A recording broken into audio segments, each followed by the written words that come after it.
Chapter 150. This interesting discovery made the corners of Jun Moxie's mouth curl up. He didn't want to have a drinking contest with Old Song because there was no need to. With his status, it would be worthwhile to have a drinking contest with the likes of General Dugawudi, but is it really worth it to compete with the owner of a small inn? The answer is obviously no. But what if the owner of this inn is a Tianshan expert? The conclusion would naturally be reversed. Who is right and who is wrong will be judged by the public, and I will make sure you are convinced. Jun Moxie smiled, revealing his white teeth. Because his mood suddenly became incomparably good. He looked at Old Song like a hungry wolf staring at a fat lamb. Even Old Song, who is a heaven stage expert, couldn't help but shiver inexplicably. How can this kid's eyes be so evil? That's for the best. Young man, a bet must be fair. What if you lose? The middle-aged man seemed to be eager to see the world in chaos. In his eyes, Old Song is not a simple character, but this mysterious young man is even more unfathomable. Perhaps this bet between the two will be very interesting. Why would a spectator be afraid of making a big deal out of it? Otherwise, what else can I do besides watch the fun and entertain myself? The middle-aged man's eyes flashed a trace of bitterness. If you lose, I only hope that in the future, no matter what happens, you will never talk about the quality of the wine, because you are not worthy. Old Song fixed his eyes on Jun Moxie. Admittedly, your point of view on wine is very reasonable, but you still cannot insult the wine itself. After all, this is a craft passed down from generation to generation, so before you truly understand the quality of the wine, it is better not to judge it. It's a deal. Jun Moxie replied without hesitation. If he were to lose in the face of such inferior wine, then he would really be laughing his head off. Wait. The middle-aged man couldn't wait to open his mouth and smile. For the sake of fairness, shouldn't there be a witness to this drinking contest? It can't be decided by the two of you judging the outcome, right? Even if both of you are fastidious people, you still have to avoid suspicion. This person is crazy about wine. How about I be the witness? Not only will I be the witness, but I will also be the judge and judge. These two people's words are so fierce, the wine they will bring out will naturally not be ordinary. If I am the judge, then I will have the opportunity to taste two wines at the same time. Regardless of who wins, I will be able to taste two great wines. This is a great joy in life. The middle-aged man couldn't help but feel happy at this thought. Old Song, Old Song, you should bring out the wine under your bed this time, ha. Good. Old Song, of his heart, Old San suddenly felt a little nervous. Old San, Old Song, old man. Old of old said. Old of Old Song suddenly felt, Old San felt a bit more of worry. Of the feeling of old Xia he felt suddenly of old. Thinking of this, Old Song's heart suddenly calmed down, but in his heart, he still vaguely felt that if he lost, it might not be a bad thing. Perhaps it would be able to bring his winemaking skills to the next level. Even if he couldn't improve his skills, at least he would have a direction to move forward in. After 3 days, I will close early in the afternoon. Everyone will meet here, how about it? Old Song proposed. Jun Moxie smiled and nodded. But in his heart he was thinking, this mysterious Tianshan expert, does he have any organization behind him? Could it be Huanghua Hall's people? Is it really like what he said they are the same people? Jun Moxie thought back to the day when he had scared Old Song to the point where he had hurriedly run away. Jun Moxie looked at Old Song with a smile in his eyes. At that time, with his silver-level strength, he was able to scare away a Tianshan expert. How satisfying was that? 2 caddies of beef, 2 jars of wine. A voice suddenly rang out, I will also be the judge for the wine competition in 3 days. His words were resolute, not allowing any refutation, as if he was a high and mighty emperor, announcing his decision to his subjects. This was no longer a question but a confirmation, a conclusion, a certainty. But this voice, to the 3 people in the hotel, was no different than a sudden clap of thunder. The middle-aged man's 2 bodyguards must be secretly guarding not far away. Old Song himself was a Tianshan expert, and Jun Moxie's spiritual power was incomparably strong. Moreover, he was an expert in concealment. But even so, they did not discover how and when this uninvited guest came. And this person was currently sitting behind the 3 of them, a few feet away.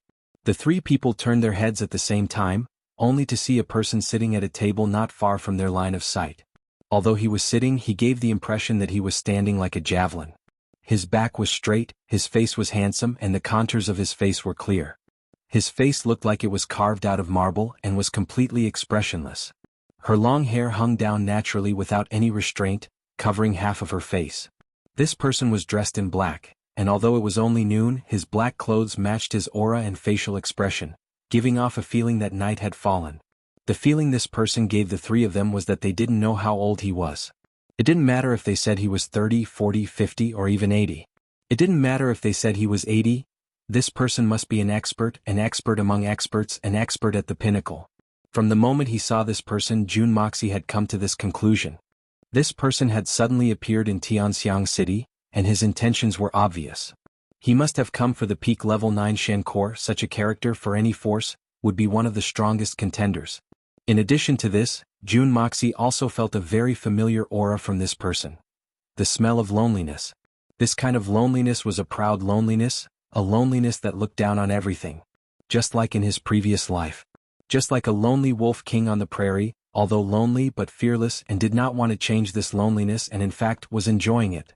May I ask who you are? The middle-aged man and old Song became vigilant. None other than a wine lover. The man lowered his eyes and said lightly, then it settled. Now bring the wine and beef and quickly. Old Song lowered his eyes and said, Sir, please wait a moment. Then he turned around and went inside. The middle-aged man laughed and said, in that case, we will be waiting for your arrival 3 days from now. With his status and eyesight, he could naturally see that this person was not an ordinary person. In fact, it was very likely that this person was a legendary dragon. Moreover, since this person had said that he would come in 3 days to judge, then he must not have any malicious intentions. Such a person, it would be best not to offend him. Little brother, I will see you in 3 days. Haha, don't let this old man down. The middle-aged man laughed and waved at Jun Moxie, and then turned around to leave. After he went out, 2 guards came out from the shadows and followed behind him. Your Highness, do you want me to follow that young man and find out his identity? No need, it would be boring if I did that. The middle-aged man laughed and then his face suddenly changed. That person who just went in, what's going on? Where did he come from? Did someone just go in? No. The 2 guards looked at each other and were very puzzled. Then forget it. The middle-aged man was secretly alarmed. These 2 guards of his were Earth Shen level experts. Their strength was enough to protect him in the capital city. But he didn't expect that these powerful guards couldn't even detect the shadow of that man a moment ago. Who was this person? In the hotel. Jun Moxie looked at the black-robed man with interest. He suddenly smiled and said, how is the scenery of the grassland? The black-robed man finally put an end to his indifferent expression when he said this. Then he slowly raised his eyes and looked at Jun Moxie. At this moment, Jun Moxie suddenly realized that the black-robed man's eyes were as vast as the boundless sea, as deep and mysterious as the night sky. It was a feeling that made people want to sink into it when they looked at each other. You can see that I come from the grassland? The black-robed man asked slowly. His tone was neither fast nor slow, but every word was very clear. It was as if he had said each word, but he did not seem to be gnashing his teeth. Your shoes are not something that can be found in the Central Plains. Your belt is made of the unique colored hemp silk of the grassland. Are these enough? Jun Moxie smiled and sat in front of him. These alone are not enough. The black-robed man looked at the table in front of him. Moreover, I did not allow you to sit in front of me. You are not worthy. Not enough. Then let me say a few more things. Your body has the unique smell of the grassland. Jun Moxie smiled, and there is the lonely smell of a lone wolf. I can smell it. Are these enough? I don't want to stand now, so I naturally want to sit down. Not to mention sitting down, I can even lie down. Then Jun Moxie snorted coldly and said, as for whether I am worthy or not, you have your own standards. Isn't it the same for me? If you are no longer qualified to drink with me, then I will naturally stand up. The black-robed man stared at him for a long time. Then he suddenly smiled and said, that's interesting. If that's the case, then you can sit down. There is no harm in lying down. This black-robed man was very strange. Even though he was smiling, he still gave off a cold and lonely feeling. It seemed that he was not smiling at Jun Moxie but rather at the air. At this moment, Old Song's body was bent over. He was holding a jar of wine in one hand and a bowl of beef in the other. He looked at Jun Moxie but did not say anything. Instead, he put the dishes on the table and turned around to leave. The black-robed man's eyes were still looking at the table. He picked up the jar of wine with one hand, and did not make the slightest sound. The clay seal on the jar disappeared, and a burst of refreshing fragrance of wine permeated the air. The man lightly said, Tianxiang City is really extraordinary. Even the bartender is an intermediate level Tian Xian. Not bad, not bad. Interesting. Recommend a novel, Guyu Ju's official voice. If you like the officialdom of the city, you can check it out. Everyone, I have good news to report. We're going to move. I just had my measurements taken today. The bungalow I'm currently living in can be exchanged for 2 3-bedroom apartments. Ha ha ha, I'm so excited that I combed my hair in front of the full-length mirror and laughed out loud 3 times gracefully. Chapter 151. Today's first update. I'll try to work through the night. Since it's the weekend, I'll go all out. I'll open my hand and ask for a monthly ticket. Old Song's body trembled, a blue light flashed around him, but he eventually calmed down. With a hoarse voice he said, "Your eyes are like a torch, this old man admires you. But this old man is only a candle in the wind, I'm barely able to make a living here. As for the bartender or Tian Xian, I don't care about them anymore." The man in black said lightly, "If it's just wine making then it's not bad. As for other things, it's better not to think about them." Old Song's body stopped, but he didn't turn around. He said in a low voice, "Thank you for your advice." Jun Wuxia smiled faintly and said, "Old Song, give me 2 jars of your wine. Today this young master will also make an exception and spoil the food." Old Song complied and then left. In his heart he was shocked at this strange youth's boldness. With the black-cloaked man's cultivation, he could easily kill Jun Moxie a few times over, yet this kid was still so unscrupulous. "You don't want to drink my wine?" This time, it was the black-cloaked man's turn to be surprised. "I never take advantage of others. If I drink your wine, wouldn't I owe you a favor? There are many debts in this world, but a favor is the most difficult to repay." Jun Moxie smiled. "Moreover, I bought it with my own money, wouldn't it be more comfortable to drink it?" "That makes sense." The black-cloaked man said, then didn't say anything else. He picked up his bowl and drained it in one gulp. Wiping his mouth he said, "This wine is really good, much better than the horse milk wine. But this beef is a bit overcooked, but it's still edible." At this time the wine that Jun Moxie ordered arrived. Jun Moxie didn't stand on ceremony and opened the seal to drink. His drinking speed wasn't any slower than the black-cloaked man's. Although the two were sitting at the same table, they didn't pay attention to each other, only focused on eating and drinking. The black-cloaked man drank very slowly, maintaining the same speed, neither fast nor slow. Even the way he drank and the way he ate the beef was unhurried, natural and unrestrained. Although he was sitting there and drinking, he still seemed to be in his own little world, independent of the outside world. Even the people and things around him seemed to be excluded. After drinking 7 or 8 bowls of wine, the black-cloaked man suddenly discovered something. This discovery made his impression of the youth in front of him improve by several levels. He discovered that although he was drinking alone, the youth's expression and movements were even more lonely than his. He was drinking out of loneliness, enjoying himself. But this young man in front of him didn't seem to be drinking wine. What he was directly tasting was loneliness. It was loneliness. It was as if the wine bowls in front of this young man were filled with loneliness and desolation. At his level he was still in the realm of dispelling loneliness, but this youth was already enjoying loneliness. To be able to endure loneliness was already extremely open-minded, but to enjoy loneliness, what kind of level did one need? Putting aside what kind of level one needed, the latter seemed to be higher than the former.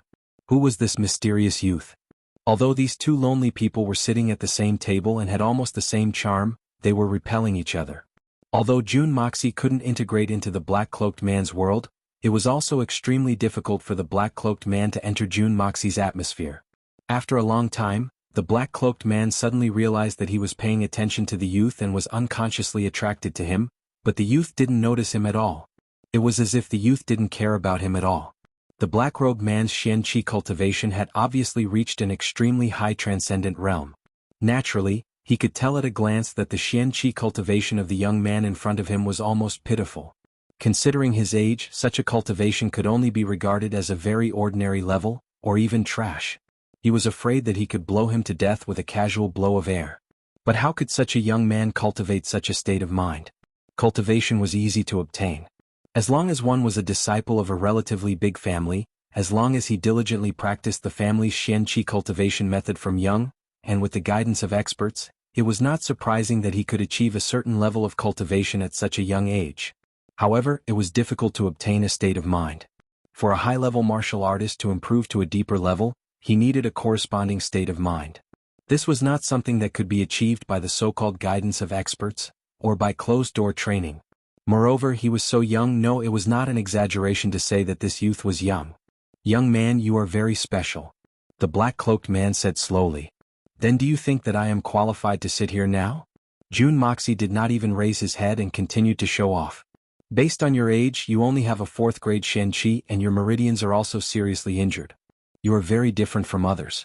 Among the Shen practitioners, you are only considered to be very ordinary. However, based on the fact that you can drink in front of me and still maintain your calm heart, it seems that sitting with you is not an insult to this old man. The black-cloaked man showed a rare smile. Moreover, it seems that you are even more lonely than I am. With a young man's temperament, how can you be so lonely? You are really interesting. Everyone is the same and you are also very interesting. Jun Moxie raised his head and looked at him Lingling. What makes you special is that you know that I drink in front of you just to enjoy your loneliness. If your loneliness is a dish, then my loneliness is wine. It is a pity that the taste of a good dish has changed. It is a little rancid. Jun Moxie stood up and casually threw down an ingot of silver. Interesting people also have boring moments. You really shouldn't have taken the initiative to speak. There are too many curious people in this world. Why must you add yourself to the list? He did not look back and left. Before he left, he said, You have already recognized my qualifications, but I stood up on my own, huh? The black-robed man was startled. He suddenly recalled Jun Moxie's words from before. As for whether I'm worthy or not, and whether I'm qualified or not, you have your own standards. But isn't it the same for me? If you are no longer qualified to drink with me, then I will naturally stand up. The black-cloaked man's face immediately changed. So it was this kid who said that he was not qualified. To think that I, the solitary eagle, have dominated the world. Ever since I became famous, no one has dared to be presumptuous in front of me. But now this young man is saying that I am not qualified. He even mocked me right in front of me and left immediately after. This feeling is really strange. Thinking of what he had said just now, the solitary eagle could not help but laugh. It was indeed him who was curious and asked first. And it was the moment the young man answered his question, his mood suddenly collapsed and disappeared. If he had to say that he had ruined the young man's mood, it would be justifiable. Good lad. Even if you did not know who I am and spoke rudely, I will remember you. The solitary eagle had always been proud and aloof. He always pursued being a lone eagle in the sky, a lone wolf in the prairie. Before this, no one could enter his eyes. He had always despised others and did things his own way. He did not care about anything, let alone what others thought of him. But he never thought that he would be despised one day. He was despised by a young man who was much younger than him and whose Shenqi cultivation was much lower than him, and after being despised he had nothing to say. This was the most depressing thing for him. So this Grandmaster of the Prairie was very angry. In 3 days I will come and find trouble with you. Let's see if you can still say that I am not qualified. The solitary eagle chewed a mouthful of beef and suddenly laughed. When was the last time I laughed from the bottom of my heart? Jun Moxie was walking on the road, his heart full of pride. The hitman really did not know who the man in black was, and who he was did not matter to Jun Dashao. In fact, ever since the solitary eagle had entered the hotel, Jun Moxie had immediately discovered that this man was not ordinary. And when he had seen through Old Song's cultivation, Jun Moxie was even more certain of this idea. Even with the art of unlocking the heaven's fortune, Jun Moxie was unable to see through Old Song's cultivation, but this man was able to casually say that this man was at least at the same level as Shin Xian. Moreover, from this man Jun Moxie could feel a familiar sense of loneliness. When the two looked at each other, Jun Moxie could see the calmness and arrogance in this man's eyes. Therefore, Jun Moxie concluded that this man was a peerless expert who had been attracted by the news of the Xiandan, but this expert's goal was not necessarily the Xiandan. This was because Jun Moxie could not see any desire to plunder from this man's eyes. In general, if this kind of person had a goal, they would usually have an imposing manner. Jun Moxie himself was this kind of person, so he concluded that this man did not have much interest in the Xiandan. I am afraid that this man has an ulterior motive. But this kind of existence must know the method to use the peak of the 9th level Xiandan. Therefore, his identity was secondary and it was not a big deal even if he did not know. However, Jun Dashao had already locked onto him the method to use the peak of the 9th level Xiandan. Therefore, Jun Moxie tried every possible way to attract his attention, but it was not enough. Therefore, from the moment Jun Moxie sat opposite him, he began to meticulously plan. From being ostracized to attracting his attention to being admired to making him curious, to taking the initiative to speak, and finally to being despised, a strange person must have a strange way of doing things. Therefore he had to do the exact opposite. Aren't you very arrogant? I am more arrogant than you. Don't you enjoy your solitude? Then how can you be more lonely than me? In the whole world, I am the only one who transmigrated from Earth. Jun Moxie suddenly felt that his current behavior was very similar to those ladies in his previous life. First, seducing, then acting coy, wanting to reject, and then shouting for help at the moment when the arrow was knocked on the bowstring, and then someone broke in to catch them in the act and blackmail them. Cough cough, vomit first. Based on the current situation, Jun Moxie's plan was very successful. At least until now, Solitary Eagle did not know that he had been inexplicably set up. Chapter 152. By the time Jun Moxie returned home, Tang Yuan had been waiting for him for a long time. It turned out that this guy had been waiting for Jun Wuxia ever since he had left the house. Tomorrow? Jun Wuxia crossed his legs and squinted his eyes. Tomorrow. Fatty Tang nodded like a chicken pecking at rice. His small eyes flashed with expectation. Third young master, my good brother, I'm counting on you. You promised me before. Fatty acted as if he wanted to pounce on the hitman and hug him. He was very excited. Fatty, don't be so mushy. Don't worry. As long as you do as I say, I'm sure nothing will go wrong.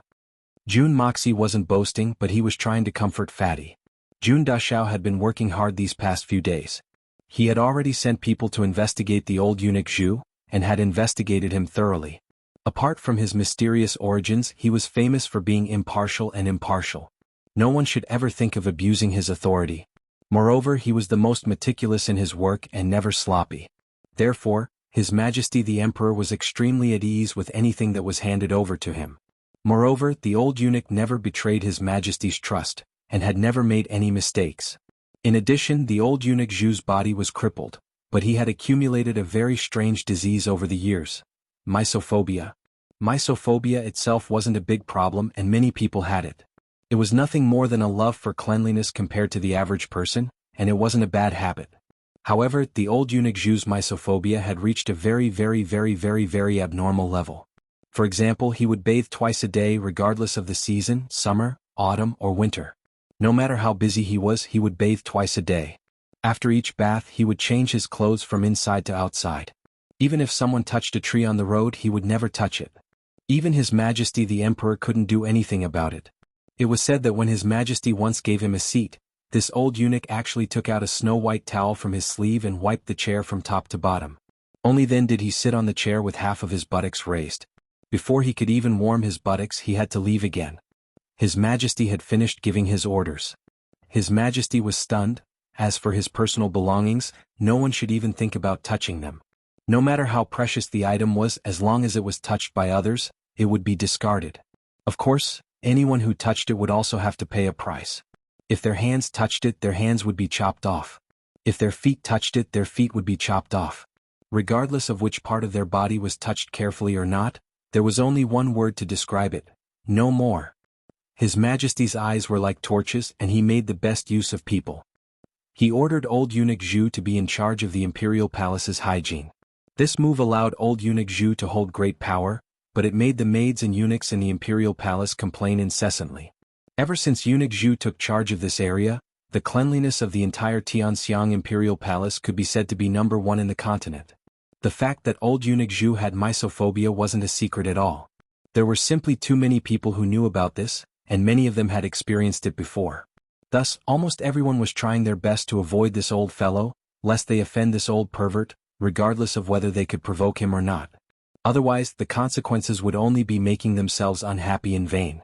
Jun Moxie had no trouble finding out about this.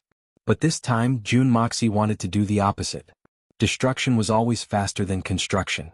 With eunuch Zhu's seriousness in his work, as long as there was nothing wrong with Tang Yuan's body, he would definitely report it. And after reporting it, the Tang family's old man had already arranged everything.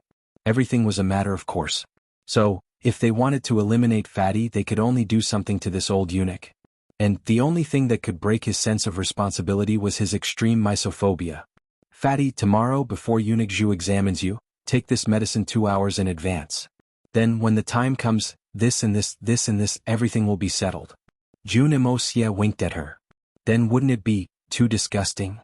Tang Yuan pinched the life-saving pill, blinking his eyes in hesitation. Then I don't care. In any case, I've already given you the idea. Think about it yourself. Do you want to go in and become a kowtowing bug or come out and have fun? Choose one, whatever you like. June Moxie snorted twice. Don't. Tang Yuan grabbed the pill in his hand, the muscles on his fat face twitching. I'll fucking throw caution to the wind. Brave warrior, face it bravely. June Moxie patted his shoulder, his face full of deep affection. I will give you my blessing. You will succeed. I will silently support you with my spirit. If you can take my place when I get beaten up, that would be for the best. Tang Yuan grumbled. After this, the old man will probably skin me alive. In order to complete this matter, the family spent a lot of money. All I can say is, I really sympathize with you. June Moxie let out a long sigh, his face full of emotions. After this matter blows over, I will go see you. Don't forget. Before you go, do not forget one thing. Do not eat breakfast. Tang Yuan nodded his head solemnly. I will remember. Fatty Tang walked away, and June Moxie continued to laugh until he was far away. However, June Moxie couldn't even straighten his back as he squatted on the ground. In fact, June Moxie was very confident that he could screw this up. However, June Moxie had never expected that Fatty Tang would make such a huge blunder. And this blunder had become a legend in the Xianshan continent. Tens of thousands of people talked about it with relish and never got tired of it. And Tang Yuan's name had become famous throughout the world because of this incident. In fact, he had become a celebrity from head to toe. When June Dashao found out about it, there was nothing else he could say. He could only sweat profusely. Tang Yuan walked out of the June family's residence, bumping into June Zhantian, who was returning with his entourage. Both sides walked face to face. Tang Yuan knew that he could not hide. Besides, he was too big of a target and had no place to hide. He could only step forward and salute. Fatty, you came to find my family's Moxie again. Did you lose your wife again? Grandpa June glared at him. What are you up to this time? Moxie hasn't seen you much recently, but you've really grown a lot. Tang Yuan panicked. Isn't this just a little embarrassing? You're a dignified duke, do you have to keep talking about it and make things difficult for me, a junior? For a moment he did not know how to answer and stammered. No. He subconsciously hid his hands behind his back. Nothing? This old man is a tiger? Why are you so scared? Grandpa June asked doubtfully. What's that in your hand? Stretch out your hand for me to see. No, it's nothing. Tang Yuan suddenly became extremely nervous. He shook his head and retreated step by step. Suddenly he tripped over something and fell to the ground with a plop. Suddenly the fat on the ground bounced up and down. Grandpa June Zhantian laughed. Look at how scared you are. Do you think that with this old man's status I would snatch something from you? He ignored him and walked through the door while laughing. Tang Yuan wiped his cold sweat and stood up. He was still in a daze when he realized that the pill in his hand had disappeared. He must have dropped it when he fell earlier. This was no small matter. He crawled on the ground and looked for it for a long time before he found it again. The shock, and anxiety caused him to break out in cold sweat. Tang Yuan became confused and could not remember June Moxie's instructions clearly. He racked his brains and thought for a long time. Only when he reached the door of his house did he remember. Yes, please don't forget to eat breakfast. Sigh, after knowing about this matter, I didn't even have the mood to eat. However, since third young master said so, he must have his reasons. I can only reluctantly eat breakfast. With this thought in mind, coupled with the intense exercise just now, his stomach began to growl. Early the next morning, Tang Yuan ate until his belly was as round as a ball. Burping, he followed his father. He staggered all the way to the imperial palace on his horse, which was swaying from side to side under his weight. Minister Tang looked around proudly. For the sake of Du Ju's accident, he had invited many doctors to examine his son's body. He was sure that there would be no accident this time. Aside from his son being a little fat, there would be no other problems. Therefore Minister Tang was very confident. What was there to be afraid of being a little fat? As the saying goes, a gentleman is not dignified if he is not fat. Minister Tang looked at his son, who was struggling to move his horse. For the first time he felt that his son's fat body was quite pleasing to the eye. How joyous. Everyone had their own thoughts on the way to the imperial palace. Fatty Tang waited for an opportunity to swallow the pill given by June Moxie. He felt that his throat was a little dry, so he grabbed a water ladle and gulped down half of the cold water. Only then did he feel much better. There were a total of 9 people participating in the selection. 4 of them were chosen by the big families, and the other 5 were recommended by the officials. Minister Tang had put in a lot of effort for his son's future in order to get through so many strong opponents. What he didn't know was that his son was having a headache about this matter. Moreover, his son had already discussed with his best friend, Jun Moxie, how to ruin his plan. If those two people succeeded in their plan, Minister Tang would lose everything he had invested in this time. Now it was no longer an if. Minister Tang was destined to lose everything this time. Eunuch Zhu's appraisal method was very scientific. He would enter from one side and go home from the other. He didn't want to meet anyone who hadn't been tested yet. Therefore, as more and more people entered, the remaining people became more and more nervous. It was said that although Murong Qianjun passed the test last time, he had to walk outside for more than a month. Everyone knew about this. What kind of examination would make Murong Qianjun walk outside? The more people thought about it, the more their legs trembled. They suddenly felt a sense of sympathy. Chapter 153. After two more people, it would be Tang Yuan's turn. Fatty Tang tensed up as he turned his fat and short neck to look around. His eyes were locked on Minister Tang, who was sitting upright in his armchair.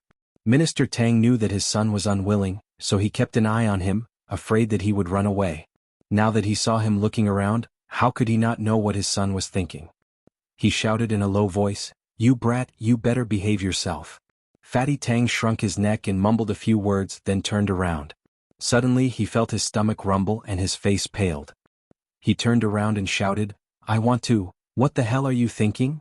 Minister Tang glared at him. "If you don't pass this time, I'll break your legs when I get home. If you say one more word, I'll break your legs right now." Tang Yuan's face paled and he sat down, clutching his stomach. Gradually the feeling disappeared and he felt a little relieved. He couldn't help but feel bitter. Didn't Jun Moxie say that the pill was only for Why does it feel wrong now? He didn't know that Jun Moxie had said, "Don't eat breakfast," but Fatty Tang had said, "Don't forget to eat breakfast." These were two extremes, completely twisted. Moreover, he had drunk a ladle of cold water, which neutralized the effect of the pill, and was like a tiger that had grown wings. The results of today's test may be the same, but the process... Whispers could be heard from the side. It was a young man from the Meng clan and a candidate from the Song clan. "Brother Song, do you know how that Zhu, His Excellency, did the inspection?" I don't know, but I heard that after the examination, it will be terrible." The young man surnamed Song said in a small voice. "What's so terrible about it?" Tang Yuan raised his voice. "Murong Qianjun will be out for a few months after the examination. So what? Both of you will definitely be able to withstand it." As soon as he said this, the two youths' faces immediately turned pale. Minister Tang fiercely looked at Tang Yuan and interrupted him. But in his heart he was proud. It seemed that his son had learned how to attack his opponents. His efforts were not in vain. Tang Yuan sat on the chair and waited with a clear conscience. As soon as he stopped talking, he suddenly felt a reaction in his stomach. He immediately twisted left and right as if there were maggots growing under his buttocks. His expression became even weirder. He couldn't hold it in any longer. He couldn't help but curse Jun Moxie in his heart. "That bastard gave me a laxative, and he said it was to stimulate my breathing." Just as he was about to throw caution to the wind and take care of it, a voice came from inside. "Next, Tang Yuan." Tang Yuan exclaimed, his fat face turning green. Shrinking in the chair, he did not move. Tang Shang was secretly pleased with himself, but when he suddenly saw Fatty's action, he couldn't help but jump up in anger. He shouted, "Evil creature! Your name is called, hurry up and go in." He flew up and kicked Tang Yuan's fat buttocks. Tang Yuan let out a strange cry as he waved his hands and feet as he fell inside. As soon as Tang Yuan entered, he was led by a young eunuch through a long corridor and into a small room. As soon as he entered, he felt cold. Thick curtains blocked out the autumn sun. Tang Yuan suddenly felt cold all over. Especially the old eunuch opposite him. His face was as white as snow, and his white robe was spotless. Even his socks were white and his eyebrows and beard were even whiter. From head to toe there was no other color. Tang Yuan suddenly thought of the legendary Soul Reaper, and his whole body trembled. Miraculously, his stomach didn't feel so uncomfortable. Tang Wanli's grandson? Take it off. Eunuch Zhu's name was very strange, Zhu. He looked at Fatty and spoke in an emotionless tone. His spotless right hand pointed at the snow-white cloth in front of him. "Take off your clothes and stand on it." If it was a beautiful woman in front of him, Fatty Tang would definitely take off his clothes faster than anyone else. But the problem now was that the person in front of him wasn't a beautiful woman. Not only was he not a beautiful woman, he wasn't even a man. He was a eunuch that was neither male nor female. Fatty Tang immediately felt a psychological barrier. He dilly-dallied and refused to take off his clothes. Eunuch Zhu's white eyebrows twitched. He raised his eyelids slightly and snorted. He sat cross-legged on the chair without moving, but an enormous pressure immediately surged towards him. In an instant, Fatty Tang felt as if he had fallen into an ice cave. Eunuch, can you, please, turn around first? Fatty Tang's eyebrows twitched as he gripped his belt with both hands. Take it off. Eunuch Zhu Lingling rolled his eyes and said in an unquestionable tone. He really was a man of few words. Hurry up. He didn't have the slightest bit of politeness towards the eldest son of the Ministry of Revenue's minister. Fatty's entire body trembled. His stomach began to churn again. He had just unbuckled his belt when he turned around with a bitter expression. Eunuch, can I first? Tang Yuan had already given up. I'll just go with the flow. This daddy's pants are about to fall off. Humph. Eunuch Zhu didn't seem to like talking. His eyes flashed fiercely as he slowly extended his finger. Suddenly, a blue light flashed from his fingertip. With a few swishing sounds, several blue rays of light shot out like swords. Fatty Tang's loose robes fluttered like butterflies, instantly revealing a body full of excess fat. His enormous stomach almost reached his knees. Fatty Tang let out a strange cry. He wanted to cover his nether regions with his hands, but he slapped his stomach instead. It wasn't that Fatty's hands were short, but that his stomach was too big, covering his target completely. Zhu clasped her hands behind her back and stood up with a cold expression on her face. She walked down from her seat with her hands behind her back. Her snow-white figure fluttered and circled around Fatty Tang's naked body. Her sharp gaze had already examined every part of Fatty Tang's exposed body. Raise your left hand and reveal your armpit. Zhu Lingling commanded, and Fatty Tang hurriedly obeyed. Although it was already autumn, the temperature in the room was still quite high. Even though he wasn't wearing a single piece of clothing, he didn't feel cold. However, as Eunuch Zhu approached, Fatty felt a genuine chill.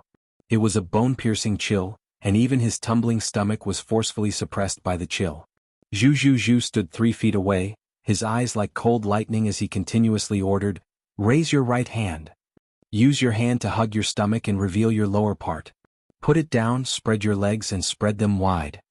Perhaps he was slowly getting used to the old eunuch's pressure, but the chill gradually lost its effect. Tang Yuan's face became more and more sallow, beads of sweat the size of soybeans dripping down his face. His legs trembled and he really couldn't hold it in any longer. Zhu's clothes were whiter than snow, and her face was completely expressionless. She nodded and floated 2 steps closer. Lingling said, "Bend down and raise your buttocks." It's here, it's finally here." Tang Yuan wailed in his heart. "I don't want to walk outside, boo-hoo, this old pervert." To think that this young master still couldn't escape from his evil clutches. "Hurry up." Zhu clasped her hands behind her back as Lingling urged. Tang Yuan hesitated and slowly bent down, but this made it even harder for him to control himself, and he almost burst out. He also knew that if he really did burst out, then things would get out of hand. He hurriedly stood up straight and forcefully endured it, but after trying a few times he couldn't bend down anymore. If he bent down again he really wouldn't be able to control himself. Old Eunuch Zhu was furious, thinking that Fatty was purposely playing tricks on him. He floated up and directly stepped on Tang Yuan's fat neck, forcefully pressing down. Tang Yuan immediately bent down by 90 degrees. Then Zhu used 2 wooden sticks in her hands to support his buttocks. Then she slightly bent down, frowned and moved closer. She concentrated her energy in her eyes and fixed her gaze. At this time, Tang Yuan finally couldn't bear it any longer. His body contracted and his throat cried out in pain. Only a poo sound was heard and a tragedy suddenly occurred. A golden substance surged out from the gap between Fatty's plump August 15th. At this moment old Eunuch Zhu was right in front of him. He had never thought that he would encounter something like this in his entire life, and it was too late for him to dodge. Minister Tang sat calmly outside. With his status, he naturally had his own eunuchs serving the Forbidden Palace's tribute tea. He leisurely tasted it while blowing the tea powder on the surface of the water, and confidently waited for his son's news. He knew that all the youths who came here, although they would be treated by old Eunuch Zhu, would definitely pass the physical examination. The only thing that mattered was the financial resources of each family, as well as their relationship with the inner court. And in all of these, no one could compete with him, the Minister of Revenue. Beside him, there were a few other officials who were also here to send their sons and nephews to be examined. They greeted him uncomfortably and smiled dryly. Anyone could see that the Tang family was determined to get the position of the commander of the inner court guards. Most of the younger generation of the Tang family would have to accompany them this time. Minister Tang snorted. These people want to compete with me, Minister Tang? Ah, what a joke. Just then, suddenly, a furious roar came from inside the inner room. That roar was filled with a pain that was worse than death, extreme regret, and extreme hatred. It was as if a lifetime of persistence had turned into nothing in an instant. It was as if a heart was being torn apart. It was the voice of old eunuch Zhu. It was also an extremely angry voice. Get lost. Not qualified. These 4 words were like 4 claps of thunder, exploding in the sky above Tianxiang City. No less than 10 million people heard it at the same time, and everyone who heard it could hear the extreme hatred in that voice. Even Jun Wuxia, who was far away at the Jun family's residence, had heard this sharp and peculiar voice. He suddenly laughed until his eyebrows disappeared. He proudly picked up the teapot, and fiercely drank a mouthful of tea. Then he slapped his thigh, got up, and turned around in a half-circle. Fatty Tang. I didn't think that you'd actually do it. You're worthy of being my future partner. Good job. That's more like it. When have we ever made a mistake? He paused for a moment and then couldn't help but laugh out loud. I really want to see that old eunuch's face right now. I want to see how interesting it is. Jun Dashao didn't know that the expression on old eunuch Zhu's face right now was a million times more interesting than he had imagined. Chapter 154. Little Ku was so frightened by her young master that she trembled. She asked timidly, Young master, are you all right? She thought to herself, Young master has finally turned over a new leaf for a few months. Why is his expression so strange today? There's a hint of the wretched and despicable look he used to have in the past. Please don't turn back into the profligate son of a rich family in the palace. Following that angry roar, a huge naked body suddenly shot out like a meteor with a bang, directly smashing into the last hard wall, creating a human-shaped hole. With a pah sound, a lump of rotten meat fell heavily to the ground. At the same time, an indescribable stench filled the air in an instant. Tang Yuan, Fatty Tang. But at this moment he was already completely unconscious. Blood was flowing from the corner of his mouth, his eyes were tightly shut, and his naked body was sprawled on the ground. There was even a patch of yellow between his crotch. On his originally perfectly round buttocks, there was a deep palm print. The print was ferociously purplish-green, and the edges of the palm print were swollen. There was even blood clotting inside and it was purplish-black. Perhaps his bones were broken. To be able to break a bone in that area, how much strength did one have to use? Everyone present felt as if they were struck by lightning, their eyebrows twitching wildly. They really couldn't figure out what this fatty had done to cause the usually cold and aloof Elder Zhu to be so furious. How tragic and too pitiful he was actually beaten to this state, and even the 5 grains reincarnation items were beaten out. In the palace, Elder Zhu's face was filled with despair, his entire body trembling like a sieve. His previous temperament, cold, calm and arrogant attitude, had all disappeared. Old man Zhu's face was covered in yellow stuff, even covering his eyes, snow-white hair, snow-white eyebrows, snow-white robe, snow-white. In short, there were specks of yellow on many important parts of his body. The scariest thing was that he vomited first, into his mouth. Jun Wuxia's plan and Tang Yuan's cooperation had been a freak combination of factors. The timing that old man Zhu had chosen was simply too coincidental.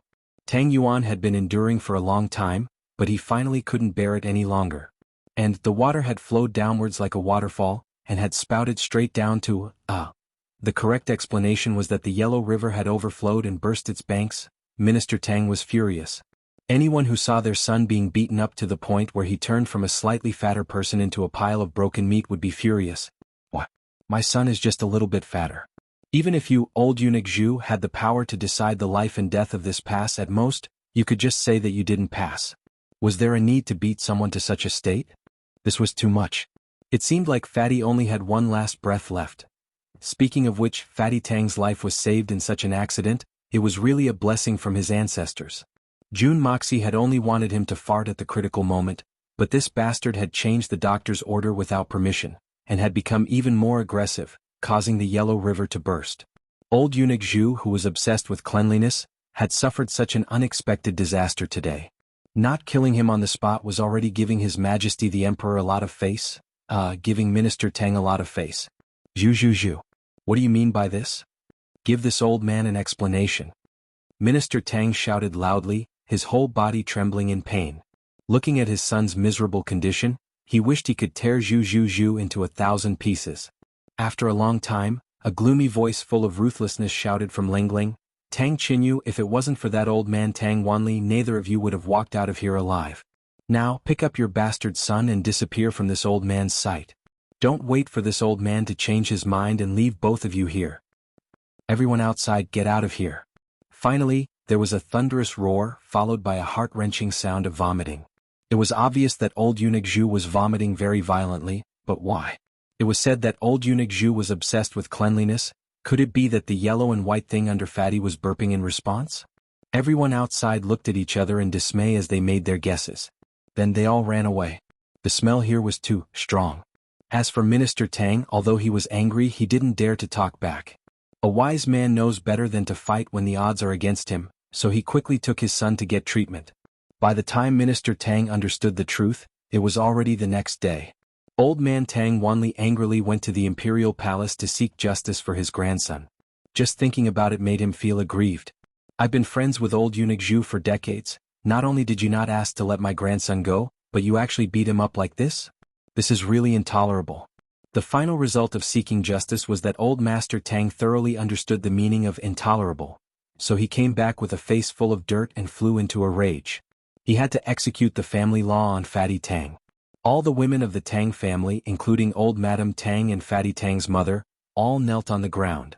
After much effort, old Master Tang didn't succeed. Speaking of which, Fatty was indeed seriously injured this time. Apart from the serious external injuries, he also had some internal injuries. If he was really baptized by the family law, he might really be able to pass. However, the repercussions were still severe. Elder Tang and Minister Tang were both anxious and heartbroken. After all, for the sake of this matter, the Tang family had poured in a lot of money and favors. It wasn't easy to get through all the connections. As soon as old eunuch Zhu passed the test, the whole family would prepare a celebratory feast.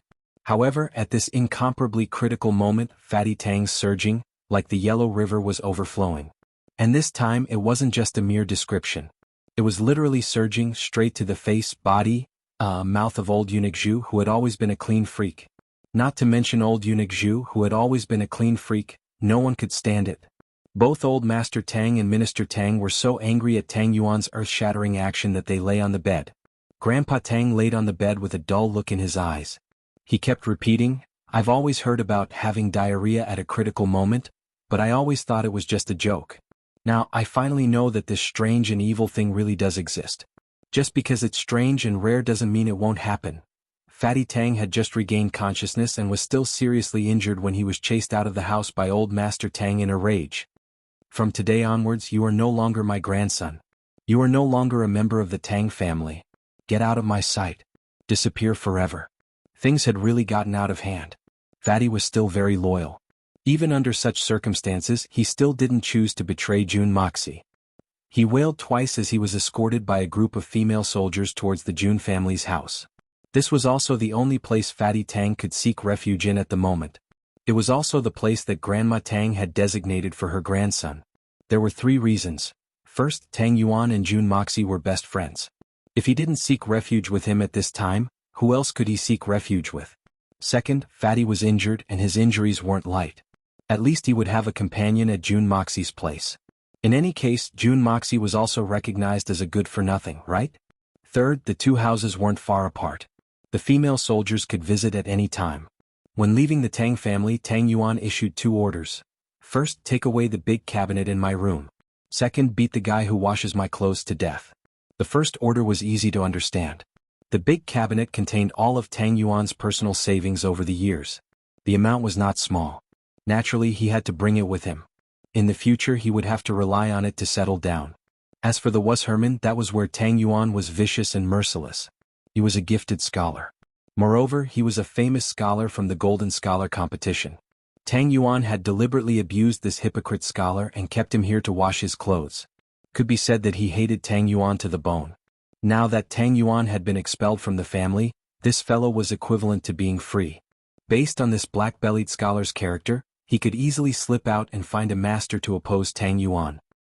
It seemed that this kind of thing was completely possible for that genius to do. And Tang Yuan naturally didn't want such a ticking time bomb to exist.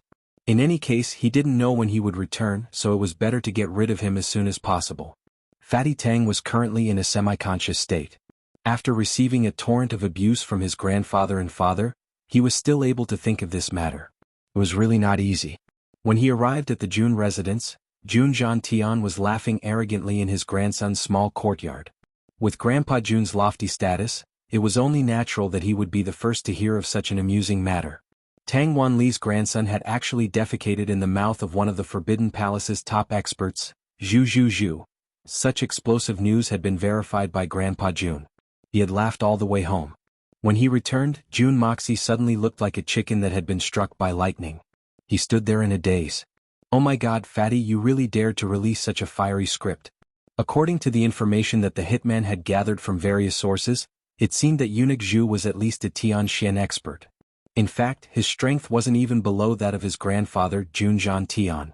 What kind of person was that? Seeing that his grandson had no intention of laughing after hearing such a hilarious joke and was in a daze instead, the old man asked in bewilderment. Jun Moxie held his head in his hands. He looked like he was crying and laughing at the same time as he said, "This idea, it seems like it's possible, maybe it should be me?" Jun Tian and Jun Wui both choked at the same time. They looked at Jun Moxie dumbfounded. Although he added a few uncertain words at the beginning, this information was even more explosive. If eunuch Zhu knew that this matter was not an accident but man-made, then Jun Tian and his son were both drenched in sweat. My original intention was for him to let out a fart while eunuch Zhu was inspecting his buttocks. So I gave him a pill to stimulate his breath. Jun Moxie innocently looked at his grandfather and uncle. Fatty Tang didn't want to become an official, so who would have thought that this matter, which was originally quite easy to handle, would become like this under Fatty's hands? God makes fools of people. Chapter 155. Jun Tian and Jun Wui didn't know that the matter with Fatty Tang was just a child's play. Not only was the root cause of this matter Jun Moxie had been involved, but everything that had happened in the capital over the past few months, including the explosion of the Imperial Tutor Li's Dantian, the visit of the Imperial Tutor, and the visit of the Imperial Tutor, had led to Tianxiang City becoming a place where gold Xian Yu Xian was rarely seen in the past. Earth Xian experts, Tian Xian experts, and Xun Xian had been guarding the city from the shadows. All of these strange situations had been traced back to this innocent and smiling brat. This matter ends here. It must not be leaked. Grandpa Jun was, after all, a shrewd and astute person. That old bastard Tang Wanli is probably half crazy right now. His eyes are green with greed and he wants to find someone to cause trouble for him. Just keep this matter to yourself. As long as that fatty Tang Yuan doesn't say anything, just pretend that nothing happened. At this point, Jun Tian sighed and said, "Fortunately it was Tang Wanli's grandson. If it was someone else's grandson, I'm afraid he would have been killed by Zhu on the spot. Amosia, this is a very dangerous thing to do. Let alone old eunuch Zhu. Even old man Tang might not be willing to let this matter rest if it were to be known by others." "What do you mean by that? Could it be that Tang Wanli's grandson was special?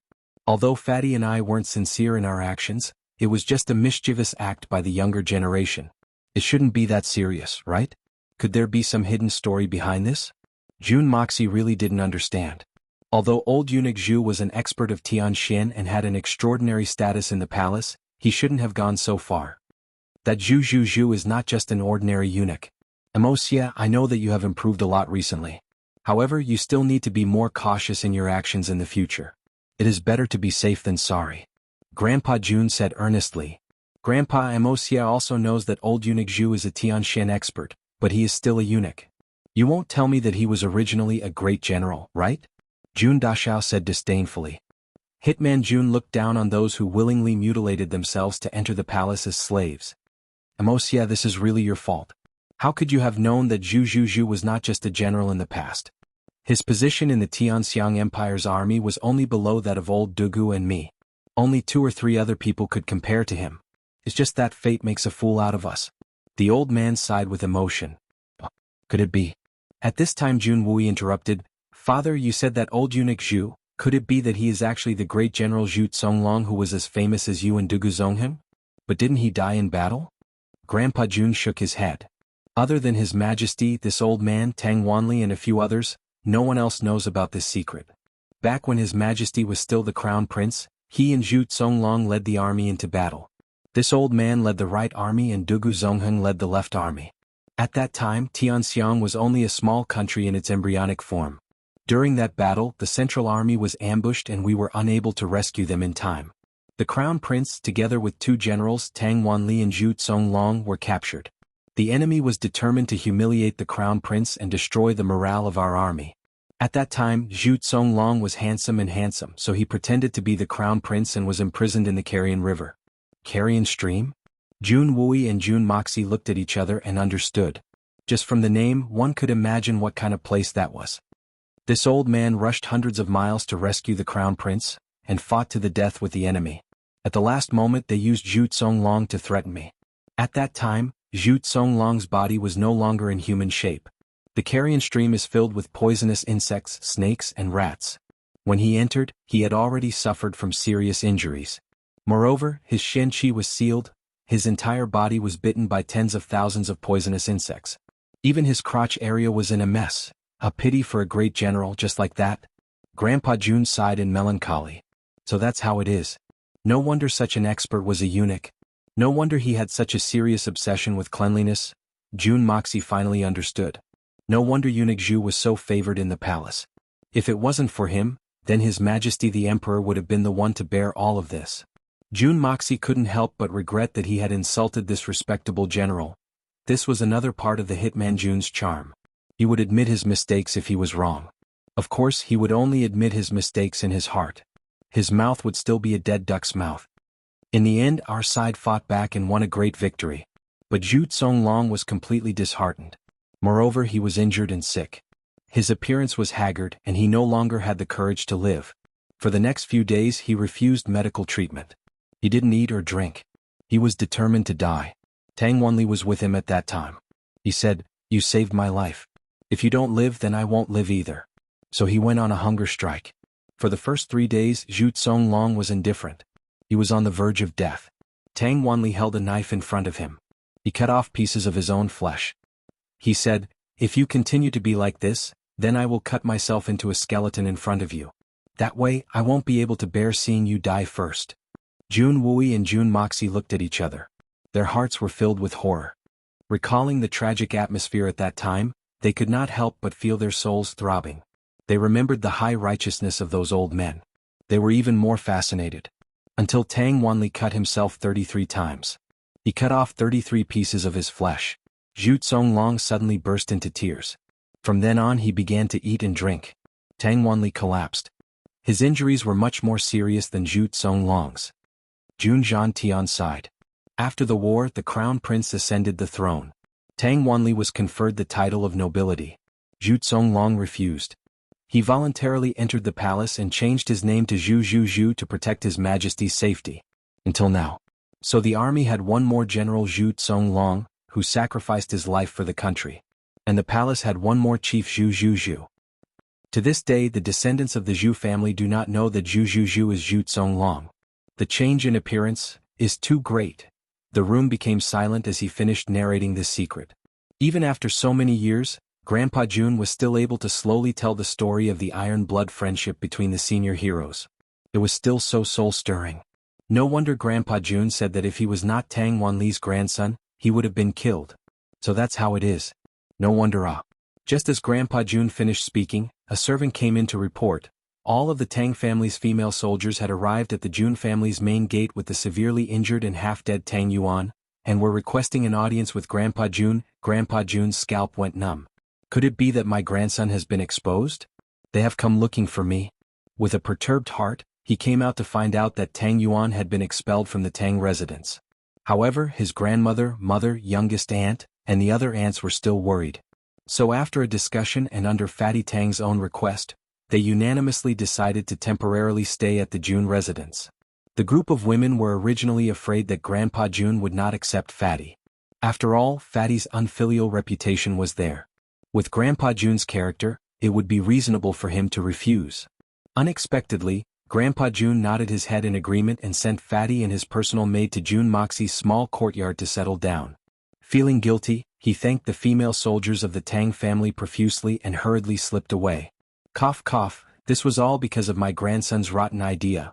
Seeing that there was no one around him, Tang Yuan laid on the bed with a mournful face. He struggled to raise his head and speak. Third young master, what did you do? You really killed me. His buttocks were nearly pierced through by Zhu Zhu's palm. It was estimated that in the next few months, this fellow could only lie on his stomach. You still said that it was an aphrodisiac? Fuck. That was an aphrodisiac, it was simply... Tang Yuan was full of energy. He gritted his teeth and looked ferocious. That was simply a laxative. Fuck, I felt that something was wrong the moment I entered the palace. I was barely able to control myself. Later on, that old eunuch used a wooden stick to mess with my chrysanthemum. Fuck. Brother, I couldn't control myself anymore. I spat it out. Stop it.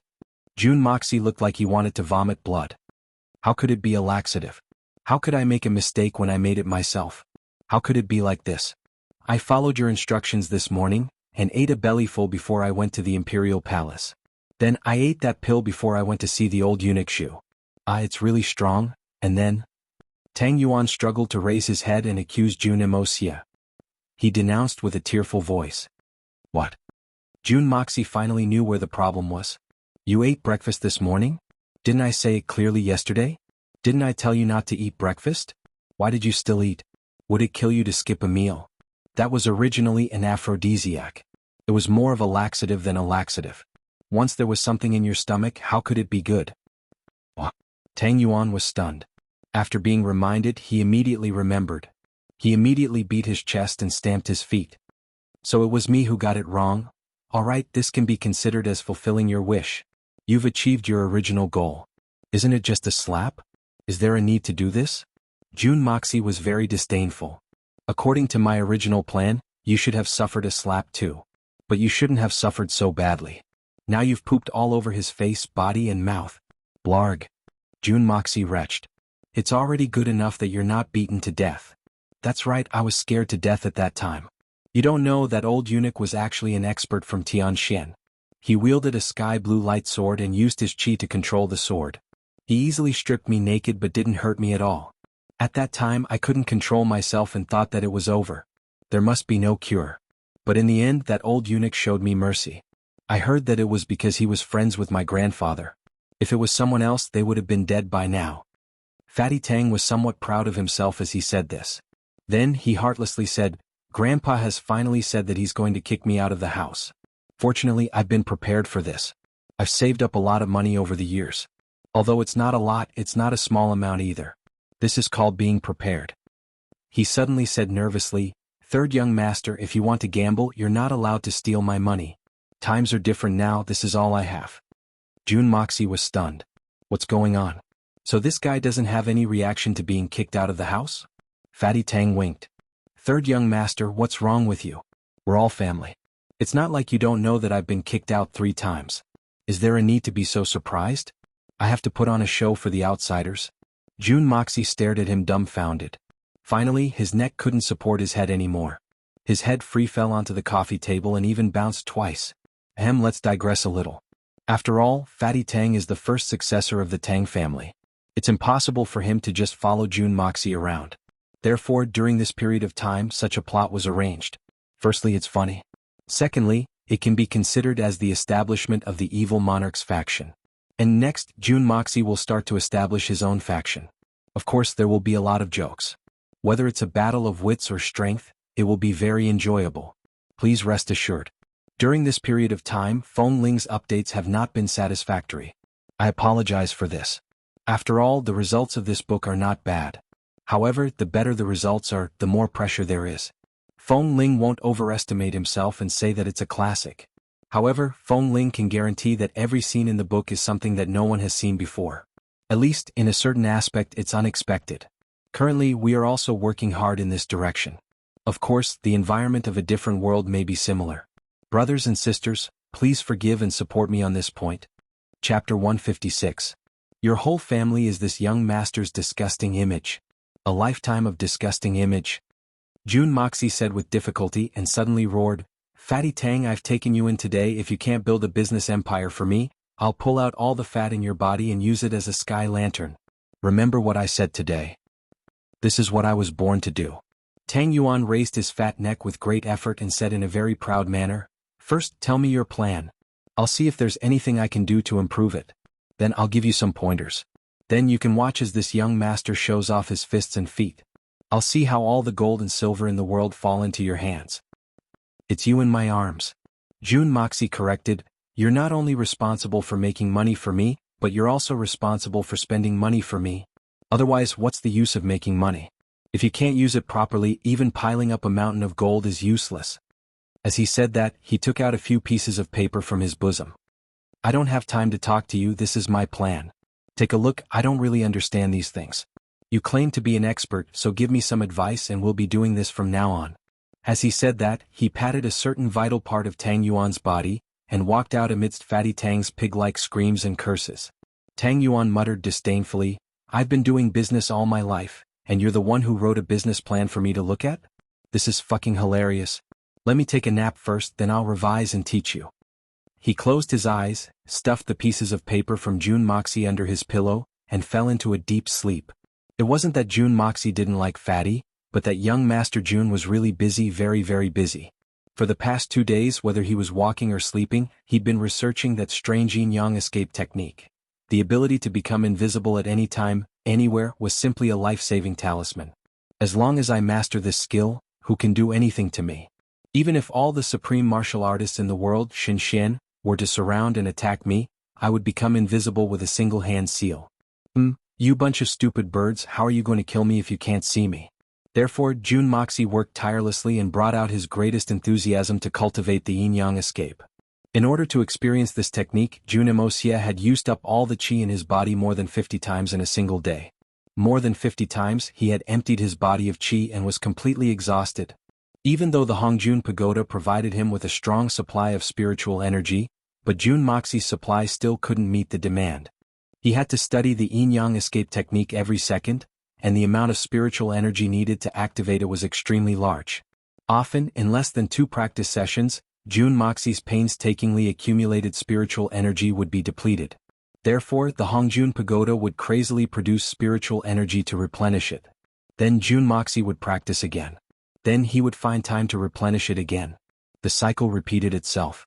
However, this repeated process also brought about a virtuous cycle for Jun Dashao. It directly caused Jun Moxie's cultivation to rise to a new level in these 2 days. However, the disadvantage of Jun Dashao was that he didn't have a good teacher to guide him. He could only rely on himself to explore. This was equivalent to the blind touching an elephant. Little by little he suffered a lot. What really made Jun Moxie depressed was that it seemed that there was no effect at all. He practiced until he was physically and mentally exhausted. Even his soul, which seemed to know nothing about fatigue, was tired. If there was any effect, it would be that the little lowly Kuer was a little crazy. That was the only effect that could be seen from it. Kuer, can you see me? I can see you. Young master, what do you mean? Are you telling me a joke? Kuer opened her big round eyes and tilted her head, looking at him in confusion. Oh. Jun Moxie flashed back to the study. Young master, excuse me. Why are you blocking my way? Kuer raised her head. Young master, don't pull my clothes. Young master, you are messing up my hair. Young master, why are you sticking your face to the wall? Are you feeling uncomfortable? So Jun Moxie angrily ended the wall test. Young master, you are very strange today. Gidge, young master, your posture is very ugly. Young master, what are you? Don't hit your head against the tree.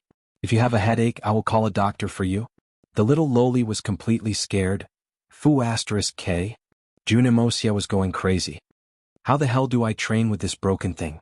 Aren't you playing with me? After experimenting hundreds of times, Jun Moxie silently sat down under a big tree in the courtyard. In order to practice this escape technique, Jun Dashao had paid a painful price. At the very least, his forehead was red because he wanted to go through the wall, the top of his head was bumpy like the head of the Buddha. He was experimenting with the escape technique. Leaping high into the air, he fell head first onto the ground, and with a loud thud he saw stars all around him. His clothes were on fire and his body was covered in blisters. This was the only result of practicing the escape technique. As for the wind escape technique, cough cough, Jun Dashao didn't know about it for the time being. As for the yin-yang escape technique, damn it, do I have to go to hell to practice it? If I continue to practice, I might cross over again. Jun Moxie looked at his scarred body with a sad expression. He suddenly lowered his head, and his disheveled hair stuck into his crotch. Then he rolled on the ground like an egg. Little Ku was scared to death. Grandpa Jun had often been away from home ever since he had handed over his position as the family head to his son Jun Wu-yi. Moreover, Jun Wu-yi had also learned the art of disguising himself. So, it was impossible to see his shadow. Therefore, the little loli was left with no choice but to ask Guan Qinghan.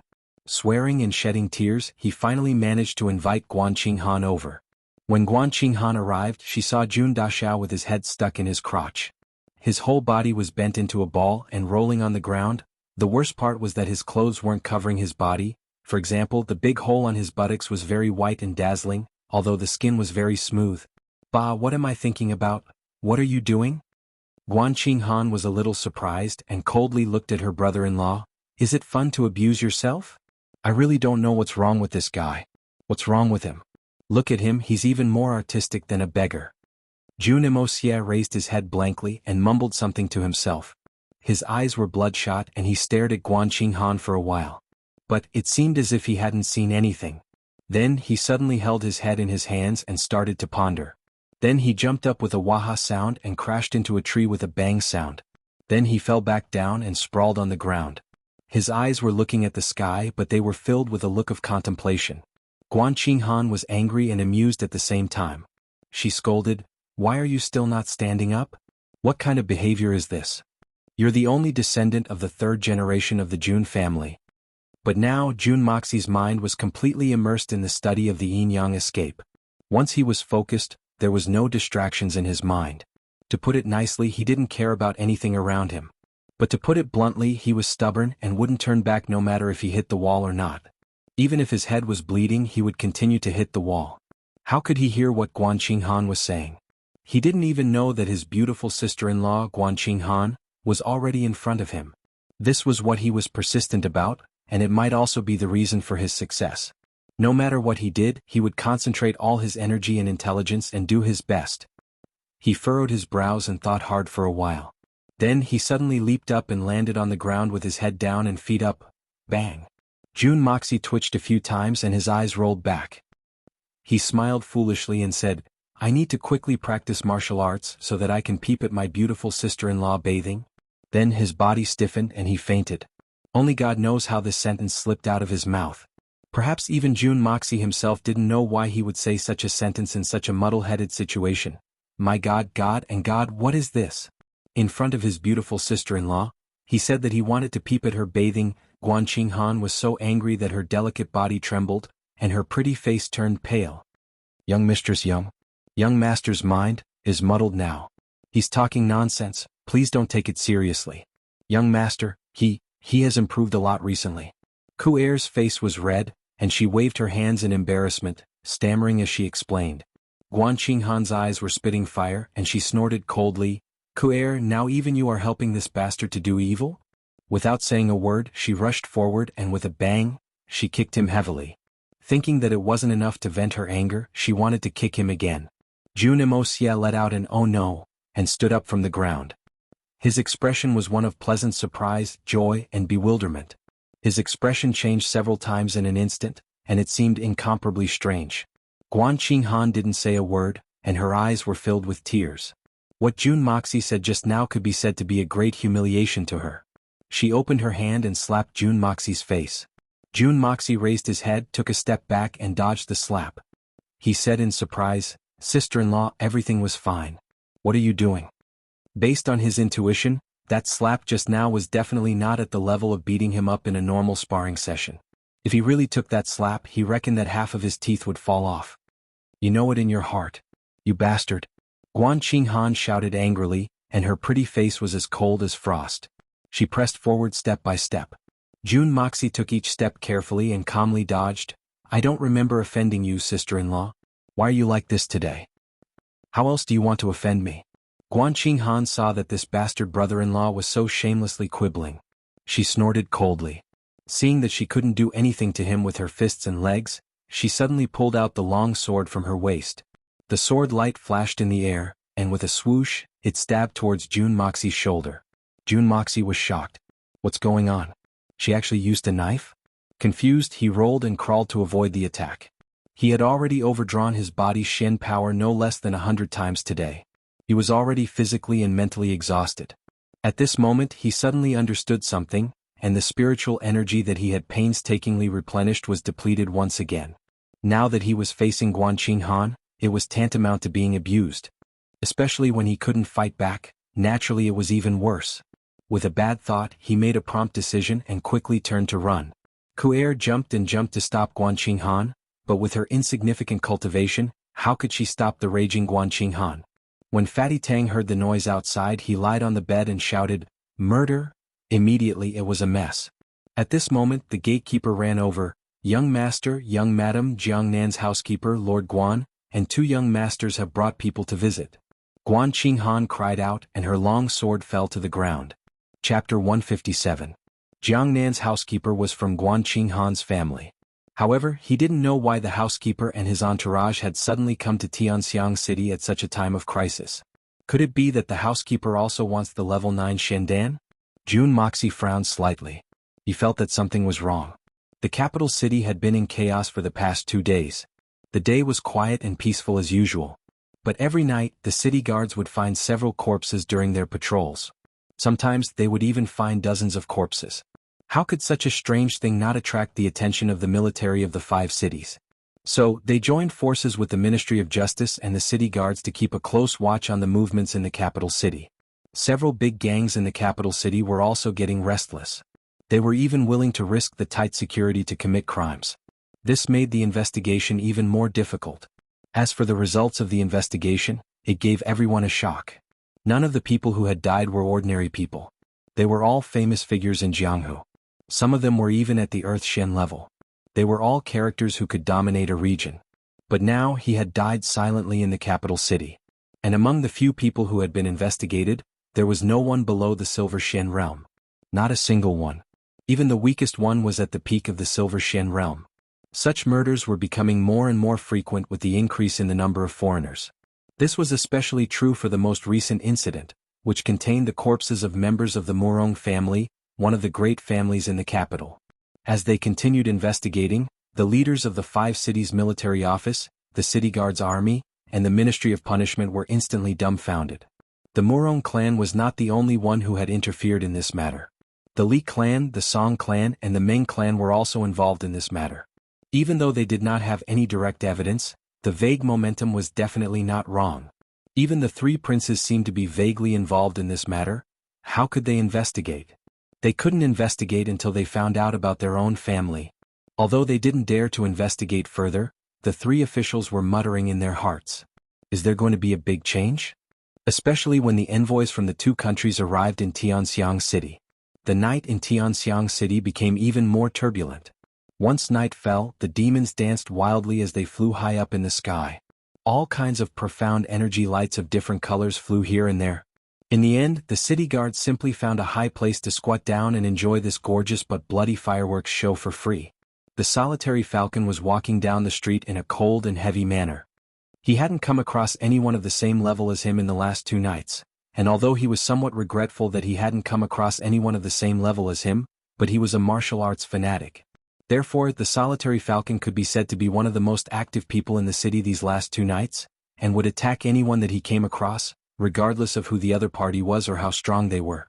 Of course, Solitary Eagle didn't think that he was bullying people. I didn't intend to kill anyone. I only wanted to learn from each other. It's your strength that's too trashy. You can't even take a few of my moves. How can you blame me? Anyone who had fought with him had lost more than half of their life. If they were unlucky and met other groups of people, they basically didn't have the strength to fight back and were one-sidedly slaughtered. Therefore, strange things were happening in Tianxiang City these days. Silver-level Shenqi practitioners killed gold-level Shenqi practitioners, and gold-level Shenqi practitioners killed Yushen. It was a complete mess. Solitary Eagle was walking slowly towards a big house.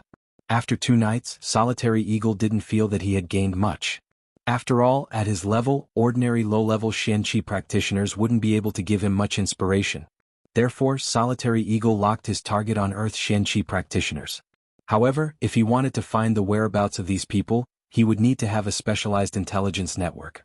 If he only met them on the road, how long would that take? Therefore, Solitary Eagle was walking coldly towards Tianxiang City's #1 gang, the Jinyang Gang's headquarters. This was a shortcut. As long as he subdued the Jinyang Gang, he would be able to find the whereabouts of the experts in the Tianxiang City. With the ability of the Prairie's Eagle God, wouldn't it be a piece of cake for him to clean up a local gang? Even if the Jinyang Gang was the #1 gang in the Tianxiang City, it was still just a Jianghu gang. How could they escape from the hands of the Prairie's Eagle God? Therefore, Solitary Eagle was very confident. In fact, it should be said that he was very confident. Boom!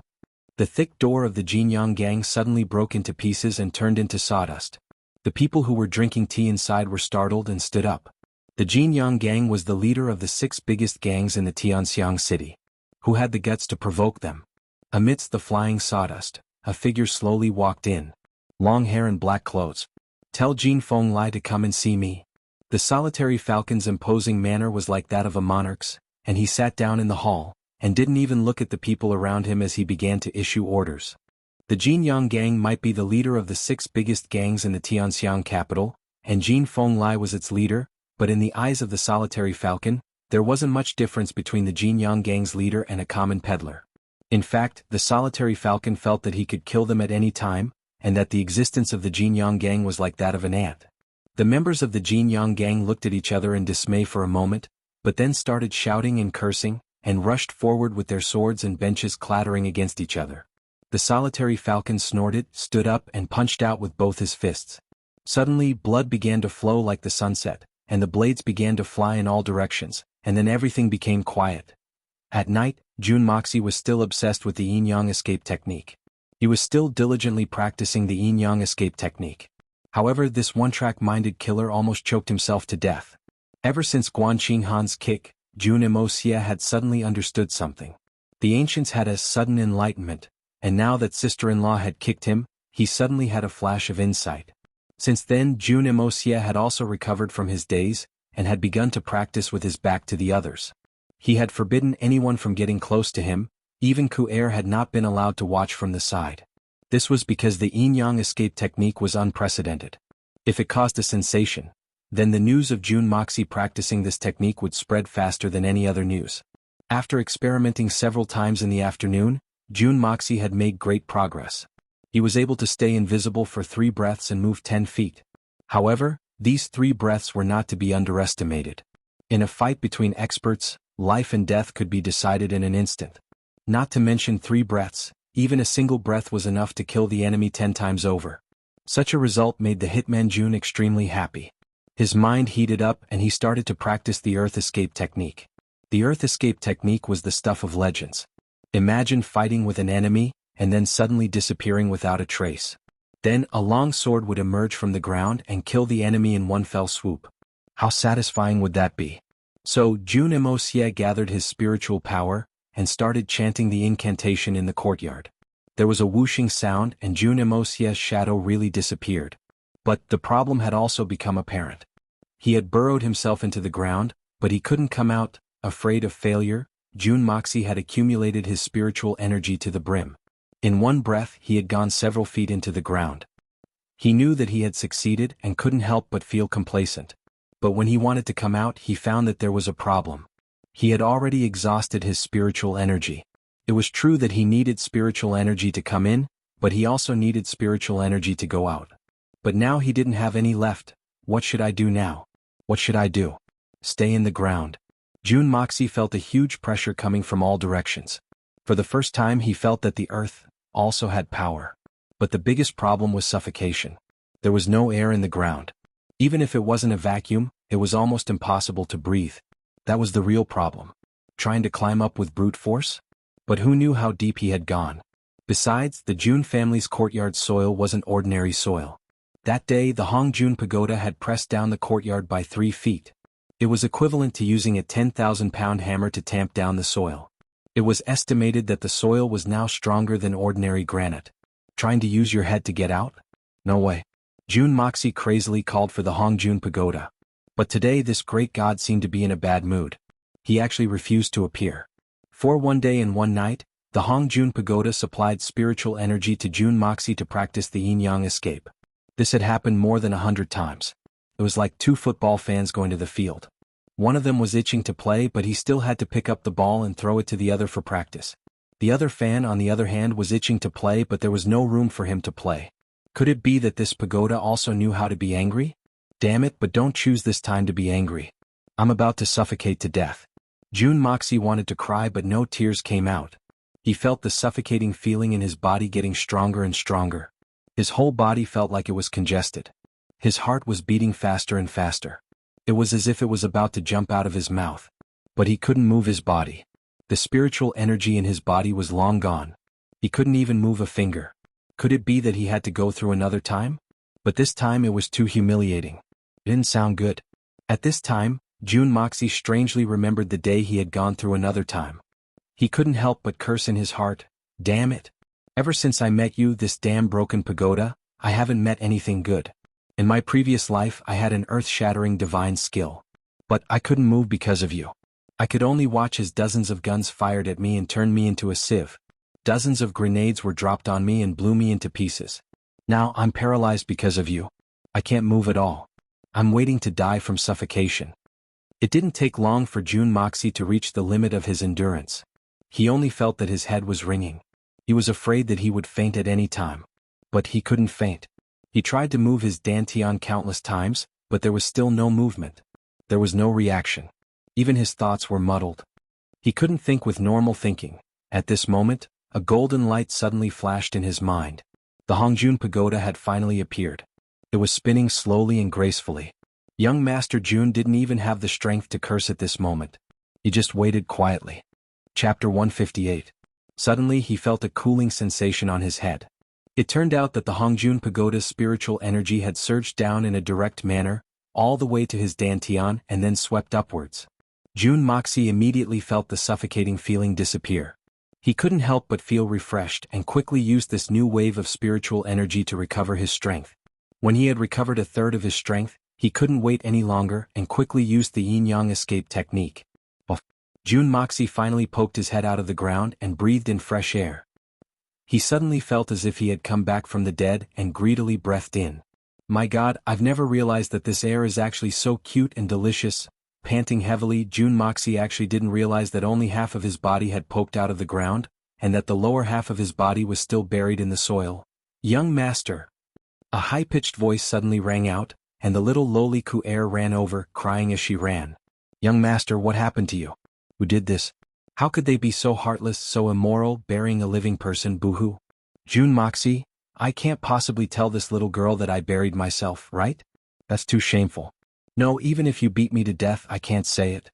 Grandaunt, don't shout anymore, you're deliberately letting more people know about this young master's embarrassing matter. After a Herculean effort, he finally convinced the little lowly to stop her surging tears. With great difficulty, Jun Moxie pulled himself out like a green onion on dry land. His waist hurt, his legs were sore, and there wasn't a single part of his body that didn't feel uncomfortable. This was all solid ground, but there wasn't a single crack. It would be strange if he didn't feel uncomfortable. Although Ku'er was one of his people, the less people who knew about this strange matter, the safer it would be. Jun Moxie originally wanted to recover his spirit, and once again use the technique, he would be able to pull himself out without any injuries. However, he was accidentally discovered by Ku'er, and Jun Moxie was in for a tragedy.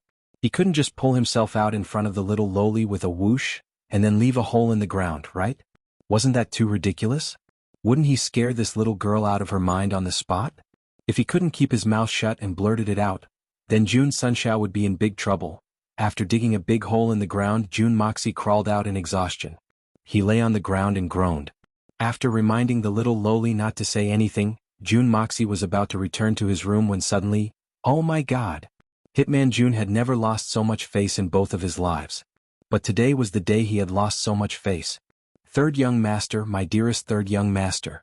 Brother Imosia, uncle, my dearest uncle. Where are you, where are you? Come quickly, come quickly. Fatty Tang's cries resounded through the sky like a pig being slaughtered. That kind of intense surprise had already surged to the extreme, like a pervert who hadn't been able to find a wife for 8 lifetimes, suddenly seeing the 7 fairies in the sky bathing in front of him. Jun Moxie nervously pushed open the door to Fatty's room, only to find that Tang Yuan's personal maid was already scared like an old sow sifting chaff, hiding behind the door and trembling incessantly. It was the middle of the night, and Fatty Tang's earth-shattering howl had attracted the attention of the June family's patrolling dogs in unison. It was a magnificent sight to behold. "Oh God!" Fatty Tang continued to chant, his eyes brimming with tears as he looked at June Moxie, his body trembling violently to get out of bed. His expression was incomparably excited. His small eyes that were half covered by his fat were miraculously wide open, and his face was radiant with the radiance of pilgrimage. This appearance was like that of a devout Buddhist who had suddenly seen the Buddha appear in front of him. "My God! Uncle, lie down quickly." June Moxie took 3 steps at a time. If he really let this fatty fall out of bed, he reckoned that this guy would be crippled for the rest of his life. If he let this guy become crippled in his own home, then it would be the same for him. How could June Moxie not be anxious? You. Tang Yuan's eyes were brimming with tears, his lips trembling. You what you? Stop you and me. June Moxie squinted his eyes, his anger rising. "Fatty, I'll call you big brother, alright? Please don't be so excited, it's already the middle of the night, even if you don't rest, you have to let others rest. You have some pity on my night patrol dogs, they've been working hard for the whole day, why don't you let them rest? Why are they accompanying you in the middle of the night and excitedly barking? I'm going to fucking die." Tang Yuan stared straight at June Moxie, suddenly sobbing. "Third young master, I really didn't know that you actually have such a talent, the wisdom to bring peace and stability to the country, the unfathomable schemes, the world-shaking mind, the truly unparalleled genius, the peerless talent, the brilliance of the world. My worship for you is like a surging river, surging wave after wave, like the eternal Tian Fa forest, like the eternal snowy peak that connects the sky, like the eternal surging of the boundless ocean. Fuck me, you really? Stop." The series of flattery made June Moxie confused, but at the same time he felt that he was not being praised. Finally, he used a bit of clarity to stop Fatty Tang's endless chatter. "What exactly are you trying to do? This fatty must be plotting something. How am I talented? Although this is the truth, everyone can see that I'm so talented, even a fatty like you can see that I'm just an introvert. This business plan." Fatty Tang's hands trembled as he pinched a few pieces of paper in his hands. "Was it really written by you? You didn't hire a gunman?" June Moxie nodded his head in confusion. "Yes, why? Why would I hire a gunman for this? There was really no need to hire a gunman. In his previous life, Jun Dashao was the king of assassins. As he often needed to disguise his identity, he still needed to master some basic knowledge such as the business plan given to Fatty. That business plan was not considered top-notch. Perhaps any graduate from a famous business university would be more outstanding than Jun Dashao. It was just some simple ideas. If it was too in-depth, he would not be able to write it out. Is there a need for this? What's wrong? You're asking me what's wrong? Tang Yuan was inexplicably excited. He got carried away and grabbed June Moxie's hand, holding it with all his might. Master, please accept a bow from your disciple." No, master, please accept me as your disciple. It's not a problem to be your disciple." "I'm too excited." June Moxie suddenly felt as if his hands had been wrapped in a thick sponge. He hastily tried to pull his hands out, but Fatty used all his strength to resist. June Moxie's physical strength was at its lowest point, so he couldn't pull his hands out no matter what. Then he heard Fatty plead with tears in his eyes, Master, please be merciful, and accept me as your disciple. Fatty, if you keep acting like this, do you believe I'll throw you into the pigsty alive? Just let go of me." June Moxie threatened fiercely, then scratched his head in confusion. This plan, could it be that there's something good about it? Could it be that there's really a saying that when a protagonist casually comes up with something, there will be lackeys crying and begging to hug his thighs? Fatty Tang reluctantly let go of his hands, but when he heard this, he immediately glared and shouted with dissatisfaction. "What do you mean by, there's something good about it? There should be a limit to boasting, even though this is obviously the ultimate treasure of business. It's a huge invention that has never been seen or heard of before. It's a treasure that is worthy of any businessman in the world to worship, study diligently for the rest of their lives. But you have to be humble, only then can you have the demeanor of a grandmaster in the business world." As he spoke, Fatty Tang became excited again. Is it really that good? June Moxie was really doubtful. How did I become a business guru of my generation? After all, he had never really done business before. At most, he was just pretending to be a businessman. This information was only what he had heard and seen in his previous life. He had scribbled down everything that he could think of. He was prepared to let Fatty Tang use his discretion, but he didn't have much assurance in his heart. He didn't expect that Fatty Tang would actually hold it in such high esteem, which was unexpected. Hitman Jun had obviously ignored the limitations of the 2 eras he had experienced, and the comparability of the business world. It's scary to have no knowledge. But it's even scarier to have advanced knowledge. Tang Yuan took 2 deep breaths and then grimaced in pain. His previous torment had already affected his wounds, but he was too excited before so he didn't feel it. Now that he had calmed down he naturally felt it. Fatty said with a bitter face, "Third young master, quickly look at my butt, is it bleeding? It hurts a lot." Blarg. Jun Moxie retched, "Damn it, I'm not looking. In case you spray it again, this young master still needs to keep this face of mine to pick up girls." Tang Yuan was both angry and amused at the same time. He felt pained and embarrassed at the same time. "Motherfucker. Do you think you can just spit it out whenever you want? I didn't take any medicine today and I didn't even eat anything." Jun Moxie straightened out his wounds and said in a serious tone, "Fatty, seriously speaking, can this idea really be used? Believe me. This is absolutely the golden rule of all businessmen in the world. It's full of wonderful ideas that have never been seen before. As long as we follow the instructions, and at most make some slight changes, you and I will definitely become the richest people in the continent." Tang Yuan pointed to the sky and swore, "Third young master, as long as you have the goods, I, Tang Yuan, will open shops all over the continent. Damn it, even if it's the Xian beasts in the Tianfa forest, as long as they have the money, I can open a shop there." "That's good." Jun Moxie exhaled, "In the future I won't care about this. When you recover you'll be responsible for everything. Remember, as long as it's business matters, whether it's looking for people, buying land, building, hiring, opening shops, keeping secrets, etc. Don't look for me for anything. I'm really not interested in this stuff." "Don't worry, I understand. When a master reaches the peak, he will not want to experience a journey without an opponent again. I really understand. This time I, Tang Yuan, will do it for you. Gold and silver will roll in, just wait and see." Tang Yuan was full of confidence. As he spoke, his eyes focused on the papers again, and he was full of praise as he looked at them. "Then I'm going to sleep, I still have things to do tomorrow." Jun Moxie said tentatively. Go away. Don't disturb my mood. This is good stuff." Tang Yuan waved his hand as if he was shooing away a fly, his eyes still fixed on the papers. "Damn it. Just now you said you wanted to worship me as your master, and now this attitude. You disobedient disciple who deceives your master." Jun Moxie scolded angrily, but there was no response. Tang Yuan's attention was completely not on him now. Chapter 159. Although he had gone through a lot of trouble, Jun Moxie was pleasantly surprised to find that the qi in his body had increased by a lot. Even the yin-yang escape technique could support him for a few more breaths of time. However, the thing that made Jun Moxie the most pleasantly surprised was that he had realized something through this incident. No matter how powerful the Hongjun Pagoda was, it was only the Hongjun Pagoda and not Jun Moxie. The most reliable thing was still his own strength.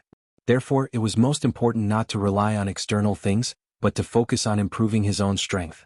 Tomorrow afternoon was the appointed time of 3 days, and Jun Moxie still needed to make some preparations.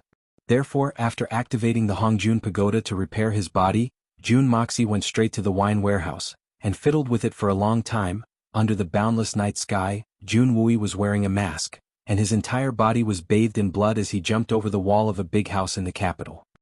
He looked at the group of boys and girls who were supporting each other as they walked away, and his eyes were full of gratification. One mustn't misunderstand. The third Master Jun's current strength had allowed him to bathe in blood.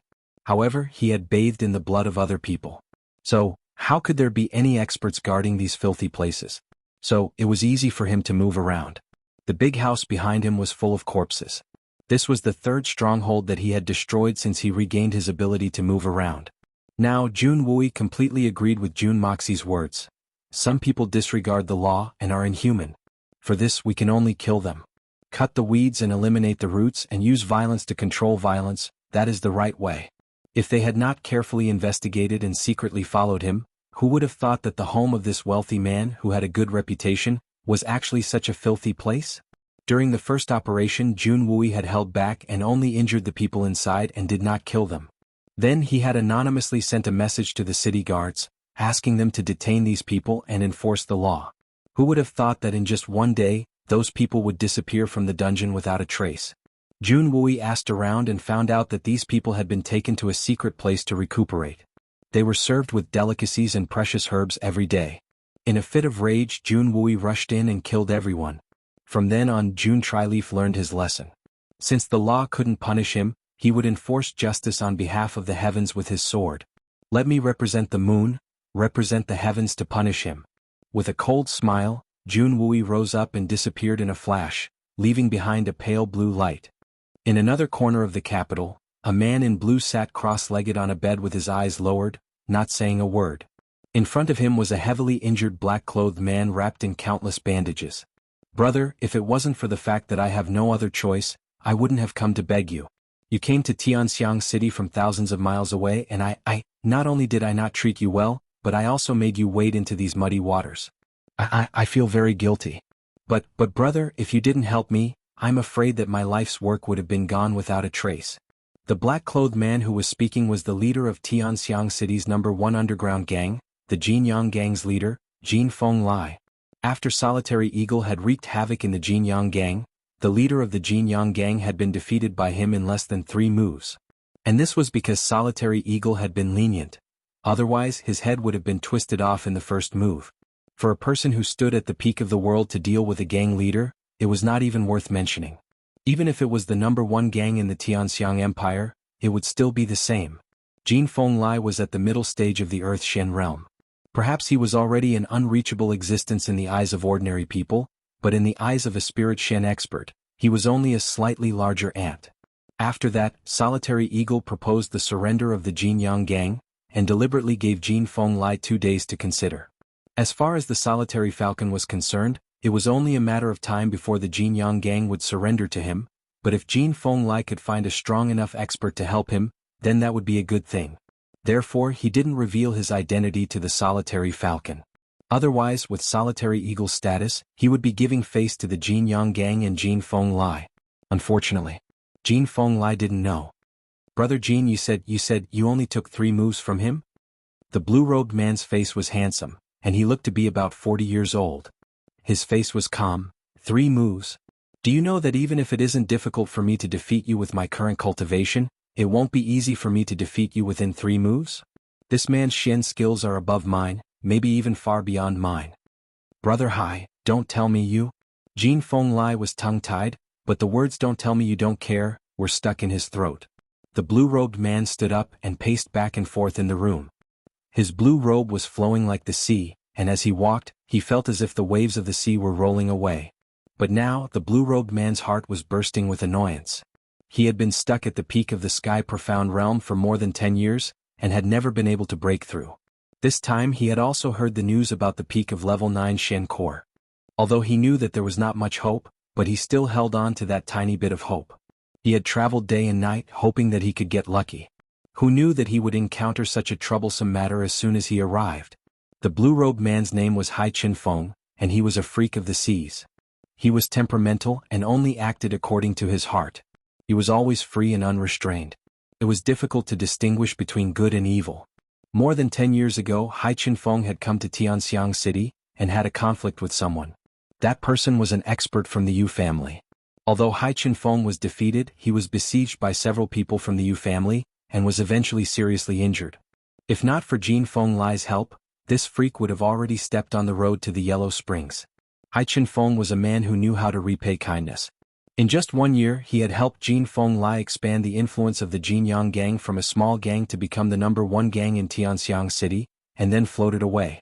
The reason why they had come to the Tianxiang City to participate in the competition for the level 9 Shen Core, even though they knew that there were a lot of experts in the city, was because they wanted to rely on the Jinyang Gang. After all, the Jinyang Gang had deep roots in Tianxiang City, and they were well informed. If the Jinyang Gang were to help him, then his chances of seizing the Shen Dan would naturally increase. However, he didn't expect that the Jinyang Gang would come to him first before he could even ask for help from the Jinyang Gang. Hai Qinfeng felt extremely depressed for a moment. He couldn't help but ask himself, is Tianxiang City a forbidden place for me, Hai Qinfeng? I can't even set foot in here? If not, then why is there such a big trouble waiting for me every time I come here? According to Jin Fenglai, the strength of the mysterious black-robed man was at least above his own, and perhaps even stronger. What should I do? He paced back and forth, feeling more and more depressed. He raised his head and sighed inwardly. He had already made a decision. Forget it. I, Hai Chen Feng, am not the kind of person who doesn't repay kindness. A real man should die. He raised his head, looked at Jin Feng Lai and spoke in a gentle voice. Brother Jin, please tell that man that I, Hai Chen Feng, will be waiting for him in the southern forest in 3 days. Thank you, Brother Hai. Jin Feng Lai was overjoyed. I knew that you wouldn't just stand by and watch. Over the years, Jin Feng Lai had been very confident in Hai Chen Feng, and had never failed in anything that Hai Chen Feng had handled. The reason why he had dragged the solitary eagle along this time was because Hai Chen Feng was in Tianxiang City at the moment. Jin Feng Lai firmly believed that no matter how powerful the black-robed man was, he could not be stronger than the invincible Hai Chen Feng. Jin Feng Lai was even thinking about where he should celebrate Hai Chen Feng's victory. Ignorance was truly terrifying. One could easily lose one's life and that of one's family and friends. He didn't even consider that Hai Chen Feng was not invincible. He didn't know that Hai Chen Feng's heart was filled with bitterness at the moment. The battle with the mysterious black-robed man bodes ill rather than well. I believe that even if I win by luck, I'm afraid that it will be a Pyrrhic victory, and I'm afraid that I won't have the strength to fight for the Xiandan. But I can't not repay the kindness of saving my life. Let me do one last thing for the Jinyang gang. Regardless of the outcome of this matter, I, Hai Chen Feng, will immediately leave Tianxiang City, and will never return. Brother Hai, by the way, did you come to Tianxiang City for the matter of the level 9 Xiandan? Jin Feng Lai said excitedly. Once this matter is settled, I will immediately arrange for the whole gang to investigate. Haha, to tell you the truth, I had already guessed your intentions when I received the news of your arrival. Therefore, I had already made the necessary arrangements. Jin Feng Lai smiled and said, with the help of Brother Hai and the entire Jinyang gang, I believe that obtaining the level 9 Xiandan will not be difficult. No. You're wrong, I didn't come here for the level 9 Xiandan. Hai Chen Feng slowly shook his head and a trace of bitterness flashed in his eyes. It's been 10 years since we last met, and I've missed you very much. Therefore, I came to visit Brother Jin, and I will go into closed-door training once I return. Since I've already anticipated the dangers of this trip, how can I let you get involved in this? I'll bear all the pain and consequences alone. So that's how it is. Jin Feng Lai couldn't help but feel sad. Then, I don't know when I will see you again, brother. This time you should stay for 2 more days and we will have a good reunion. Perhaps the next time we meet will be when you will have a breakthrough in your Shenqi cultivation? Chapter 160. Ah. Jin Feng Lai stood up in spite of his injuries. How can this be? Why not? Brother Jin, you don't need to be present in the fight 3 days from now. Hai Chen Feng turned around and said in a low voice, I will deal with the black-robed man alone. This matter is settled. Haha, if you see me die on the spot, won't you rush out and risk your lives? That would only increase the number of casualties needlessly. If you hear about my death or defeat from someone else's mouth, perhaps you won't feel so bad if you don't witness it with your own eyes? I, Hai Chen Feng, can only do this much for you after many years of friendship. Hai Chen Feng spoke in a resolute and decisive manner, turned to face the wall, and sat down cross-legged without making another sound. Brother Hai.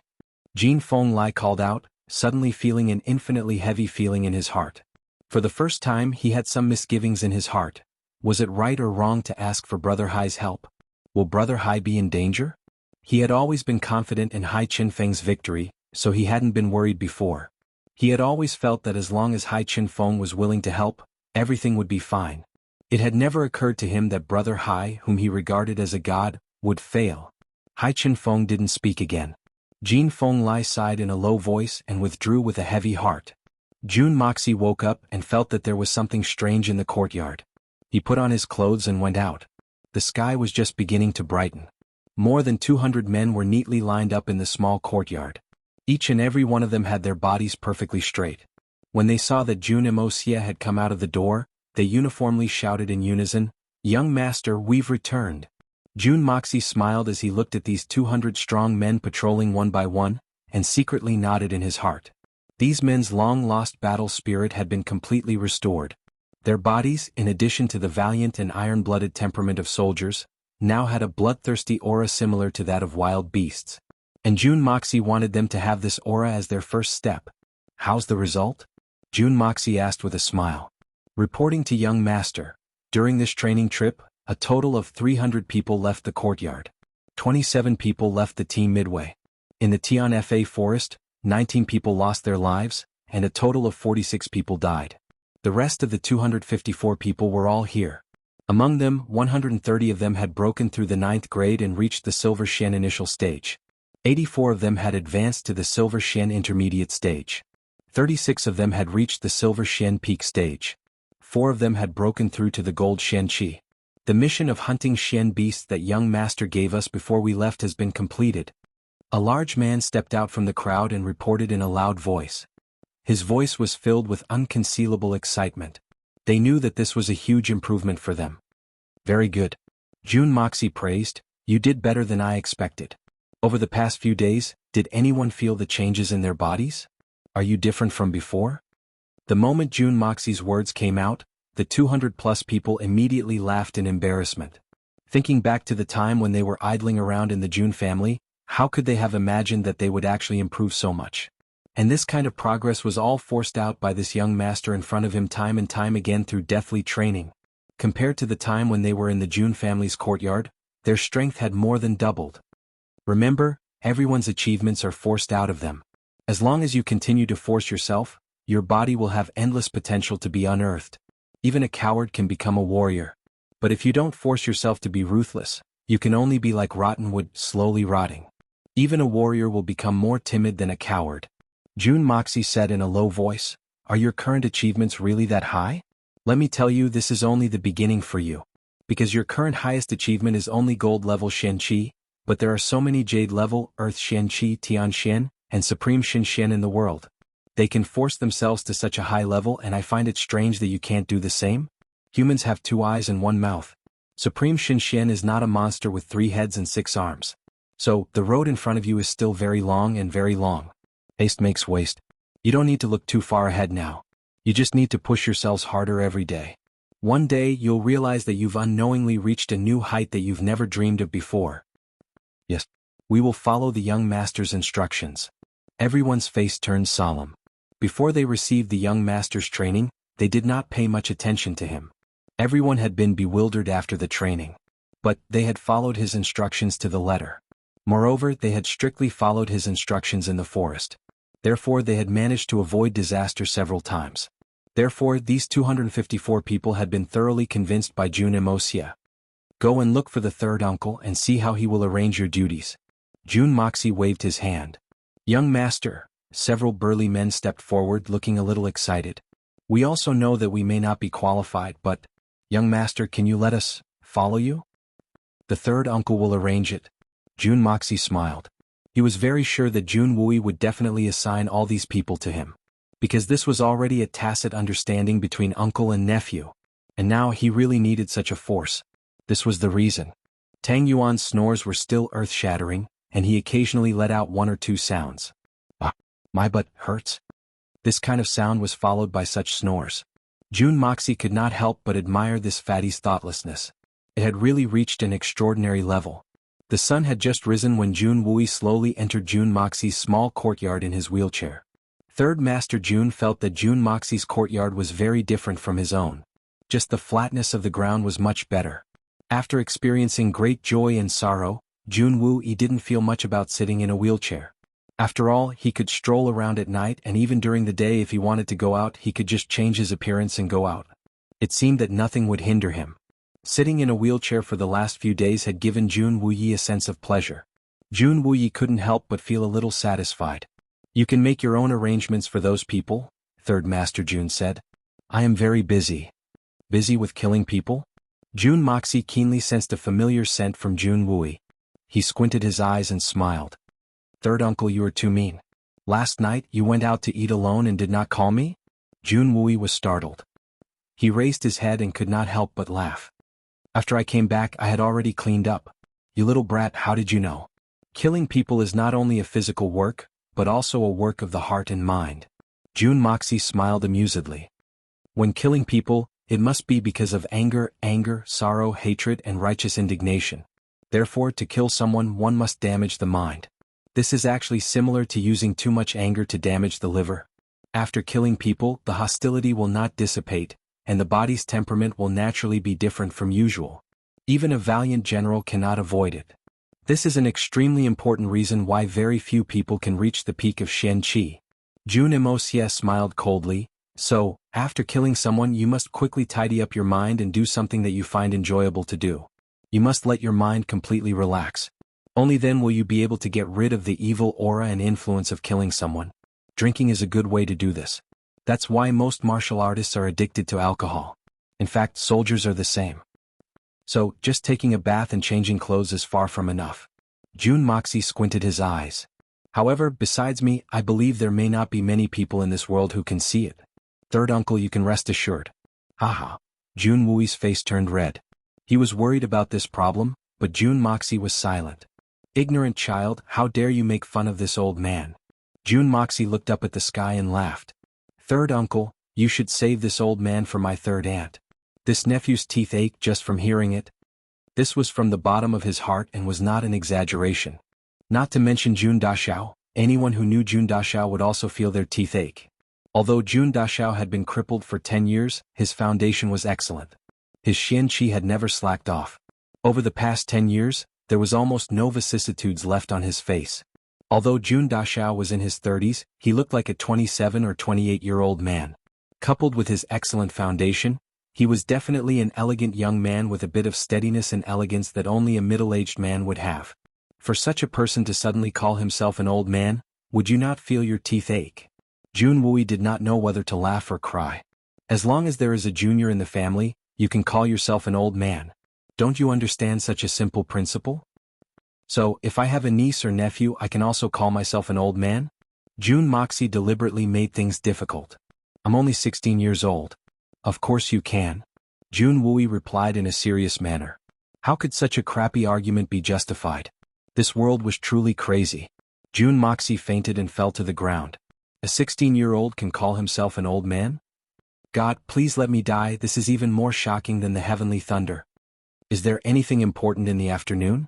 Jun Wui smiled warmly. Remember to come back early, there will be a family banquet tonight to entertain the Guan family and to welcome them. Third uncle, what are they here for? Jun Moxie took the opportunity to ask. Based on the current situation there should be only two goals. The first is naturally the 9th level Shendan. The second is to bring your sister-in-law back. They have already revealed this second point. Jun Wui smiled faintly. Qinghan staying in our Jun family has greatly damaged her reputation. So, if Qinghan decides to return home, our Jun family must compensate her. The divorce document is essential, but we must also add something else. For example, we must announce it to the world. That way we won't let down that child for the rest of her life. Chapter 161. Jun Wui frowned slightly. Wuxia, you and I both know that whether Qinghan stays or goes is the housekeeper's own business and has nothing to do with the Jun family. Although Qinghan holds the title of the Jun family's granddaughter-in-law, it's only in name. In fact, we didn't even have the time to hold the wedding ceremony. So, Qinghan can't be considered as a member of the Jun family in terms of etiquette and fact. However, when your brother died, Qinghan was overwhelmed with grief. In order to take care of her emotions and prevent her from doing anything extreme, we had no choice but to do so. But Qinghan is still young, and she will have another happy marriage. The two of them have a tacit understanding, and even the divorce papers for the annulment of the engagement have already been prepared. It was personally drafted by your grandfather when your elder brother was killed, and it has been preserved ever since. So long as Qinghan nods her head, our Jun family will immediately use all our power and channels, including the families and the governments, to announce to the world that she will be a pure woman. If Qinghan decides to leave, we will sincerely be happy for her.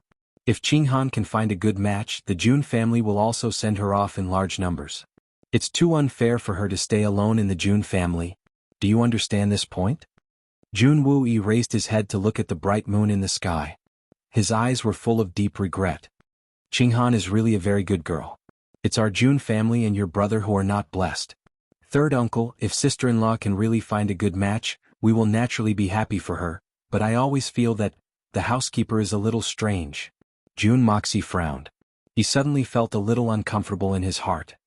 If the housekeeper ignores Qinghan's happiness and only weighs the interests of the family, then it's naturally a different matter.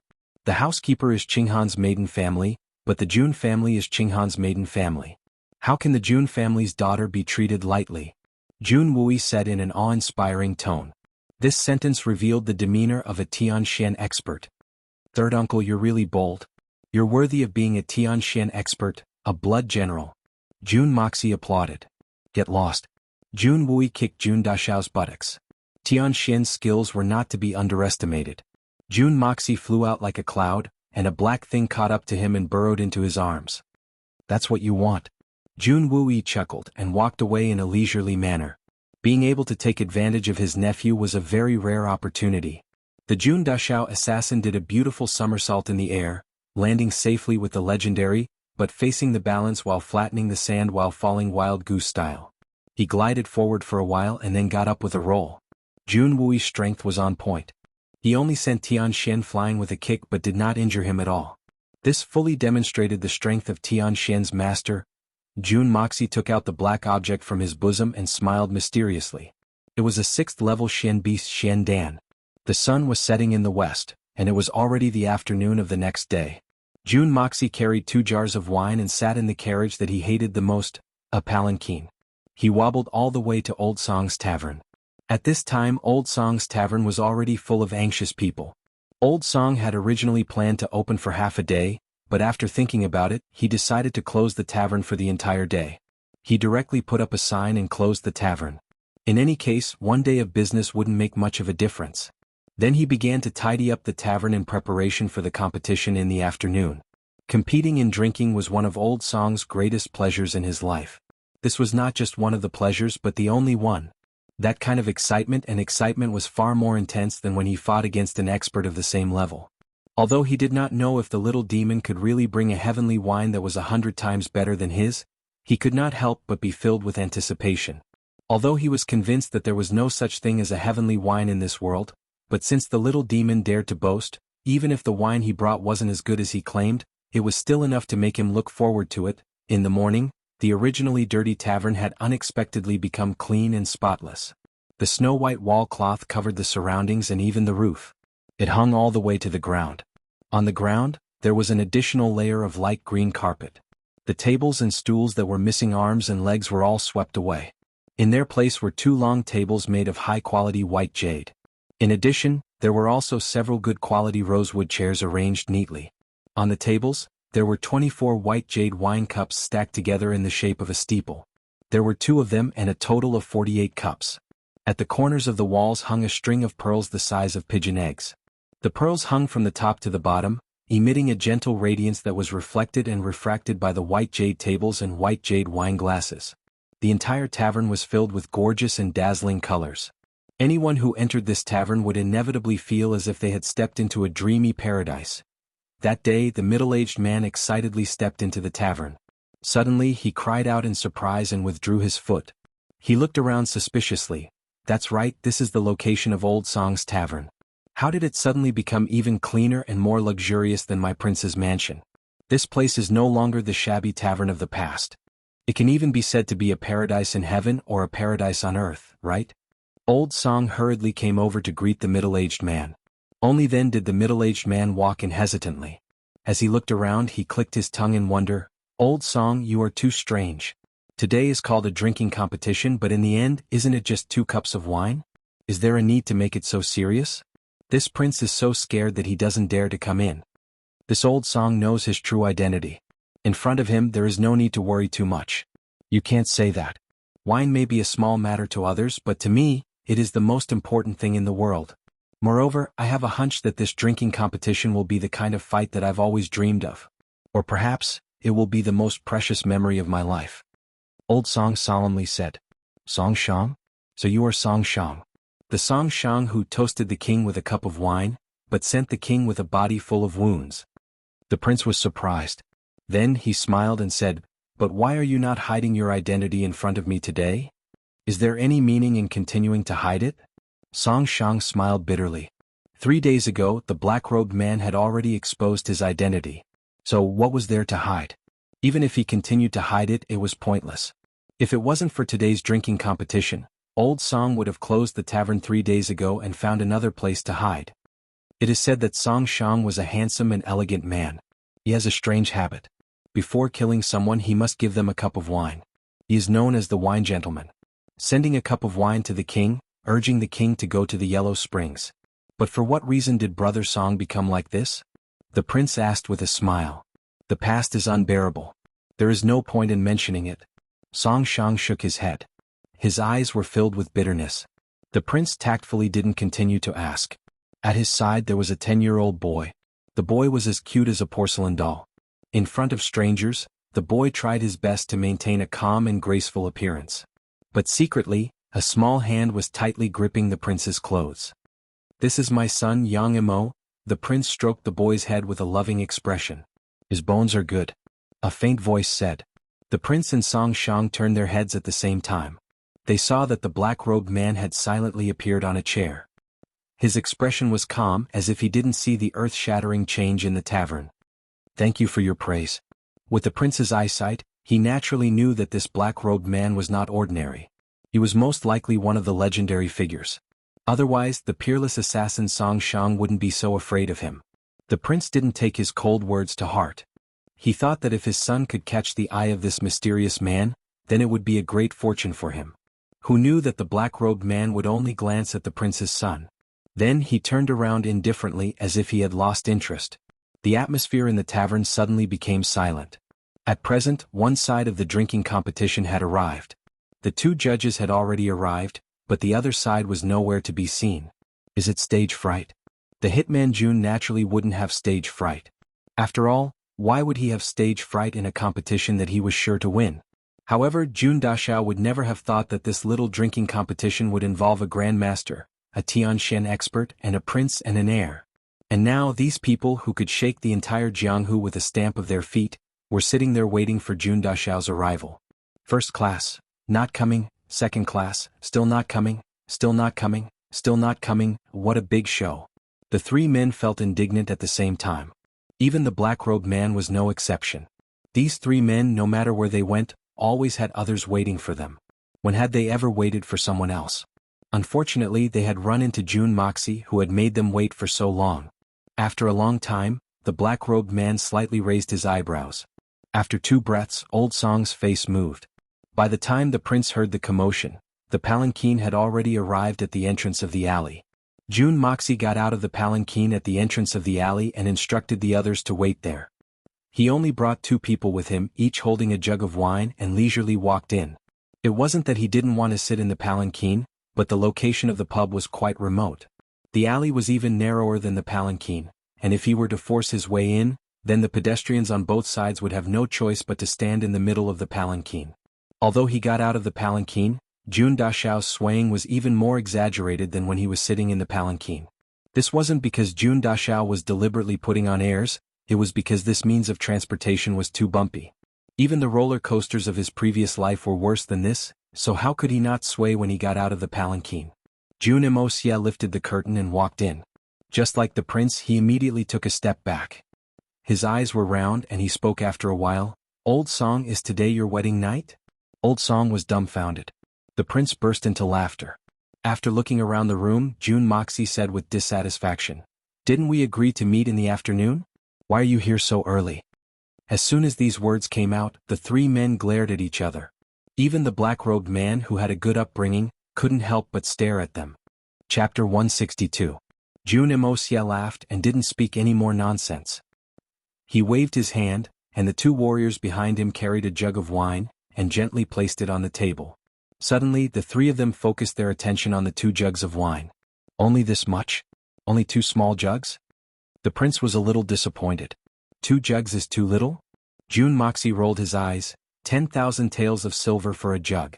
These 2 jugs are worth 20,000 taels of silver. I can't even drink for free. 10,000 taels of silver for a jug? Song Laosan snorted. I have never heard of a wine that is worth 10,000 taels of silver for a jug. Just the price alone is 100 or even 1,000 times more than the price of this Song's wine. This time I've really broadened my horizons. His words were said with a hint of sarcasm in them. Frog at the bottom of a well, how can you know the vastness of the Milky Way? You are the one who has seen the world. Jun Moxie said without any trace of politeness. What are you waiting for? Hurry up and start, we still have things to do when we get back. I haven't even said that this wine is actually blended. My wine should be worth 10,000 taels of silver for a cup. The three of them saw this brat's overbearing attitude and couldn't help but get angry. The black-robed Lady Langling snorted and looked at the jug of wine. The aroma of the wine is only so, it doesn't necessarily mean that it is good. Who is good and who is bad we will only know after tasting it. How can we know the quality of the wine before tasting it? June Moxie also snorted coldly. The three of them sat down angrily. The two judges had already made up their minds. If the two wines are about the same, or even if this brat's wine is slightly better, they will still give Song Laosan the victory. Let's see how arrogant this brat is. A small jug of wine costs 10,000 taels of silver. Why don't you just rob the treasury? Why is there a little girl here? June Moxie looked at little Yang Emo in surprise and praised, not bad. Beautiful eyebrows and phoenix eyes. In the future when you ask for my hand in marriage, you will definitely break the threshold. TSK. I'm a man. Little Yang Emo was so angry that he forgot his shyness and let go of the hem of his father's clothes. He clenched his fists tightly and glared fiercely at June Moxie with his black and white eyes. His voice was filled with Tong Rui's voice. Really? Why can't I tell? You don't even have an Adam's apple. Even the voice is a girl's. June Moxie shook his head and squinted at him. Why don't you take off your pants to prove it? This was obviously bullying. It would be strange if such a young child had an Adam's apple. I'm really a man. The little fellow clutched the waistband of his trousers tightly, his little face flushed red. He was very afraid that this shameless strange uncle would come over and pull off his trousers. Let's say you are a man. June Moxie giggled, come little girl, watch me compete with your grandfather in drinking. He pointed at Wangya. I'm a man. The little guy screamed again, besides, that's my father. The few of them laughed at the same time and rocked back and forth. June Moxie also laughed and rubbed his hair. Okay. Didn't I say that you are a man? Is that okay? And okay. The little fellow didn't notice the other meaning in June Moxie's words. He whispered in June Moxie's ear, if you still don't believe me, I'll take off my pants and show you my D*CK when there's no one around. June Emosia was left dumbstruck. He had been defeated. Although the little fellow spoke softly, which one of the people present didn't have a keen sense of hearing? Even if the little guy's voice had been 10 times softer, they would have still been able to hear him. So they couldn't help but burst into laughter. June Emosia's teasing made everyone feel as if the distance between them had been shortened by a lot. June Moxie secretly smiled in his heart. Amusing a child. Although the hitman had lived 2 lives, he had never done such a thing before. But he was using this method to make everyone laugh and liven up the atmosphere. Then after the drinking competition, wouldn't it be easier to talk about anything? However, no matter how strong an expert was, it would be useless to argue with a child. Looking at a mysterious master and a Tianxian master, June Moxie felt that he would be letting himself down if he didn't make use of this opportunity. Old Song carefully came out of the inner room, holding 2 jars of wine as if they were treasures. There was a thick layer of dust on top of these jars, and no one knew how long they had been there. In order to be fair, since you only brought 2 jars of wine, then I will also bring 2 jars. Old Song was somewhat proud of himself. These 2 jars of wine had been brewed when he was in the prime of his life. He had used the best fruits and spring water to brew these 2 jars of wine. This wine was brewed when I was 28 years old. Back then I was in the prime of my life. I traveled from the snowy peaks to the north, to the glaciers to the south, to the drifting clouds to the east, and to the Pengduan Mountains to the west. I spent 5 years collecting more than 30 types of exotic flowers and fruits, then mixed it with the essence of the 5 grains and water from the snowy peaks to brew it. Song Shang's hand rested on the jars of wine as he spoke with a sad expression on his face. After I brewed this wine, I suffered a series of major changes and was unable to recover. I hid in Tianxiang and never came out again. At that time I was only able to brew these 2 jars of wine, and was not willing to drink them. These 2 jars of wine can be regarded as the pinnacle of my life.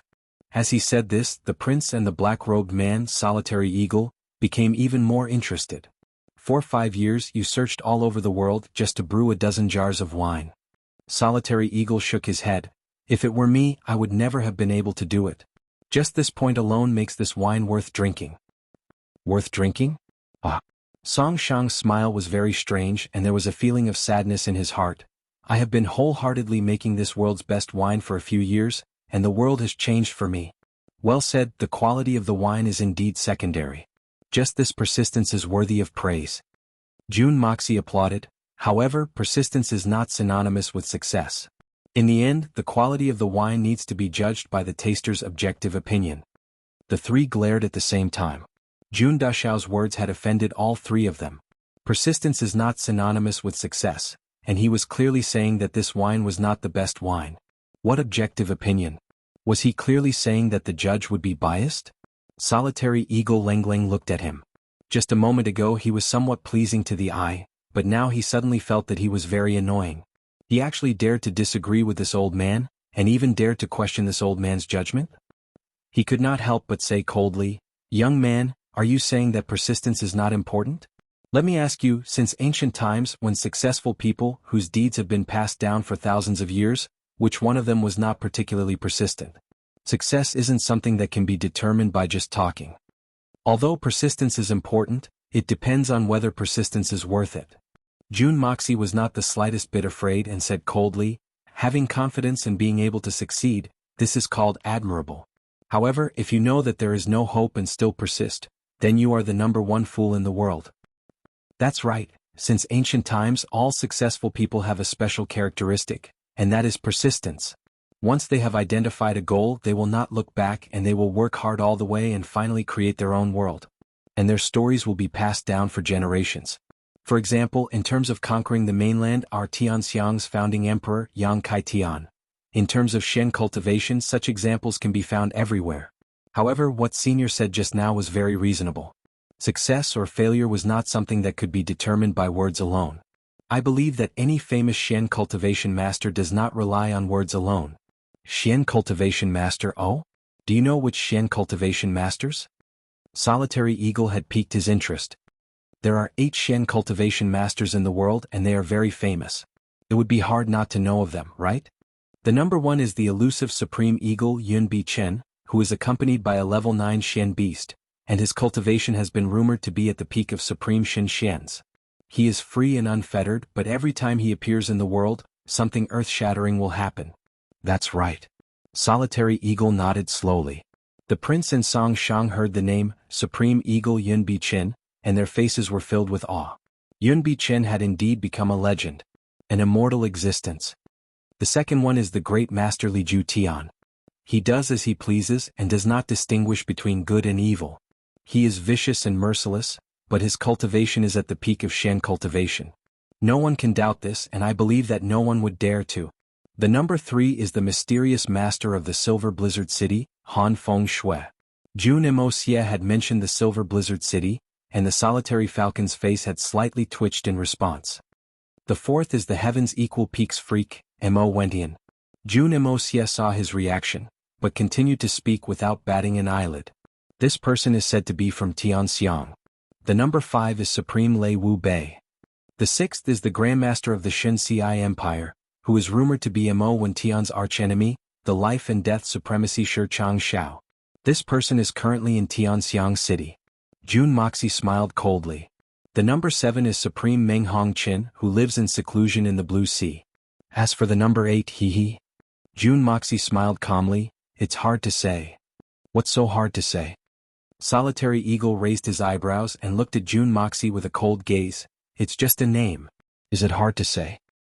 The number 8 should be tied by 2 people in the eyes of the world. Jun Moxie smiled mysteriously. Solitary Eagle of the Grasslands and Feng Wanyun of the Fierce Gale Swordsman have been fighting for the number 8 position for half their lives, and have yet to determine a winner. That's why I said that the number 8 position will be shared between the 2 of them. What do you mean by no winner? That Feng Wanyun was not even worth mentioning, it was just an undeserved reputation. What qualifications does he have to be compared with the Divine Eagle of the Grasslands? Solitary Eagle snorted twice. Senior's words make sense. I heard that Solitary Eagle often goes to the Great Snowy Mountains to practice his martial arts, and fights with thousands of vultures. If this rumor is true, then the tenacity of the Divine Eagle of the Grasslands is commendable. Jun Moxie's face was heavy, but there was a hint of worship in it. From this point of view, Solitary Eagle indeed has the qualifications to be above Feng Wanyun. He is worthy of being called the Supreme Master of the Grasslands. Solitary Eagle couldn't help but be pleased with this affirmation and praised, I didn't expect a kid like you to be able to name all 8 Grandmasters. You have some knowledge. Chapter 163. The prince and Song Laosan were silently cursing in their hearts. Didn't I just say that this is something that anyone in this continent would know? How could it be said that he has some knowledge? Does this even need to be known? Besides, the solitary eagle of the savannah has been battling the snow mountain eagles for many years, but the fierce Gale swordsman Feng Wanyun has annihilated the prairie wolves many times, and his battle record is not inferior to that of the solitary eagle. How could this be an undeserved reputation? However, the two of them were also shrewd people. From the conversation between Jun Moxie and the solitary eagle, they could tell that something was amiss. When they thought of the 8 great grandmasters, how would they dare to raise any objections? Other than the 8 great grandmasters, there is also the supreme assassin Chu Chihuan. Speaking of this name, Jun Moxie couldn't help but be fascinated. Just what kind of outstanding assassin would be able to be called the supreme assassin? I wonder if his strength is stronger than the evil monarch in my previous life. I'm really curious. Thinking of this, Jun Moxie's heart was filled with a strong desire to fight. As the saying goes, a mountain cannot contain 2 tigers. In the same profession, there naturally cannot be 2 supreme assassins. In the profession of assassins, this is even more so. And Jun Moxie, the peerless evil monarch who occupied the throne of the world's #1 assassin in his previous life, would he be able to tolerate someone suppressing him? The answer is naturally no. At this moment, Jun Moxie suddenly had a faint feeling that sooner or later, he and the supreme assassin Chu Chihuan would have a battle. This seemed to be a fated battle, and it was inevitable. Young man, although you're quite knowledgeable, but this old man still doesn't agree with what you've just said. The solitary falcon's tone had obviously softened a lot even though he was still questioning him. This point is easy to explain. Why did I mention that the solitary eagle fought with thousands of vultures in the snowy mountains? That's the truth. Jun Moxie said with a sigh, as everyone knows, the vultures on the snowy peak are not ordinary vultures. They are real mystical beasts. Although their level is slightly lower, the attack power of thousands of low-level mystical beasts is enough to cause a qualitative change. We all know that by practicing and fighting in that place, one can cultivate the Xian Qi within one's body and continuously grow. Just the bone-piercing cold is enough to push one's Xian Qi to progress step by step. Moreover, he had to deal with so many vultures at the same time. If he was able to emerge victorious in the end, then he would surely be able to greatly increase his combat experience. Moreover, you can observe the flight path of the vultures and their attacks, and comprehend your own moves from them. The solitary falcon nodded with a smile on his face as he listened to Jun Mosie's explanation. Yes, this is indeed a good idea. Looking at the expression on his face, Jun Mosie suddenly had the urge to spit on his face. Look at you, you're so proud of yourself. No matter what, you're still a great master of your generation. Can't you be a little more reserved? Everyone here can see that you are the solitary eagle, the god of the grassland eagle. And you are still pretending to be mysterious. Of course, that little rascal Yang Mo is an exception. Jun Moxie suddenly realized something. So, whether it was an ordinary person or an official, whether it was a gangster or a grandmaster, they all like to be flattered. Look at this guy in front of me, how comfortable is he being slapped by me? I wonder if this is the Charles de Gaulle of this world? Therefore, although the solitary eagle's practice process is extremely dangerous, and there is always the possibility of dying in the eagle's belly, it is a shortcut to practice martial arts. As the saying goes, fortune comes from danger. Solitary eagle is worthy of being a grandmaster if he can think of this. Jun Moxie resisted the urge to vomit in his heart. He praised enthusiastically and slapped the eagle without hesitation. Although this thing was a little disgusting, it was cheap and did not cost a penny.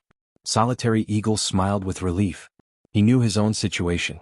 Although his efforts were not recognized by others, it would be a lie to say that he was not happy to be praised like this today. But Jun Moxie stopped before going too far. He quickly changed the topic. Since this is a shortcut to success, there are so many smart people in the world. Don't you think others have not thought of this? In fact, I believe that Solitary Eagle is not the only one who has practiced martial arts on the snowy peak since ancient times. But only Solitary Eagle has become one of the 8 grandmasters. The others are unknown. What does this mean? Solitary Eagle was slapped all over. He blurted out, because those people are all dead. The solitary falcon couldn't help but sigh as he thought of the piles of bones buried on the snowy peak. However, he was feeling proud at the same time. Yes, what this senior said is very correct. Jun Moxie praised without restraint. A shortcut is never the same as a smooth road. Those people are all dead. Their bones are buried in the snowy peak. They have even become vultures' food.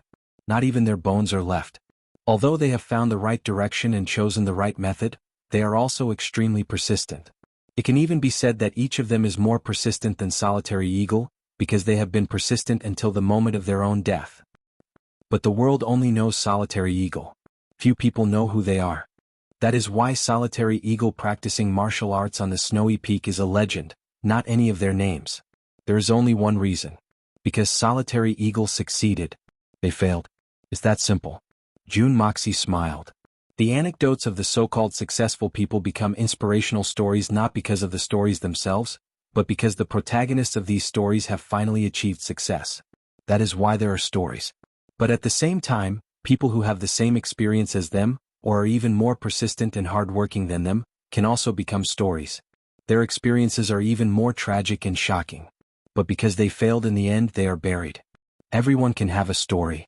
Everyone can even become a legend. But there must be a prerequisite: you must first succeed. Wealth is a kind of physical enjoyment, but poverty is a kind of spiritual enjoyment.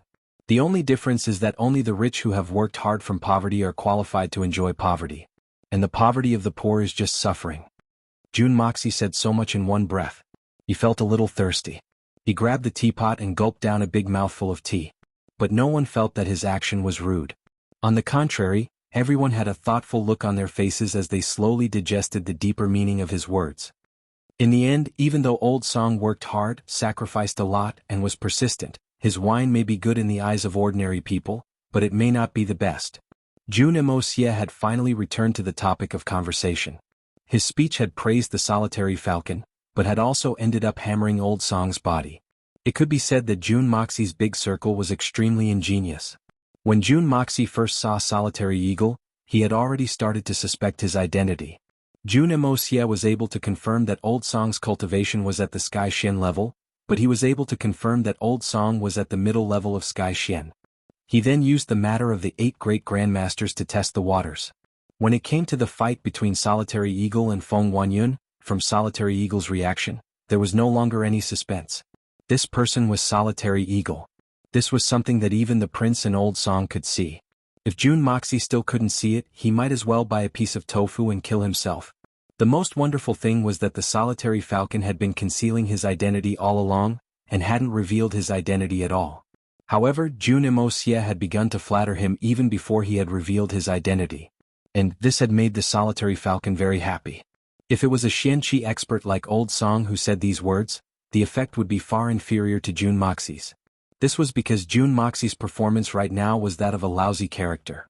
Such a character was actually able to judge the outcome of the fight between Solitary Eagle and Feng Wanyun in such a fair manner. If that was the case, then wouldn't the others have a better idea of the outcome? How could Solitary Eagle, who had never defeated Feng Wanyun in his entire life and had always been in a draw, not feel happy? Looking at him, squinting his eyes and nodding his head vigorously, it was enough to prove the power of Jun Moxie's words. The more I look at this brat, the more I find him pleasing to the eye. Just as you said, whether a wine is good or bad, we still have to taste it and not boast about it. Old Song was a little depressed. He took out his wine and recounted his experience, gaining the unanimous approval of the crowd. Not to mention, if they were to compete in drinking at that time, even if the taste of the wine was the same, but with his foreshadowing, the victory would definitely belong to him. As for this brat, not only was he late, the moment he came in, his words had already caused the heavens to be angry and the people to resent him. But after talking about all sorts of nonsense, he actually managed to change the direction of the wind. Although what he said did make some sense. On the surface, it seemed that the two of them did not mention competing in drinking, but in reality, the moment Old Song brought up the origin of his wine, the competition had already begun. And Jun Moxie's words were like a counterattack, completely destroying the slight advantage that Old Song had had. This was creating momentum. But at the same time, Jun Moxie was also pursuing the greatest benefit. This was the prairie eagle god, Solitary Eagle. In the current turbulent times in Tianxiang City, Solitary Eagle's attitude was enough to turn the situation around. Moreover, Jun Moxie intended to find out how to use the Xian Dan from Solitary Eagle's mouth, and slowly lay the foundation. Not bad, wine tasting is the most important thing right now. Who is better, who is worse, who is the winner, and who is the loser we will know once we taste it. The prince laughed heartily. Compared to Old Song, he was relatively calm in the face of Solitary Eagle's prestige. After all, he was a member of the imperial family. Even though the solitary falcon's name had shaken the world, but he was in a different circle. So, he might admire him, but he didn't have much of a feeling towards him. Even if he did feel something, there was nothing he could do. How could a person like Solitary Eagle be ordered around by any country's emperor? In other words, if the solitary falcon wanted to kill him, then it wouldn't matter if he was prepared or not, or even if he was prepared for it. So, it would be difficult for him to escape death. So, it would be better to let nature take its course and not deliberately offend him. Thinking this way, he naturally calmed down. Yes, persistence does not necessarily guarantee success. But success is bound to be persistent. The solitary falcon closed his eyes and pondered for a long time. Then, he slowly said these words with a sigh. After listening to your words, I realize that it's completely unnecessary to admire a person because of something. Jun Moxie was a little surprised. He didn't think that his words would make this solitary eagle so obstinate and self-opinionated. Even though he was thinking this in his heart, he still said, yes, we only need to be clear about our goals and move forward step by step. As for whether our predecessors fell and whether our descendants can keep up, we don't need to worry about it. Because what we are most concerned about is whether we can climb to the peak and nothing else. Well said. Solitary Eagle laughed. What we are most concerned about is whether we can climb to the peak and nothing else. Just for this one sentence, I'm willing to float a big white. Why? Jun Moxie laughed and gestured for Old Song's wine to be tasted first. This action caused the prince and the others to be startled. First impressions are the most important thing when tasting wine and food. A person's intuition, especially in this kind of intense competition, is even more important. If two wines with the same taste and ingredients were to compete, then the one who drank it first would definitely win. Could it be that he was really that confident? Everyone looked at Jun Moxie and a big question mark rose in their hearts. Old Song did not hesitate, and with a wave of his hand, a faint blue light flashed, and 4 wine cups fell at the same time, quietly placed in front of everyone. This skill was like the floating clouds and flowing water, extremely natural and unrestrained, causing the little heir Yang Mo's big eyes to be filled with worship. The mud seal was opened and the rich wine fragrance instantly filled the air. The prince and Solitary Eagle couldn't help but close their eyes and take a deep breath. These two were wine lovers and also people who had tasted the world's best wine. There was nothing they could do about it. One was a prince of a country and the other was a grandmaster. If they wanted to drink, what kind of wine couldn't they drink? Before tasting wine, taste the fragrance. It really is a top-quality wine. The solitary falcon said faintly, "You're indeed worthy of being called the Grandmaster of Wine. You've spent many years on this wine, and just the smell of it is enough to make people feel relaxed and happy. Among all the wines I've tasted, there are at most 2 or 3 that can compare." Jun Moxie frowned. Although this wine's fragrance was mellow, it was too strong. It was like a high-grade perfume. If a little bit was sprinkled on the body, it would be enough to attract people's imagination, and make them appear noble and elegant. But if a whole bottle was sprinkled on the body, it would be pungent and disgusting and it would become cliché.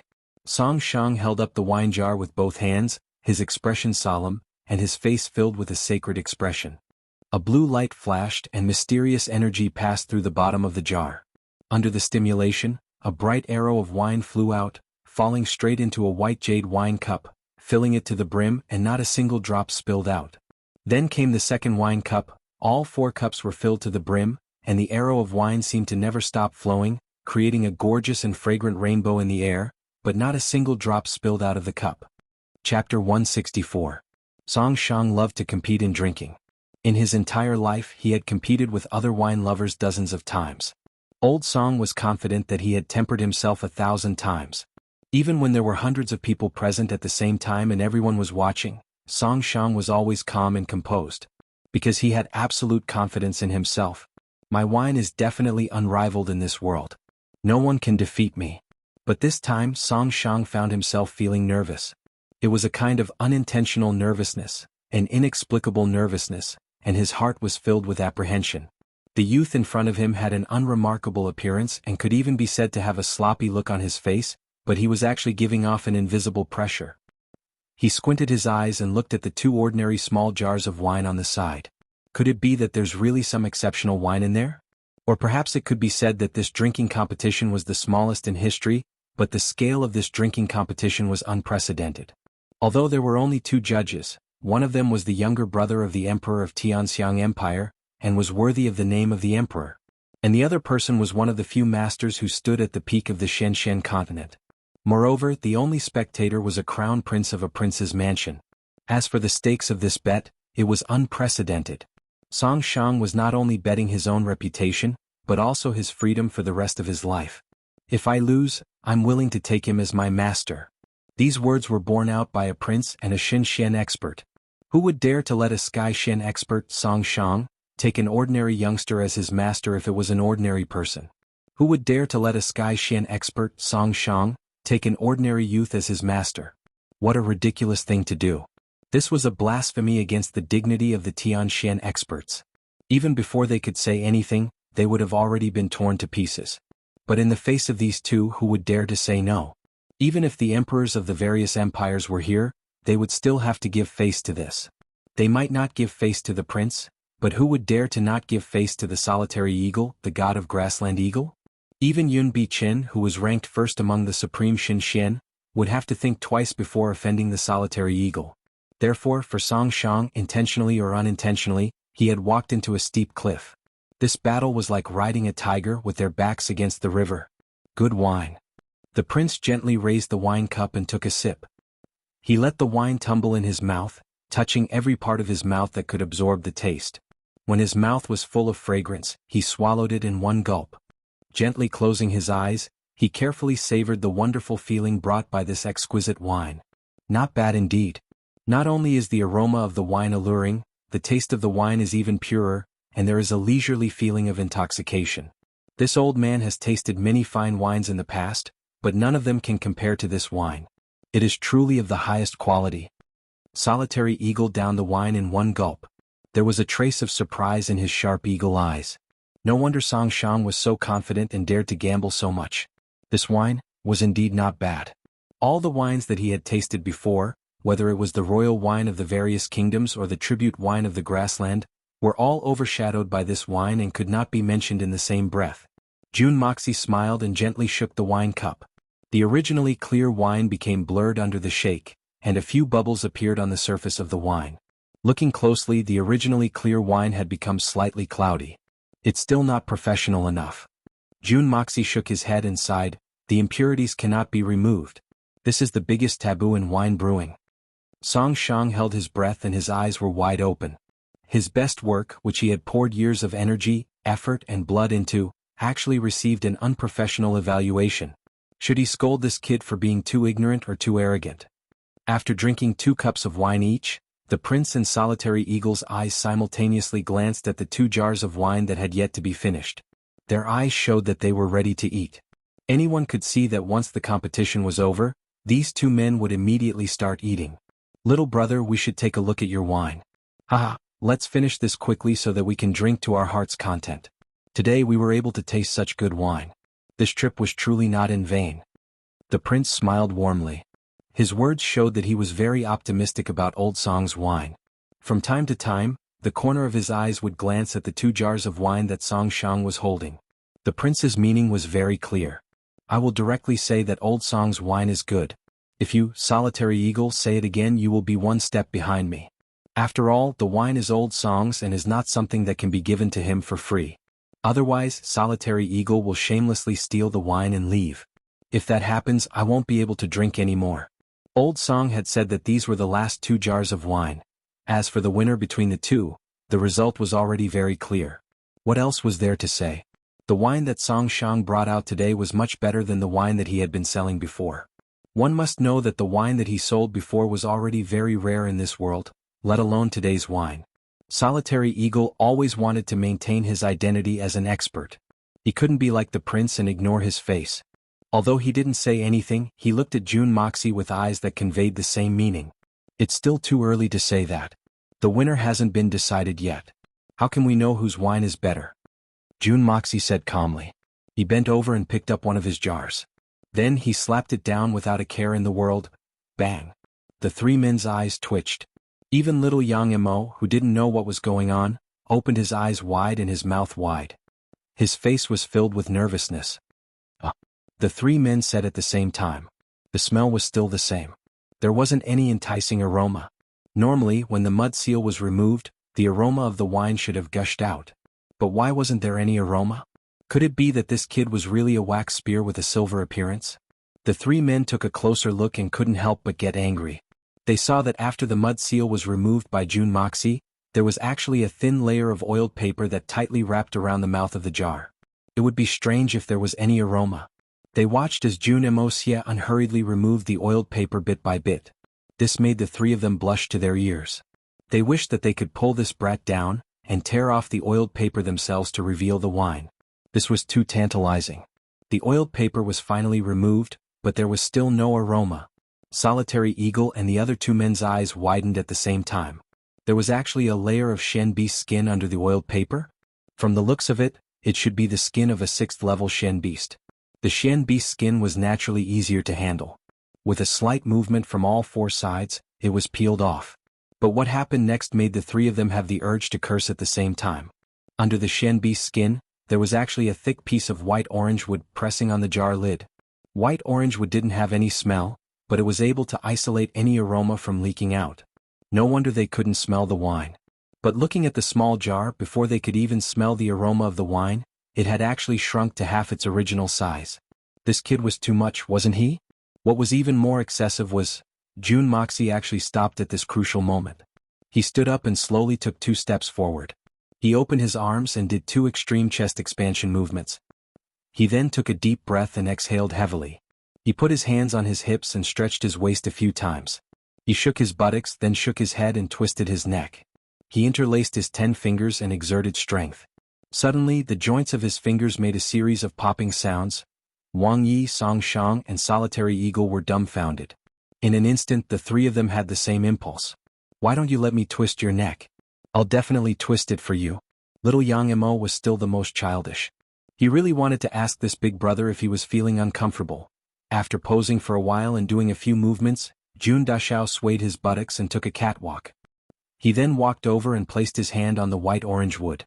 He effortlessly took it down and threw it to the ground with a clang sound. In the midst of the silence, this sound was extremely loud and clear. It made the eyebrows of the three men, who had always boasted that they wouldn't bat an eyelid even in the face of a landslide, twitch at the same time. Jun Moxie's hand was already on the lid of the wine jar. At this moment, there was already a faint fragrance of wine wafting out.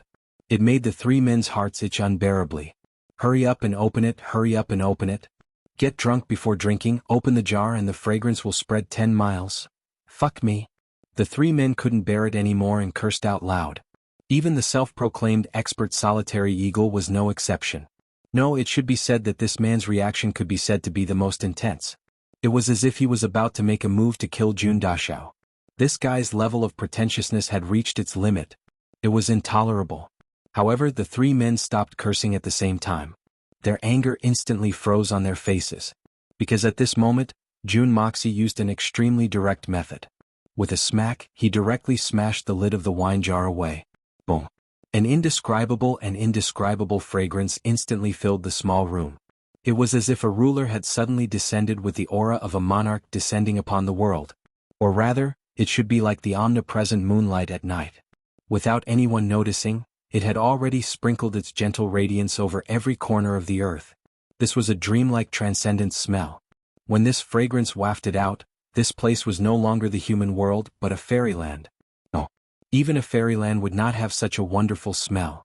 The three of them moaned in pleasure at the same time. Suddenly, they felt as if they were floating in this intoxicating wine aroma. They kept on rising and rising. Was this still wine? How could there be such a wine in this world that could bring one into a fairyland with just its fragrance? Sob sob. I am so touched. By the time the three of them came back to their senses, Jun Wuxia had already filled the 4 cups in front of him with good wine. The slightly amber-colored sake was poured into the white jade cups. Just by looking at the color, it had a kind of magical power that made people immersed in it and unable to extricate themselves. Before drinking, one is already drunk. 10 miles of fragrance. The prince forgot himself and stood up. Suddenly, his eyes were filled with hot tears. He used all his strength and roared with a trembling body, "It's more than 10 li." Old Song held the wine cup with tears in his eyes as if he had found a treasure. He looked at it carefully for a long time, unwilling to drink it. That was because he was really afraid. He wasn't afraid of losing this battle. He was afraid that the wine would only be fragrant and would lose its transcendent quality after drinking it. Chapter 165. The solitary falcon was worthy of being called a great master of the world. He was still as calm as ever and his body was as still as a rock. However, his originally expressionless face had already begun to blush uncontrollably. His eyes flashed. He picked up the wine glass and slowly brought it to his mouth. After a moment of hesitation, he tilted his head back and drank it in one gulp.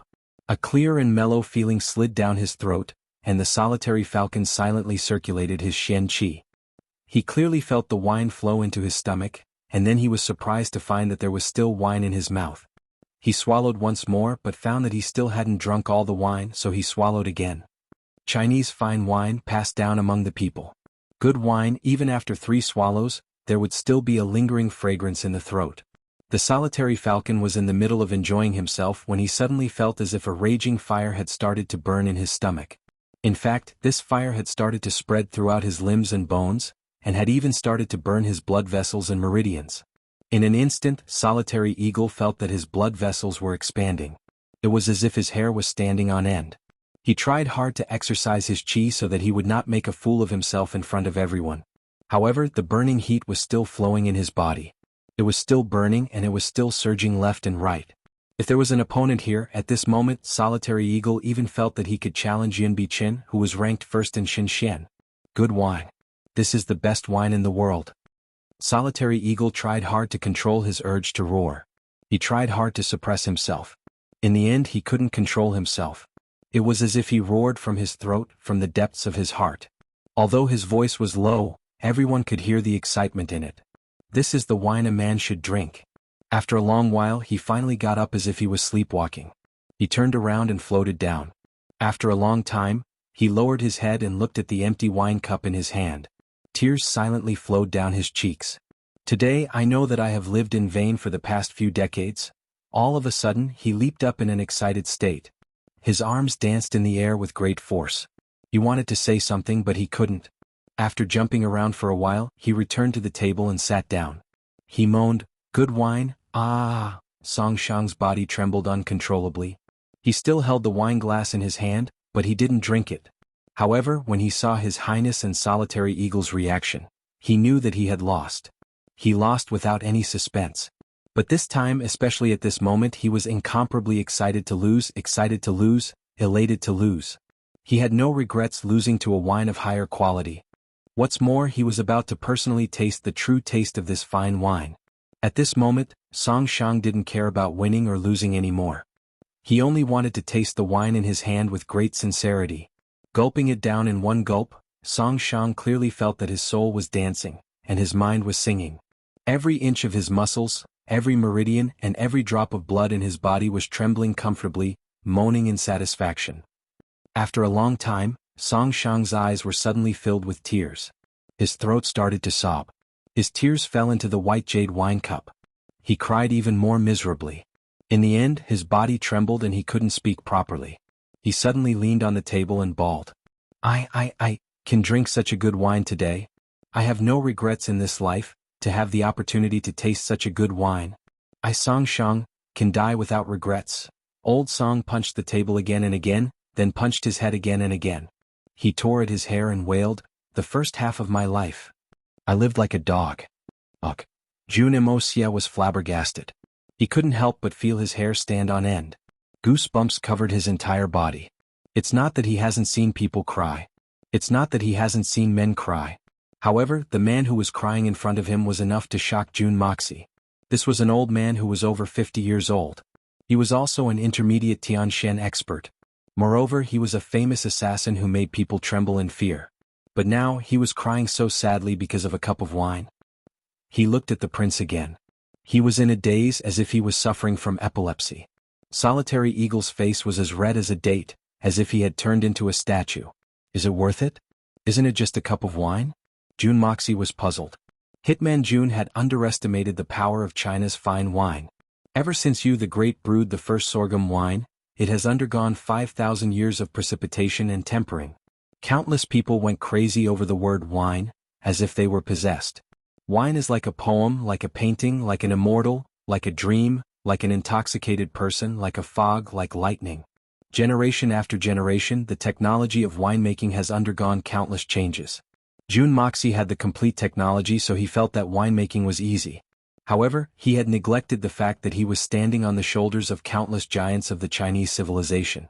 The people who had participated in the wine revolution from ancient times to modern times were standing on each other's shoulders, and were at least 3 times taller than Mount Everest. The winemaking process that Jun Dashao had mastered was the result of 5,000 years of tempering and tempering. It may seem simple, but the sages of the past had put in a lot of effort to complete this simple process. In this world that was not even comparable to the ancient times of China, he was suddenly able to taste modern China's wine. What kind of impact was this? This was simply indescribable. Old Song's Shenqi cultivation had long since reached the middle of the Tianshan realm, and was considered to be one of the top experts in the world. This was a level that ordinary people would find difficult to reach, but he didn't pay much attention to it. In fact, he had almost reached the point where he loved nothing but wine. If he hadn't devoted almost all of his life's energy to wine, then his achievements in martial arts would have been far greater than this. Old Song had once lamented over his obsession with wine, but at the same time he also felt gratified. He believed that he had reached the pinnacle of the way of wine, and had always been confident and conceited. But today he had suddenly discovered a wine that was many times better than his own. In Old Song's heart, how could he just be shocked?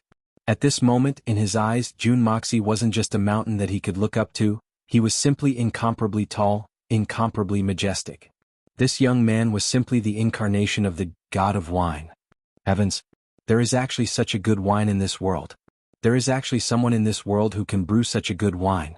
If this person isn't the god of wine, then what is he? He had thoroughly defeated a person in his most prideful domain. This was tantamount to destroying Old Song's life's perseverance. His spiritual pillar had been destroyed.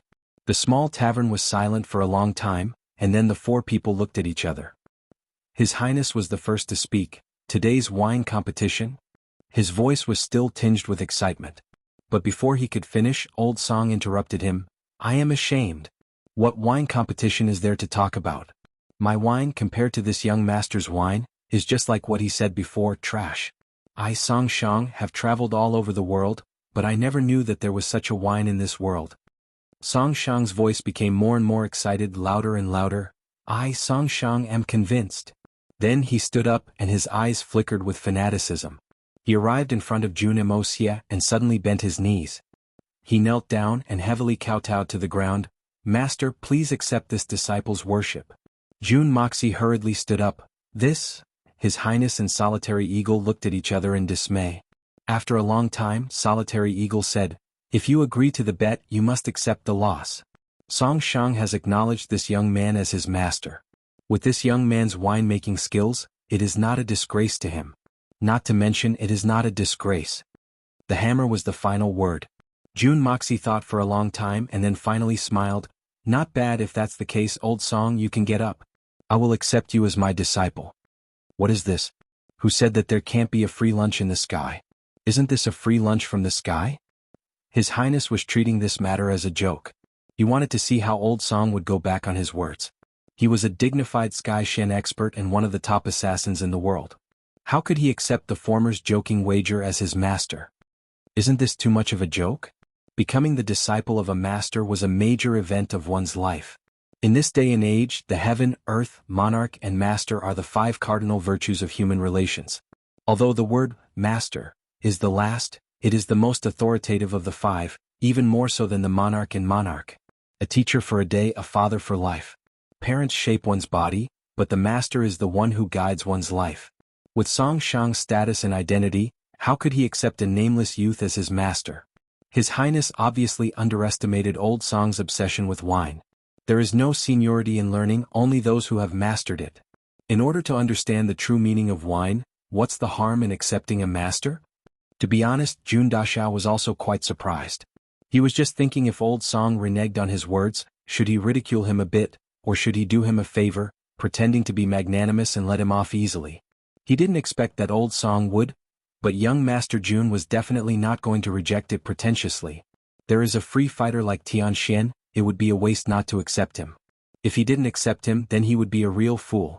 Even though this Tian Xian expert only wanted to learn winemaking from him, even though this Tian Xian expert is very mysterious, and even though this Tianshan expert can't be trusted, and even though this Tianshan expert, who cares so much? As long as you become my subordinate, you won't be able to run away? Wuxia was very excited. He suddenly realized that he was now a teacher. So, he should have the obligation to educate his disciple. The young Master Jun was fully deserving of the title of Soul Engineer in a split second. In fact, he felt that it was his duty to educate his disciple. I say, old song, do you know why you lost? Jun Moxie wanted to stroke his beard in order to make himself look like a person of virtue and prestige, but halfway through, he remembered that although he will definitely have it in the future, he doesn't have it right now. So he put down his hand and pretended to pat the dust off his leg. Chapter 166. Master's wine is a heavenly wine, a celestial wine. Unparalleled, this disciple's cultivation is insignificant. Naturally I will lose and I will concede defeat. Song Shang's tone was full of respect. It's still the same saying, learning doesn't matter before or after, the accomplished is the teacher. In the field of winemaking, the other party's achievements are indeed much, much higher than his own. Song Shang didn't feel the slightest shameful that he acknowledged this youth as his master. On the contrary, he felt very honored, very excited, and even very excited. You could have gone further, and you have indeed paid a lot for wine. But you are wrong in that you stopped moving forward. Jun Moxie was not polite and said, you opened your mouth and said that the wine you brewed decades ago is your peak, the world's best wine. Why does it sound so imposing? But it's this one sentence that has blocked your own path forward, completely ruining the possibility of advancing further in your future. The moment you brewed these 2 jars of wine and stopped satisfied, you have already lost to yourself, lost to the self who boasted of being at the peak. When Song Shang heard this, it was as if he was suddenly enlightened, and cold sweat suddenly dripped down his forehead. Yes, ever since he brewed this batch of wine in the past, there has not been the slightest bit of improvement. Instead, every day he was complacent, thinking that no one in the world could surpass him. Who would have thought that he had already been defeated? Just like Shen Qi, if there is a person who thinks, I reached the Earth Shen realm 3 years ago, and the speed of advancement is unprecedented, advancing to the Tianshan realm is only a matter of time. Then this person may not be able to break through the Tianshan realm in his lifetime, and reach a higher realm. But Shen Qi is related to the life of yourself and your family, there is pressure so you do not slack off in the slightest. Although the advancement is slow, you can continue to advance. But winemaking is different, you are not persistent enough.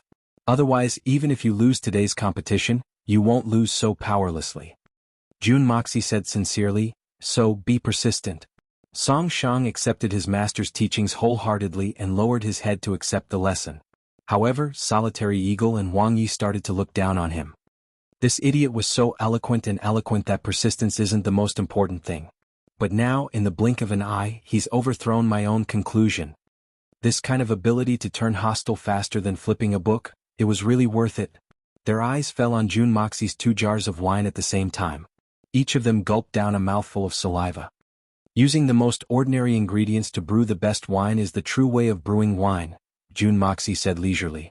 Just like martial arts in the world, using the most ordinary moves to unleash the greatest power is the true pinnacle of martial arts. Hearing this, Solitary Eagle was stunned. Those who did not have a high enough level of Shen cultivation might not be able to understand this sentence. But for a master like Solitary Eagle, this sentence was enough to enlighten even the deaf.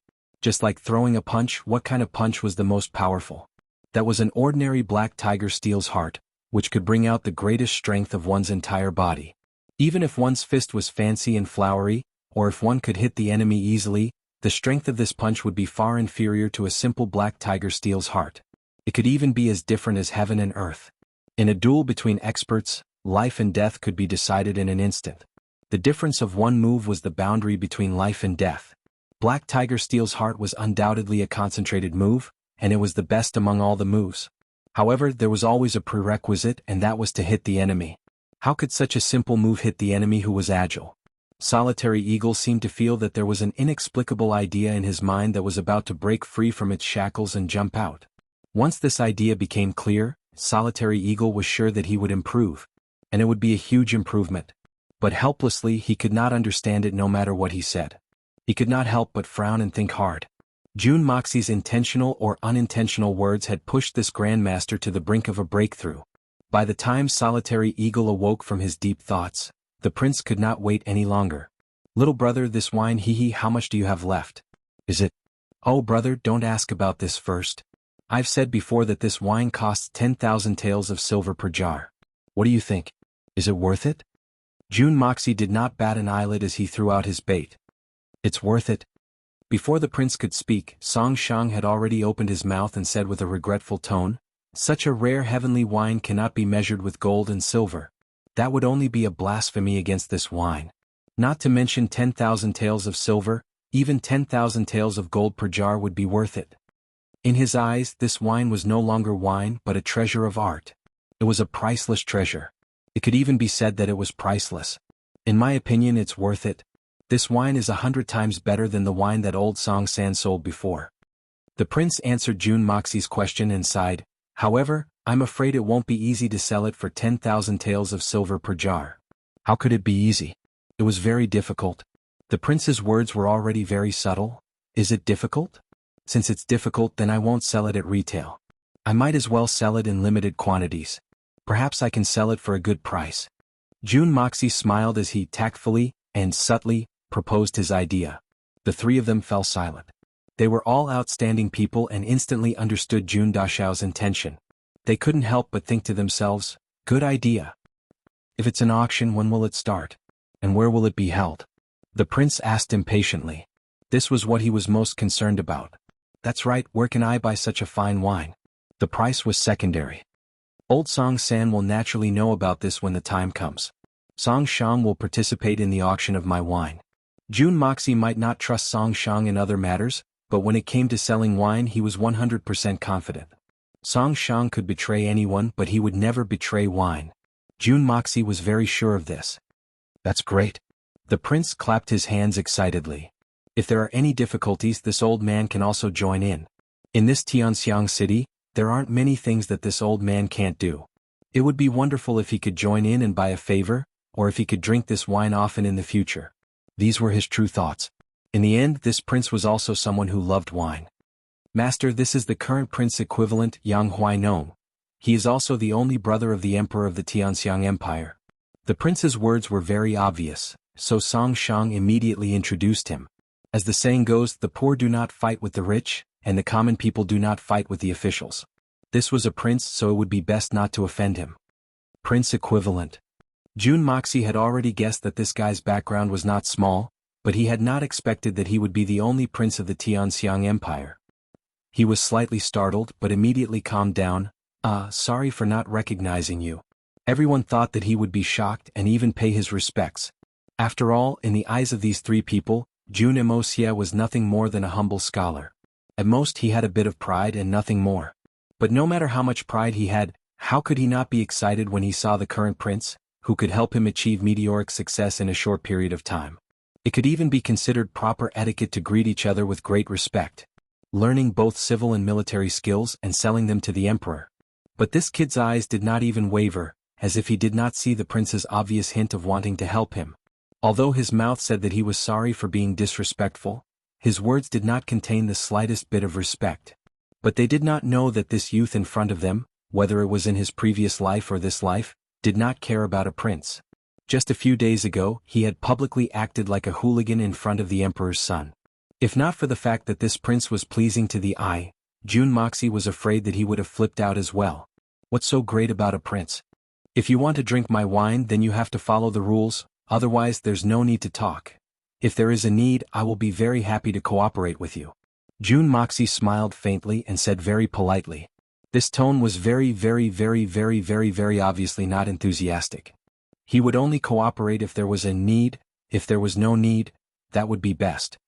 Prince equivalent Yang Huainong was not offended and laughed heartily. He squinted his eyes and said, although it is not convenient for this old man to personally appear, this old man will definitely not sit by and watch such a good wine be buried. Jun Moxie had clearly rejected him, but because of this he became even more interested. How about this? This old man is willing to pay 1,000,000 taels of silver to buy a share and take 10% of the shares. Consider this old man a way out for my descendants. I hope that little brother will agree. Once these words were spoken, everyone present was shocked. First, they were shocked that Prince Equivalent would refer to himself as this old man, and not this prince. He actually wanted to buy a share of the wine as a prince. Second, to use 1,000,000 taels of silver to only ask for 10% of the shares. It was obvious that he was very optimistic about the future of this wine.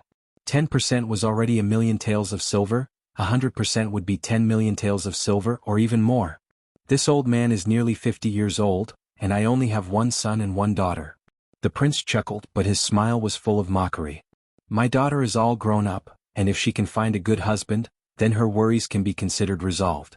But this old man only has this one son, and I do not wish for him to follow in my footsteps. Therefore, I have no choice but to plan ahead and prepare for a rainy day. I hope that young master will give this old man some face. Everyone was silent. The previous emperor had 2 sons, and the older generation of the Tianxiang Empire knew about this matter, the Crown Prince Yang Huaiyu and the Prince Equivalent Yang Huainong. Just from the 3 words Prince Equivalent, one could see how much the previous emperor doted on his youngest son. Yang Huaiyu was full of ambition, great talent and brilliant strategy. His military exploits were brilliant, and he had won the hearts of the imperial court. However, the Prince Equivalent Yang Huainong had always kept a low profile, and never participated in political affairs. He lived his life like a hermit. This was because he knew that no matter how hard he worked, he would never be able to overshadow the genius of his brother, the Crown Prince. Competing in vain would only ruin himself. Therefore, he had basically withdrawn from the pursuit of power from the very beginning. In addition, he himself was not keen on power. After so many years of indifference, he had cultivated his mind and character, and was even less interested in the affairs of the imperial court. But now that the 3 princes were fighting for the throne, this prince who had always been indifferent had begun to plan for his children's future, and even used an identity other than the imperial family to do this. There was a deep meaning behind all of this. Could it be that he did not think highly of any of his 3 nephews? Chapter 167. 1,000,000 taels of silver, 10% of the shares. Jun Moxie smiled enigmatically. Fine, I find you pleasing to the eye, so I'll let you take advantage of me. A prince, the younger brother of the emperor, offered 1,000,000 taels of silver only for 10% of the wine that he had yet to sell, and this guy actually felt that he had suffered a great loss. Jun Moxie smiled and lowered his head, saying to little Yang Mo, "Little girl, from now on, you are a shareholder of my wine, we are partners." "I'm really a man." The little fellow screamed, extremely angry and almost wanted to bite him. We'll talk about this topic later. The matter between a man and a woman can be proven slowly. As for the auction, I will let Song Shang inform everyone. Now that I have something to do, I have to go home quickly. Jun Moxie wisely chose to leave quickly. A prince of the empire, using an identity other than the imperial family to find a way out for his son, this topic was not only unusually heavy but also very sensitive. And since Prince Yang Huainong had said this, then he did not intend to hold back any of the rest of the words. But those who listened to his words could be involved in the vortex at any time, even the strong Tianxian Song Shang was no exception. As for the currently weaker Jun Moxie, there was no need to mention, so naturally he had to leave. Of course, this matter was nothing to the higher level of the Xinxian, the supreme solitary eagle, because the supreme level of the existence of the imperial family. Although Prince Yang's action today was enough to shock most people in the world, it definitely did not include the level of the solitary eagle. In fact, Jun Dashao did not really care that much about this Prince Equivalent's proposal. His partnership with this little child was at best just a casual promise. They saw each other pleasing to the eye, and at the critical moment, he would lend this child a hand or save his life. For him, it was just a matter of lifting a finger. "Master, don't tell me you don't want me to accompany you?" Song Shang asked respectfully. Both his tone and his eyes were filled with desire. All paths lead to the same destination. The path of martial arts is vast and boundless, and so is the path of wine. You only know that this wine is already an immortal wine, supreme and unsurpassed. But how would you know that these are only 2 jars that I casually took out? To me, this wine is easy to drink, but it can't be considered a fine wine. Jun Moxie chuckled. Song Shang, even though your identity has been exposed, are you really willing to leave? Jun Moxie was right. Even though his identity had been exposed, Song Shang would never leave. How could such a heavenly wine be brewed? This had already become Song Shang's lifelong pursuit. Now that it was within his reach, how could Song Shang leave at this critical juncture? He wouldn't leave even if he was chopped into pieces.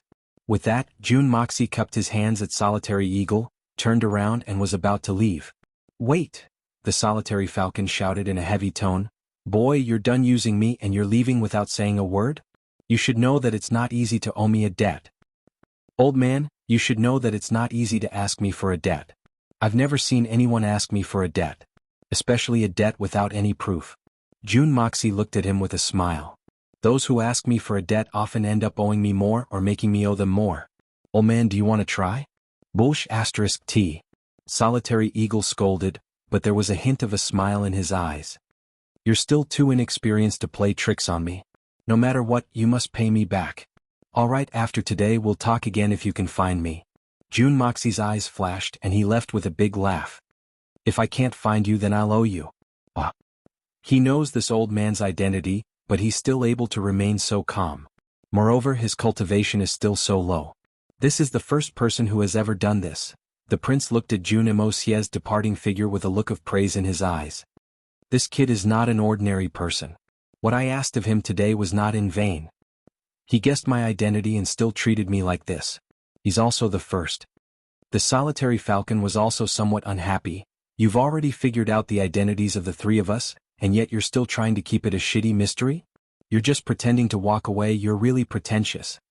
By now, Solitary Eagle had already guessed that his identity must have been guessed by that kid. Otherwise, he wouldn't have said so many things to him. But strangely, Solitary Eagle did not feel angry. I know he's trying to flatter me, but I just feel comfortable listening to him. What? Wait, what are you trying to do? The prince shot forward and blocked Song Shang's path, glaring at him like a tiger watching its prey. You're that kid's disciple now. Didn't you hear what he said? He took out 2 jars of wine. Doesn't that mean that he can have as much wine as he wants? Besides, he's planning to auction it, so how much will he have? You've already climbed up the tree and you're still interested in these 2 unsealed jars. This is too much. Old Song actually sneakily took the 2 jars of wine from Jun Moxie and tried to escape. Can he escape? What if he only has these 2 jars? You're just the judge and I'm the contestant. What right do you have to take the wine? Song Shang glared at him and argued. In order to compete for the ownership of these 2 jars, his master could also be addressed as he. Only the judge has the right to drink. Do you have a problem with that? Solitary Eagle unceremoniously snatched the jars of wine from Song Shang's hands. Now that the competition is over and you're the owner of the pub, hurry up and prepare a few side dishes to go with our wine. Under Solitary Eagle's pressure, Song Shang dared not say a word. He resentfully turned around and went back inside. Solitary Eagle and the prince looked at each other and smiled. At the same time they grabbed their wine glasses. The prince couldn't help but sigh. It's good to have absolute power. All kinds of treachery and sophistry are laughable in the face of absolute power. Today it's an eye-opener. In a corner far away from the pub, a masked woman dressed in black was standing there. Her clothes were fluttering in the wind, and behind her veil was a pair of bright and beautiful eyes. Jun Moxie, you've humiliated me. Today you'll pay for it with your life. Don't even mention Jun Tian backing you up. Even if the 8 great masters were to back you up, you would still die tonight. Young miss, it's going to rain. You should go downstairs and take shelter. A masked man dressed in black quietly came up behind her and whispered. No. I want to see Jun Moxie's body turn into meat paste, and his bones turn into ashes with my own eyes. Only then will I be able to vent the anger in my heart. The woman in black stood there motionlessly. Her voice was as cold as ice. Jun Moxie must return to the Jun family's residence to attend the family banquet before it gets dark. This information wasn't easy for us to obtain. We must firmly grasp this opportunity. Yes. The sky hadn't turned dark yet, but the dark clouds in the sky were getting thicker and thicker. The clouds seemed to be getting lower and lower, and the sky was getting darker and darker. Rays of silver light swam through the clouds, and the autumn wind whistled through the sky, bringing with it mournful whistling sounds. There were almost no pedestrians on the streets in such bad weather. The emptiness, coupled with the mournful whistling of the wind in the sky, made it seem like a ghost town. There was still an hour of free time before the time Jun Wui had set for himself to return home. Housekeeper. Family banquet? Jun Moxie was very interested in meeting his sister-in-law's family. So this was the main reason why he had left the pub. Why does it feel so strange? Jun Moxie was sitting in the palanquin on his way back. He suddenly felt a little uneasy. He had just experienced a great victory, and had even accepted a top expert from Tianxian as his follower. So why wasn't he excited at all? Instead, he felt a little absent-minded? There was something wrong with this situation. When was the last time I was flustered? It's really not right. Jun Moxie furrowed his brows as he thought of this. he subconsciously felt a chill run down his spine. He rarely had this kind of strange feeling, whether it was in this life or his previous life. But every time he had this feeling, it was always the eve of a great danger. And this uncomfortable feeling had already saved him from death several times. Could it be that there was another danger that could threaten his life approaching? Suddenly, Jun Moxie felt a chill all over his body, and subconsciously fell into the palanquin. His whole body seemed to have turned into a piece of white paper, sticking to the inside of the palanquin. Swoosh swoosh swoosh. Dense sounds of air breaking rang out without any warning, and the palanquin that was walking alone on the street from all directions crazily attacked. Sharp arrows, iron lotus seeds, flying knives. Countless hidden weapons were the first to attack the palanquin in the coming storm. A rain of hidden weapons that was denser than a downpour. With a bang, a short hammer connected to an iron chain directly smashed the roof of the palanquin. The 8 people accompanying Jun Moxie could be considered experts of the Jun family, and their reactions were extremely fast. All of the hidden weapons were aimed at Jun Moxie in the palanquin. Apart from 2 of them who were caught off guard and were injured, the others had already sensed that something was wrong in the blink of an eye. They casually pulled out their weapons, and bang bang bang bang bang sounds rang out, and the hidden weapons that were aimed at them fell to the ground. Protect the young master. With a loud roar, the 8 people surrounded the palanquin. Of the 2 who were injured, one had an arrow in his shoulder and the other had a dart in his leg. Although their faces were deathly pale from the pain, they didn't even make a sound. After this unusually dense round of hidden weapons attack, it suddenly became quiet, and there was no other sound except for the whistling of the wind. Jun Moxie's heart sank. Assassins. Moreover, they are a well-trained, organized, and experienced group of assassins. The leader of the bodyguards hastily ordered, "Right now the enemy is in the dark while we are in the light. We must break out of the encirclement. The 2 of you take care of the young master. If the situation is not good, immediately protect the young master and escape. The 2 of you will cover the rear, and the 4 of us will provide support in the middle. We must ensure the young master's safety." Everyone solemnly accepted the order. There is no need to cover the rear. Let's all leave together. Jun Moxie's voice came from the palanquin. The enemy's manpower is clearly greater than ours. In the previous round of attack there were at least dozens of arrows, darts, throwing knives, iron lotus seeds, sleeve arrows, flying hammers, circular blades, flying forks, rope darts. Moreover, their close and long-range coordination is excellent, and the intersecting of the upper and lower parts is also good. Against such an enemy, covering the rear is useless, and once our manpower is scattered, it will only further accelerate our defeat. The only way to survive is to go straight ahead. Jianghu, take a look. Is there a turn 10 zhang ahead? Chapter 168. Jun Wuxia knew that the enemy's main target was obviously him. The previous round of hidden weapons had been aimed at him while he was in the palanquin. Now that the upper half of the palanquin had disappeared, they were waiting to see how he would react. If he had been killed by the previous round of hidden weapons, then these people wouldn't even show their faces once they verified that he had been killed. Instead, they would immediately retreat. 10 feet ahead there is a corner. After turning that corner is the road to the Jun family's residence. Jianghu, the leader of the guards, immediately replied in a low voice. Good. Now listen to my orders, no objections. Otherwise you will be expelled from the Jun family, understand? Jun Moxie's voice was extremely low, almost inaudible, but his tone was extremely strict. The 8 guards were startled, but understood that this was not the time to argue, and hastily nodded their heads. Jun Moxie could see that most of the hidden weapons were mixed with a golden luster, and there were also 5 or 6 of them with a bright blue shenqi, but what really surprised him was that there were 3 hidden weapons with a yellow shenqi.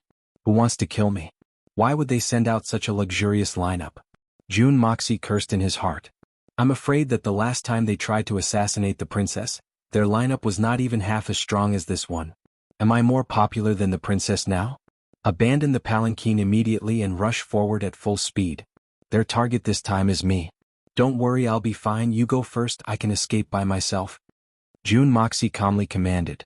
That won't do. We will not abandon the young master no matter what. This is our only duty. Didn't the young master say that we will live and die together? Why did he change his mind? Jianghu shook his head, his eyes wide open. He never thought that Jun Moxie would give such an order.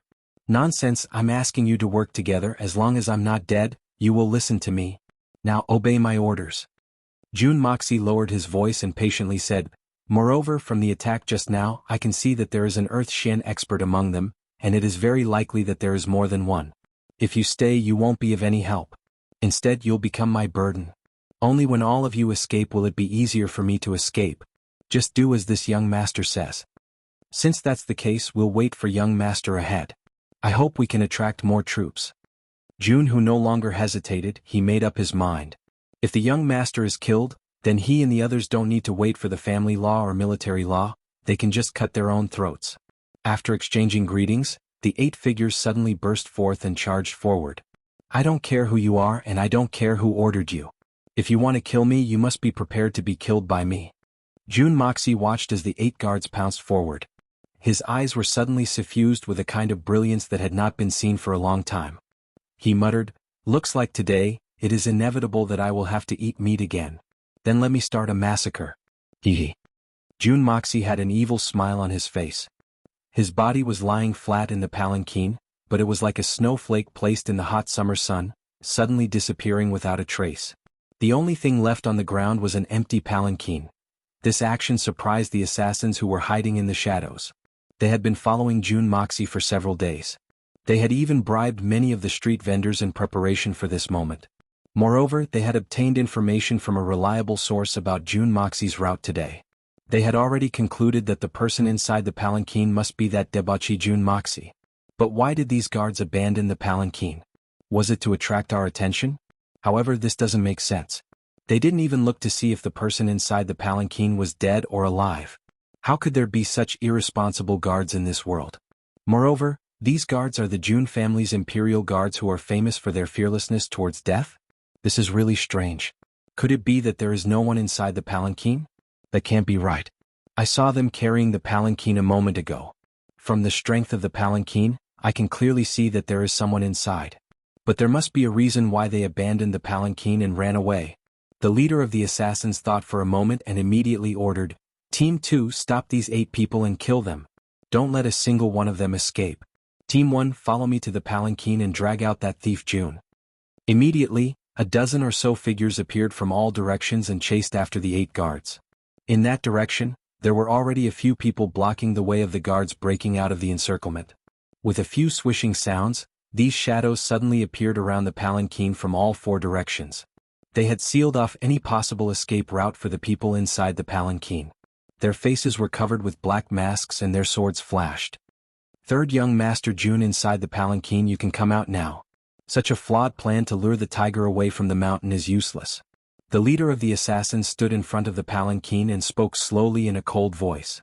"You're still inside. I'm 100% sure of this. If Jun Sunshao doesn't want to come out, then please forgive me for setting him on fire." The black-masked man's eyes revealed a perverted sense of pleasure. It seemed as if the thought of using fire to burn Jun Moxie to death was a kind of cruel delight. The leader of the assassins repeated his words twice, but there was still no response from the palanquin. A little further away, the men of the second team were already fighting with the 8 guards of the Jun family. Banging sounds could be heard continuously. In order to reduce the pressure on the young master's side, the 8 guards were fighting with all their might in order to attract more attention. On the other hand, although the men of the second team were valiant assassins, they were far stronger than the 8 guards. Moreover, the 8 guards weren't the target of this trip, so there was no need for them to fight with their lives on the line. Moreover, the experts of the second team were concentrated around the palanquin, so the 2 sides were evenly matched. Suddenly, a bang sound was heard in the middle of the fierce battle, and a rocket shot up into the sky. It's the Jun family's special distress signal. The leader of the assassins knew that if he delayed any longer, there would be an unforeseen event. He clenched his teeth and without hesitation, he waved his hand and shouted fiercely, "Set the fire." 5 or 6 torches were lit at the same time, and thrown into the palanquin. The palanquin was made of cloth, bamboo, wood and other materials in order to be light and comfortable, so it was easy to burn. The wind helped the fire burn and in an instant the fire raged. The black-masked man laughed heartily. It was as if he could already see Jun Moxie struggling and begging for mercy in the fire. But his laughter came to an abrupt end. The crackling sound of the burning was incessant, but there was no other sound in the fire. If there was a living person inside or even a corpse, then the smell would be different. What's going on? Is that debauchee really not in the palanquin? With a wave of his hand, the 2 black-masked men on either side of him simultaneously shook their hands, and 2 long black ropes flew out from their hands like snakes, and wrapped themselves around one side of the burning palanquin. With a tug, the palanquin, which was already on the verge of collapse, disintegrated into pieces. There was no one there. Li Jiwu, what's going on? A cold and delicate voice came from Lengling. A woman in black quietly stood up in the distance. Her figure was graceful, but her eyes were extremely cold. She seemed exceptionally disappointed. Oh no. I've been tricked. Li Jiwu's heart shook, and he was about to turn around when suddenly, a silver bolt of lightning streaked across the sky, and the sound of a thunderclap rang out. The heavy rain was like the Milky Way bursting its banks and came crashing down. At this moment, the Jun family's 8 bodyguards were besieged by more than twice the number of assassins. Although they were fighting with all their might, the difference in strength between the two sides was still quite large. Moreover, fighting with all their might had consumed their Xian Qi, and they were gradually unable to hold on any longer. In a moment, several of the bodyguards were wounded, and their blood was flying everywhere. In fact, if they had chosen to break out of the encirclement, a few of them would have been able to escape. But these few men were determined to attract the enemy's attention, and would fight to the death. If you don't leave now, then what are you waiting for? Along with these words, a ghostly figure suddenly appeared behind one of the assassins, and 2 slender white fingers abruptly pinched the man's Adam's apple. With a light squeeze, the assassin's eyes blurred with disbelief, and the knife in his hand trembled twice, and then he fell backwards. Because the figure's appearance was too strange, the other assassin didn't see the enemy's sneak attack at all. Seeing his companion suddenly fall for no reason, he couldn't help but ask in bewilderment, "What's wrong?" The two of them didn't know each other very well, so they reached out to support him. Just as their palms touched the body of their companion, the other 15 or 16 people suddenly shouted in alarm, "Watch out!" Too late. He only felt a cold sensation in his throat, and heard a crack in his ears as if something had snapped. Then he was surprised to find that his eyes were actually looking at his own buttocks. What's going on? I was clearly looking forward, how could I see a fart? His thoughts ended here. A head drooped down, and his dead fish-like eyes were still looking at his own buttocks in disbelief. That person was really lucky. He didn't feel any pain even until death, and didn't use any external objects to look at his own buttocks. The first time was also the last time, however, he wasn't the only one who had this luck. Because, a flash of lightning and a clap of thunder, accompanied by heavy rain. Under the illumination of the lightning, almost everyone discovered an unbelievable and strange phenomenon. A fleeting figure suddenly appeared like a ghost in the midst of the 4 assassins' encirclement.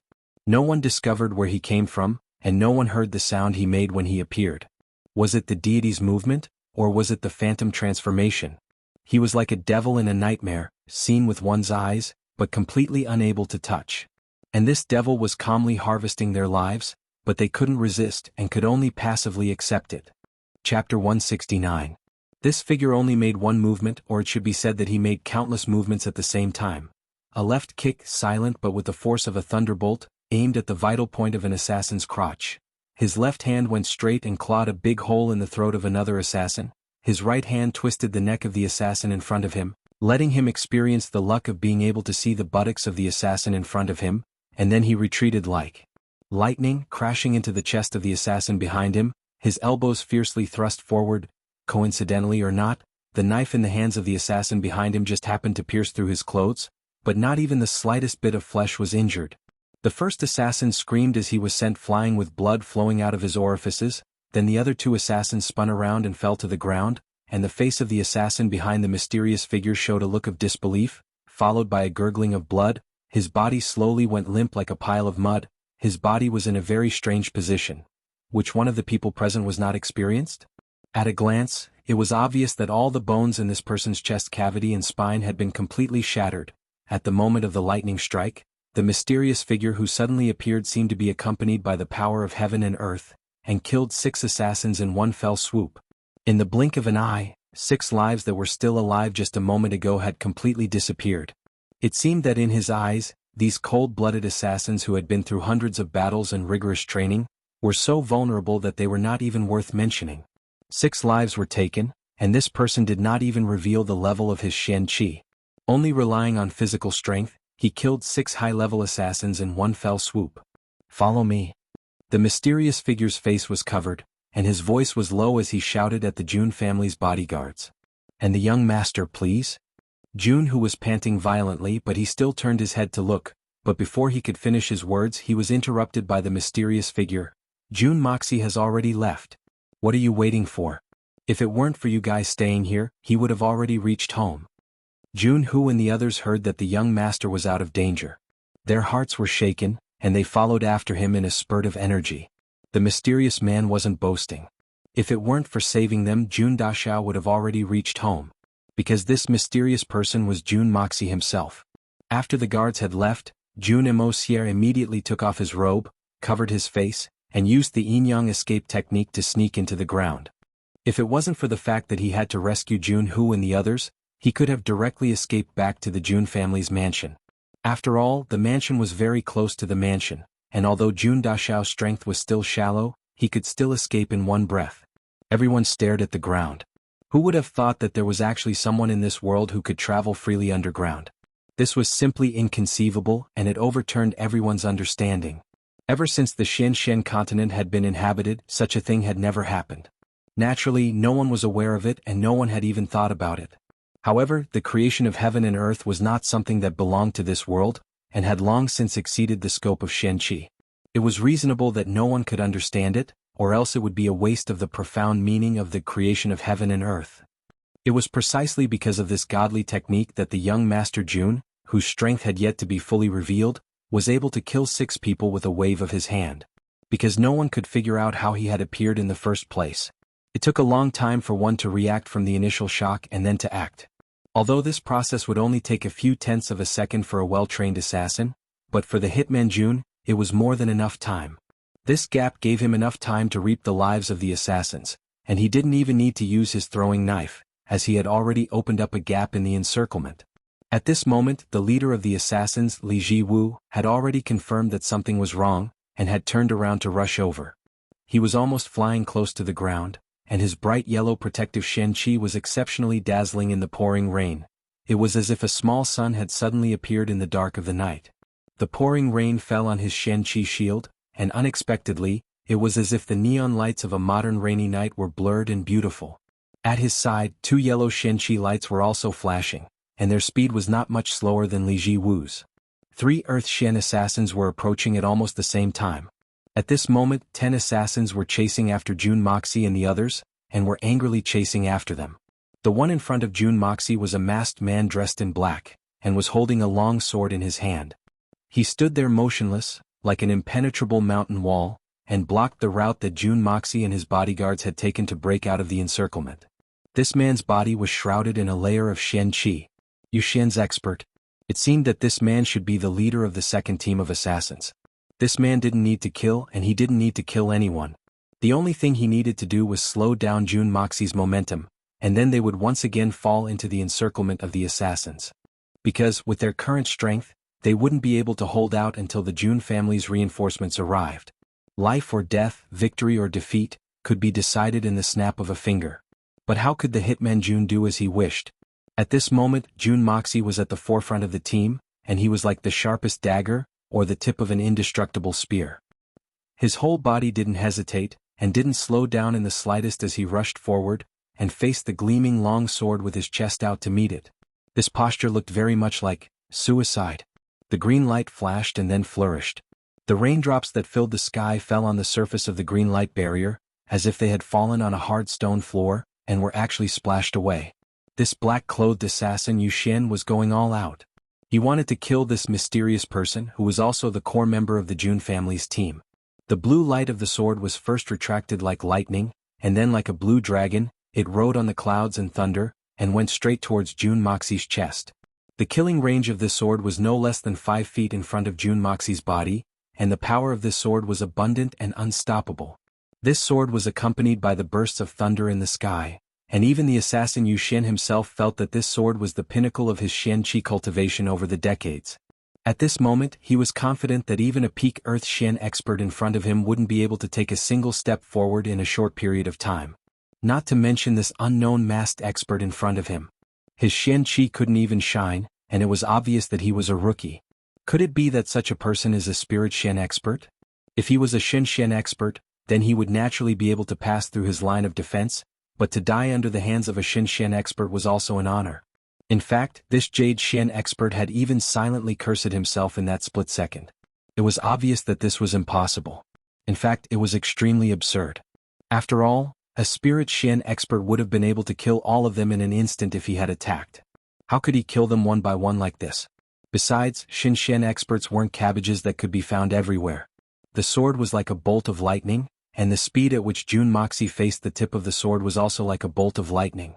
The two attacks were about to collide, and the eyes of this Xian assassin revealed a cruel look of excitement, as he had already reached a distance where he couldn't dodge no matter what. Even if he wanted to change his move to spare his life, it was already impossible, not to mention that this kid seemed to be afraid that he wouldn't die a happy death flying so fast. Could it be that this was the legendary courting death? However, at the last moment when the two of them were about to come into close contact, Jun Moxie's feet didn't stop, nor did his speed decrease, but his entire upper body suddenly twisted, as if it violated the normal law. Below his waist he was still facing this Xian assassin, but his face and the front of his upper body had already turned sideways. If one were to make an analogy, it was like his whole body had been forcibly changed from a wide plank to a narrow piece of wood. This was simply too strange. It was simply unthinkable that such a thing had happened. Unless Jun Moxie's waist was a semi-mobile toy installed with sliding beads, and he could twist it however he wanted, otherwise it was absolutely impossible. Was this something that a normal person could do? Shwa. The ice-cold long sword, with the unique green light of Yuxian, pierced through the left side of Jun Moxie's chest, and out the right side. Lengling's sword was tightly attached to the skin of Jun Moxie's chest, bringing out a stream of blood, bursting into the sky full of raindrops. Although Jun Moxie dodged extremely quickly, and the evasion that exceeded the limits of the human body was also extremely exquisite, a layer of flesh was still scraped off. However, this small sacrifice was completely worth it. This was because Jun Moxie's body was like a high-speed flying cannonball, but at this moment he suddenly crashed into the arms of this Xian assassin. The huge momentum and the huge inertia carried the feet of this Xian expert off the ground, flying forward together with Jun Moxie. Jun Moxie was moving forward, but he was moving backwards. Moreover, he was moving backwards involuntarily. His mind was still in the midst of continuing excitement, but he was forced to move backwards due to the blow. The expression in the eyes of this Xian assassin's eyes had yet to change from the cruel excitement of killing the enemy to extreme shock at the moment of killing the enemy. Jun Moxie's right elbow had already heavily hit the position of his heart. Boom. Kacha, a muffled sound. He still could not react in time, and the pain from his nerve endings had not yet reached the central part of his brain. Jun Moxie's right palm struck 3 times in a row, and at the same time heavily struck the assassin's throat. The fragile laryngeal bone suddenly emitted a sound like the sound of broken glass on the ground suddenly colliding together. His head was just lifted by the force of the force. 2 fingers of Jun Moxie's left hand, with a sharp gust of wind, at the same time as the movement of his right hand, stabbed into the assassin's 2 eye sockets almost at the same time. Black, milky white and red things burst out at the same time. Chapter 170. What a ruthless method. Perhaps Jun Moxie's method couldn't be considered ruthless. It was simply a vicious torture. This series of attacks was enough to be fatal, but Jun Moxie had used such a vicious move 10 times in a single breath. There was no other reason than the fact that the person blocking his way was a Xian expert. If he couldn't break through in one go, he might be able to escape with the help of the Yin-Yang escape, but the 8 bodyguards behind him wouldn't be spared. It's better for you to die than for me to die. So you have no choice but to die. Jun Moxie knew that his current skill was still shallow, so he didn't expect to be able to break through the opponent's Shenqi defense and kill him. Therefore the attacks were as dense as raindrops in the sky. Once they started, there would be no end to them. If the Xian expert had died a miserable death, then he could only blame himself for being too strong. After all, the previous 6 assassins had died painlessly. Jun Moxie's body still maintained a high speed as he launched this series of deadly attacks, without the slightest pause. The body of the Xian assassin seemed to be hanging on Jun Moxie's body, and was being carried by him as he madly ran. Unexpectedly, the attacks didn't stop even for a moment. Boom. The Jade Xian expert's body had suddenly been split into pieces by Jun Moxie's attack. His 4 limbs had separated in 4 different directions, and his head had floated up into the air with a bang sound. It was as if someone had fiercely stomped on a rubber ball, and had suppressed the power of the explosion as it flew up into the air. The torso in the center of the assassin's body had already turned into minced meat and broken bones. Jun Moxie and the 8 bodyguards quickly passed through the sky full of blood, and didn't slow down even a little during the whole process. The assassins chasing from behind could clearly see that this demon-like figure had forcefully opened up a large hole in the leader's body. Just like that, the figure pierced through the leader's paper-like body. Jun Moxie adjusted his body in an instant. The shining sword was still hanging on his body. However, following the change in his posture, it was placed horizontally on his chest. On the hilt of the sword, there were actually 5 fingers connected to his wrist. Green veins were popping out as they firmly gripped the sword. It showed the determination of the sword master to kill the enemy. With a spurt of energy, the 9 of them finally made it past the corner of the street. In the distance, several beams of colorful xianqi were rushing over in the rain. It was the Jun family's reinforcements. Shaoqi. The leader of the assassins, Li Jiwu, who was rushing over, froze in the midst of the heavy rain. The head that had flown up into the sky fell down with a bang, landing right at his feet. It rolled twice before looking up. The face that had lost both eyes and life, the frozen expression on the corner of his mouth was actually a sinister smile, as though he was about to succeed. The lightning-fast attack had actually killed him before he could even change the expression on his face. The brothers that he had been with for so many years, through life and death situations, had turned into a pile of flesh and blood in front of him. Not only was his head separated from his body, it was even worse than death by 1,000 cuts. He didn't even have the extravagant hope of putting together a complete corpse. What kind of feeling was this? The leader of the assassins felt his heart bleeding. Just a few days ago, Shaoqi was still bragging about how smart his youngest son was, and how virtuous and kind his wife was. He was even looking forward to helping the young lady get her revenge. He would wash his hands and go into seclusion. He would no longer care about the affairs of the world. He would concentrate on his wife and children's lives, farming and raising flowers. What a carefree and happy life that would be. He still remembered the undisguised desire on Shaoqi's face when he said those words. And he was tired of living a life of licking blood on the edge of a knife. Just a moment ago he was still standing together with him, following his orders to block the Jun family's guards. And now he was killed in front of him. And he died in such a miserable way. All because of an order from him. Who are you? Leave your name if you have the guts. Li Jiwu's face was covered with a black cloth as he stood in the pouring rain and roared. His voice was like the cry of an old ape at night, extremely mournful. Who the hell are you? Lightning crisscrossed the sky a few times, and muffled thunder sounded continuously, one after another, like the drumbeats of a battlefield, powerful and heavy. Oppressive and bloody. Jun Dashao snorted coldly, Who are you? Leave your name if you have the guts. At this moment, the Jun family's reinforcements had arrived, and the situation had been reversed. It would be best if he could take advantage of the moment when the leader lost his beloved general, and find out the identity of the other party. Li Jiwu said hatefully, I am. You damn traitor, don't you dare to leave your name? Finally, he reined in his horse at the last moment, and didn't reveal his name. There was only silence in front of him and no one answered. Only the sound of the Jun family's reinforcements could be heard from all directions. Retreat. A clear and cold voice rang out. The black-clothed girl's clothes were completely soaked and her beautiful hair stuck to her face. Her clear and cold eyes flickered with pain and disappointment, but she still resolutely gave the order to retreat.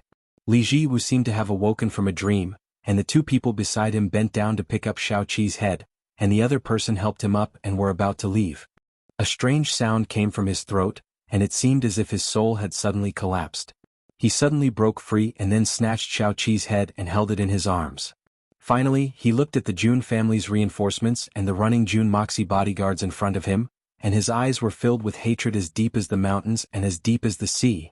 Without saying a word, he turned around and left. Shaoqi, your big brother will take you home. 2 mournful and muddy tears mixed into the rain and disappeared without a sound. Retreat. The black-clothed assassins didn't have time to collect the corpses of their companions on the ground, and one by one, they jumped away and went through the heavy curtain of rain. A moment later, the Jun family's reinforcements arrived, but there were only a few cold corpses left. Jun Moxie had just resolved the crisis, and his probing had failed, so he lowered his body, turned around, and hid behind a weeping willow on the side of the street. A golden xianqi light came from afar and flew like a big bird, piercing through the curtain of rain, and landed in front of the 8 injured bodyguards and looked them up and down. It's good that no one died. Where is the young master? It was the housekeeper, Old Pang. The Jun family's housekeeper, who had always hidden his strength, was actually a peak Earth Xian expert. The 8 people were stunned at the same time. That man had said that the young master was out of danger, But where was the young master? Where did he go? Didn't he go home? They couldn't help but look at each other in dismay. Old Pang's wrinkled face suddenly raised his eyebrows. He asked in a gloomy voice, "You abandoned the young master and fled alone?" His voice was filled with killing intent. It's a mysterious expert. He said that he had rescued the young master. We were surrounded and it was him who saved us. Did the young master not return home? Jianghu was ashamed and deeply bowed his head. If the young master was not safe, then even 100 deaths wouldn't be enough to make up for it. A mysterious expert? Where is that mysterious expert? Where is he? Old Pang asked 3 questions in a row, and his voice was getting colder and colder. You casually believed the words of an outsider and disregarded the young master's safety, and only cared about your own life. What use do you have for the Jun family? Blah. The 8 people simultaneously fell to their knees in the rain, and were speechless as they prepared to receive their punishment. Old Pang sighed and then shouted in a stern voice, "Jianghu! Back then the old master took pity on you, and accepted you into the Jun family. He taught you martial arts and repeatedly took on great responsibilities. That's why the young master's safety was placed in your hands. Now that the young master's fate is unknown, and according to the family's rules, you will be sentenced to death. What else do you have to say?" This subordinate has nothing to say. I am willing to accept my punishment. Jianghu was still kneeling on the ground and the rain was pouring down on his head, but his face was expressionless. In fact, at this moment he could have said that he and the others left first because they were following the young master's orders. In fact, because they were not the target of the assassination, if they had used all their strength to break through, they would have been able to escape a long time ago. However, in order to attract the enemy's attention, they fought with their lives on the line. If the young master had an accident, then it would be a dereliction of duty on his part. This was an obvious fact, and it would be a dereliction of duty whether he said it or not. Wait. Jun Moxie appeared from behind a broken wall and ran over. Old Pang, don't wrongly accuse good people. If Jianghu hadn't led the enemy away, then I wouldn't have been able to escape. Speaking of which, Jianghu and the others have done nothing wrong. Is that true? Old Pang's face immediately softened. Why didn't you say so earlier? He turned around and asked, where did the mysterious expert who saved you go? This person saved the young master's life, and the Jun family owes him a great debt of gratitude. This subordinate saw him go in a certain direction, but his movements were too mysterious, so this subordinate can't be sure. Jun, who was still kneeling on the ground, and raised his hand to point in the direction where Jun Moxie had come from. That man is really a weirdo. He threw me into a mess. Jun Wuxia rubbed his forehead. There seemed to be a bruise on his forehead. He just went over and kicked me. He saved my life, but he actually left without saying goodbye. He was really rude. What does this man look like? Old Pang's mind was spinning. His face was covered so I couldn't see clearly. Jun Moxie and Jianghu replied at the same time. However, Jun Moxie's voice was full of indifference, while Jianghu's voice was full of gratitude. I didn't think that after the marshal's display of power, there would still be people who would dare to lay their hands on the young master. Old Pang said in a low voice and then waved his hand. The 8 of you, after you've recovered, go see Sanyi and report everything that happened today. Do not omit a single detail. Afterwards, leave everything to Sanyi to handle. Yes. The 8 men replied in unison and stood up. Chapter 171. Young master, are you still able to participate in the family banquet? Old Pang took an umbrella from the guard behind him and placed it on top of Jun Moxie's head. No problem. I'm not injured. Jun Moxie replied heroically. I'm used to this kind of small scene. It's nothing. Old Pang's mouth twitched, but he didn't say anything. But in his heart he said that he was used to it. That didn't seem to be a lie. Last time the princess was assassinated, and this time the scale of the assassination was almost the same. Last time he was injured and couldn't get up. But now he could run and jump. Then, young master, please return to the mansion. The marshal and Master Guan have been waiting for a long time. Old Pang said. Wait a minute. I still need to go back and check my palanquin. There should be some things inside. Jun Moxie took the umbrella and turned around to go back. The palanquin had been hit by hidden weapons, burned by fire and then drenched by rain. It had almost turned into a pile of dirty black ashes. What could be left of it? Old Pang was puzzled. But for the sake of safety he still followed. Jun Moxie was like a headless fly. He circled around the wreckage of the palanquin a few times. Then he actually picked up a few things from the ground. Then he looked to the east and looked to the west. Then he walked back to old Pang with the umbrella in his hand and said, "Well, let's go. I don't believe that the hidden weapons you picked up are yours." Old Pang was also an Earth Shen expert. So, how could he not see what Jun Moxie had picked up? He cursed in his heart. Picking up the enemy's hidden weapons in the heavy rain? Moreover, these hidden weapons were very common. So, according to common sense, there shouldn't be any clues. This young master really thinks that he's smart. But he didn't notice that when Jun Moxie turned near a wall, his eyes quietly lit up. Then, the corners of his mouth revealed a trace of a sure enough smile. Although the rain was pouring, although the wind was howling. However, after a person had just been there would always be traces left behind. It was just a matter of whether the searcher would notice it or not. Just like here, this wisp of fragrance was drifting in the wind. Although it was so faint that it was almost undetectable, Hitman Jun's nose had been strengthened by the Hongjun Pagoda. Even if it was even fainter, he would still be able to smell it. It was indeed a very familiar smell, and that retreat sound was also very interesting. This was enough. Jun Moxie smiled wretchedly. When Jun Moxie returned home, Grandpa Jun was standing at the entrance of the hall. His eyes swept over his grandson's body a few times. After confirming that he was fine, he frowned and reprimanded him. "When will you let me feel at ease? Hurry up and change your clothes." Jun Wuxia nodded obediently and left like a wisp of smoke. In fact, Jun Dashao was cursing in his heart. "Grandpa, this assassin's intentions don't seem to have anything to do with me. The root cause is your actions. But this isn't something that can be explained in a few words. Let's talk about it later." By the time Jun Wuxia had changed his clothes and arrived at the front hall, the dishes were already being served in an endless stream. Jun Wui was still sitting upright in his wheelchair. His legs were covered with a thin blanket. He looked at Jun Moxie with a smile that wasn't a smile. He whispered, "I don't know what kind of expert is capable of killing people so cleanly. Wuxia, third uncle, I'm very curious. That mysterious expert, you tell me, third uncle, do I know him?" "Third uncle, the world is so big that nothing is too strange. Capable people are emerging one after another. This." Jun Moxie smiled mischievously. "Stop. I don't want to discuss this with you." Jun Wui glared at him and stopped him from talking. "Do you have any idea about those people this time?" "I do have some idea. I should be about 30% sure." Jun Moxie winked. "Do you want me to send someone to help?" Jun Wui's expression suddenly became cold. These people dared to assassinate Jun Moxie. This had aroused Third Master Jun's terrifying killing intent.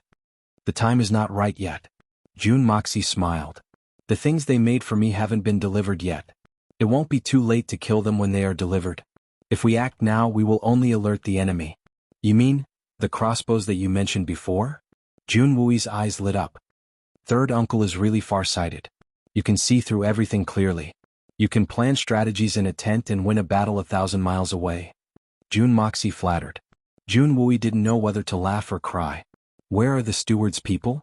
Jun Moxie asked curiously. "Aren't they supposed to be welcoming them today? Why aren't they here?" "They are currently in your sister-in-law's courtyard. Qing Han seems to be throwing a tantrum." Jun Wui smiled reservedly. "After all, this is the steward's family business. We can wait for a while." When he said the last sentence, Jun Moxie had already turned his head. Outside the door, in the midst of the heavy rain, a few figures were slowly walking in. Whoever he said arrived. It was the steward's party. There were a total of 5 people attending the banquet. Sister-in-law Guan Qing Han's pretty face was as cold as ice as she walked at the back. The first person in line was a middle-aged man in his 40s. His face was thin and his figure was tall. He was dressed in a green robe as he walked over. The heavy rain that filled the sky didn't seem to touch him at all. He was the current head of the steward's family, Dong Lu. He was also the father of Guan Qing Han. Behind him was an unusually tall and strong old man. His hair and beard were white, but he had a tiger's back and a bear's waist. He had a leopard's head and round eyes. He looked like half an iron tower. When he opened and closed his eyes shone brightly. He was the #1 expert in the steward's family, Guan Rushan. Behind Guan Rushan were 2 young men, tall and slender, with a jade-like face and red lips, handsome and graceful. They were Guan Qing Han's brother and sister, the eldest son Guan Qing Bo and the second son Guan Qing Yu. Look at how they were born. The eldest sister-in-law is graceful, elegant and moving, while the brother and the younger brother are also elegant, romantic and handsome young men. The steward's genes were really good. Jun Moxie thought maliciously, Are they embroidered pillows?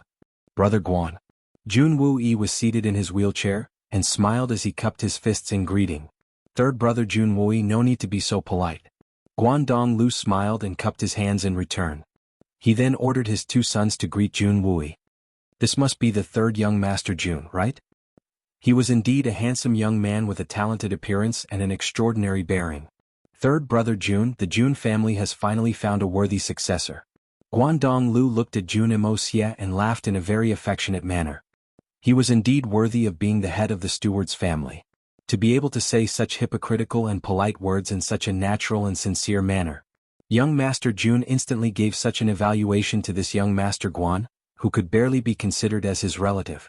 At this moment, Jun Moxie suddenly felt that the young man behind Guandong Lu had intentionally or unintentionally flashed behind Guandong Lu. He was looking at Jun Moxie with an expression of anger, then shock and astonishment, as if Jun Moxie shouldn't be here at all. Although the strange look in his eyes disappeared in an instant, and almost no one noticed it, but how could the hitman's keen senses escape?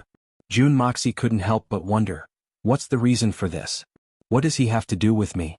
After searching through his memories, Jun Imosia was able to determine that neither he nor the previous Imosia had any contact with each other. In fact, he hadn't even seen each other before.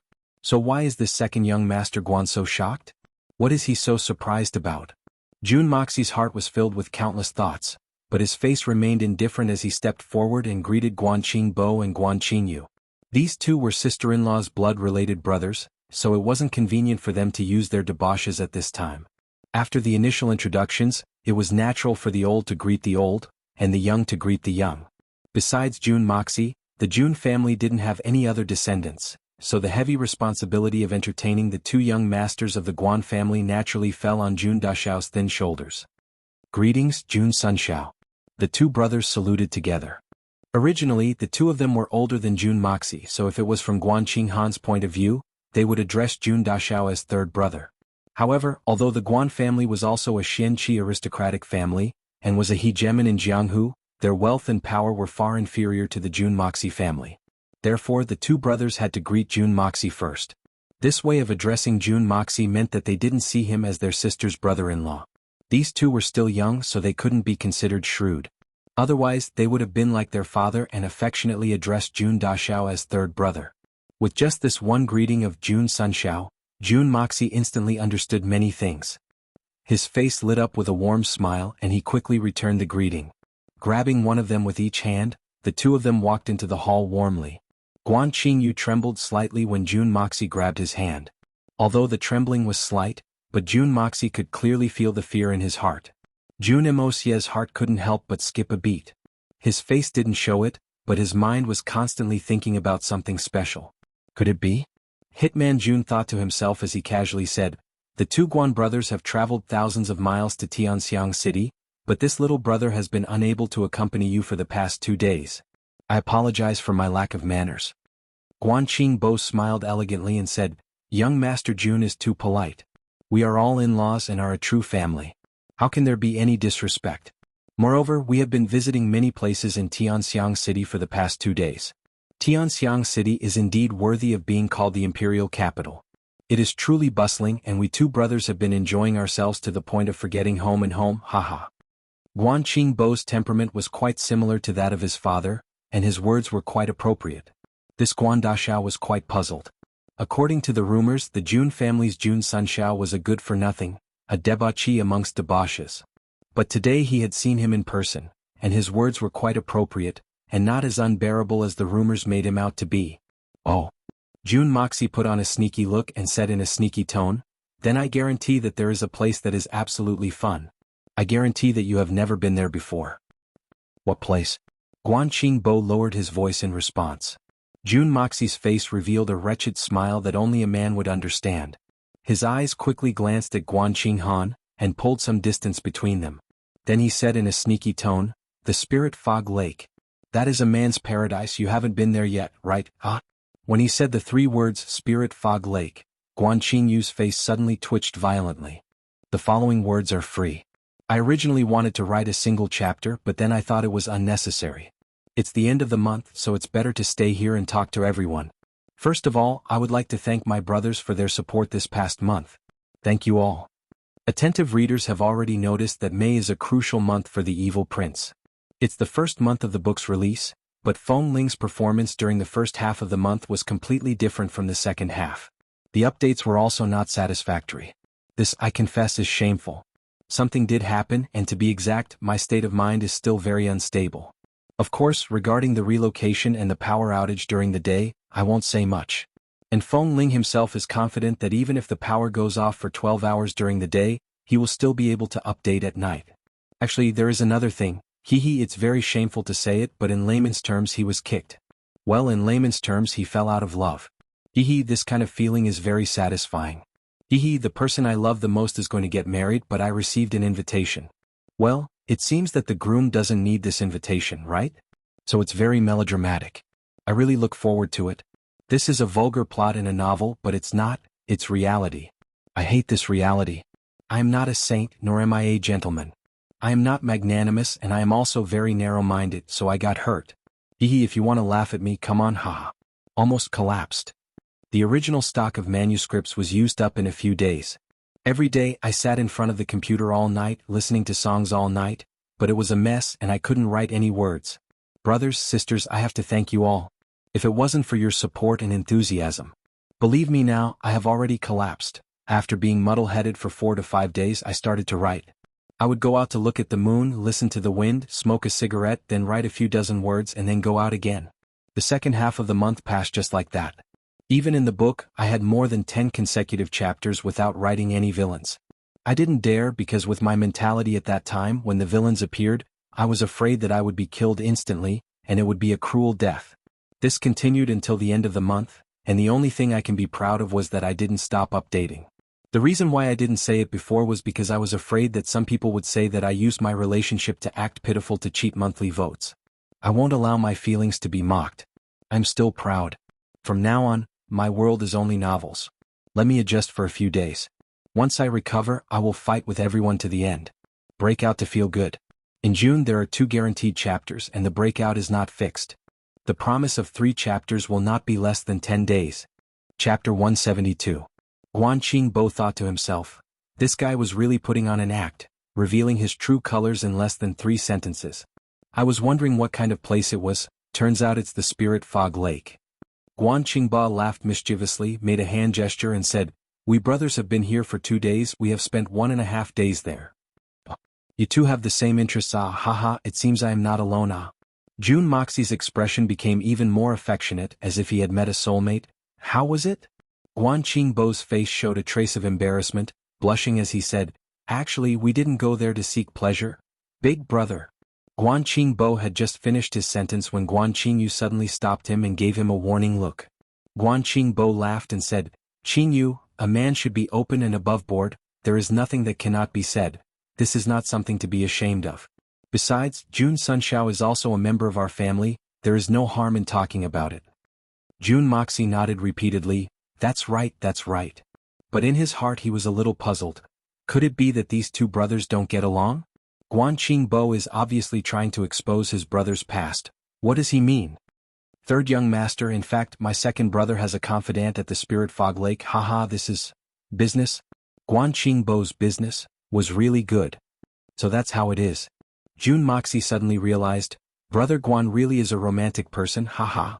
This is the true nature of my generation, The young master Jun had finally figured out the entire sequence of events. Why had the timing of this assassination been so ingenious? The Jun family's outsiders had already been eliminated, and his whereabouts had already been considered the Jun family's top secret. But, he had still been caught unprepared by the other party. A thief in the family is really hard to guard against, There is no doubt that Guan Qingyu's confidant is Miss Yu, and it was her who revealed Jun Moxie's whereabouts that led to this assassination attempt. As for whether Guan Qingyu was involved, Jun Moxie deduced that he was. Otherwise, he wouldn't be so flustered when he saw that he was safe and sound. Motherfucker, we kindly welcomed you as relatives, but you actually colluded with us to plot against us. Jun Moxie was cursing Guan Qingyu in his heart. But now was not the time to lash out. Furthermore, from Guan Qingba's series of reactions, this matter was most likely Guan Qingyu's personal actions and had nothing to do with the Guan family. Even Guan Donglu and Guan Qingba were not aware of this matter, otherwise, why would they dare to attend the banquet at this time? Young people were always impulsive. If a beautiful woman begged him to do something, he would naturally agree without hesitation. Why would he care whether they were relatives or not? How serious would the consequences be? If something really happened to me, do you think a mere housekeeper like you would be able to handle it? The ignorant were indeed fearless. Jun Moxie sighed in his heart. Although this isn't a good time for revenge, I can't let you have it so easy.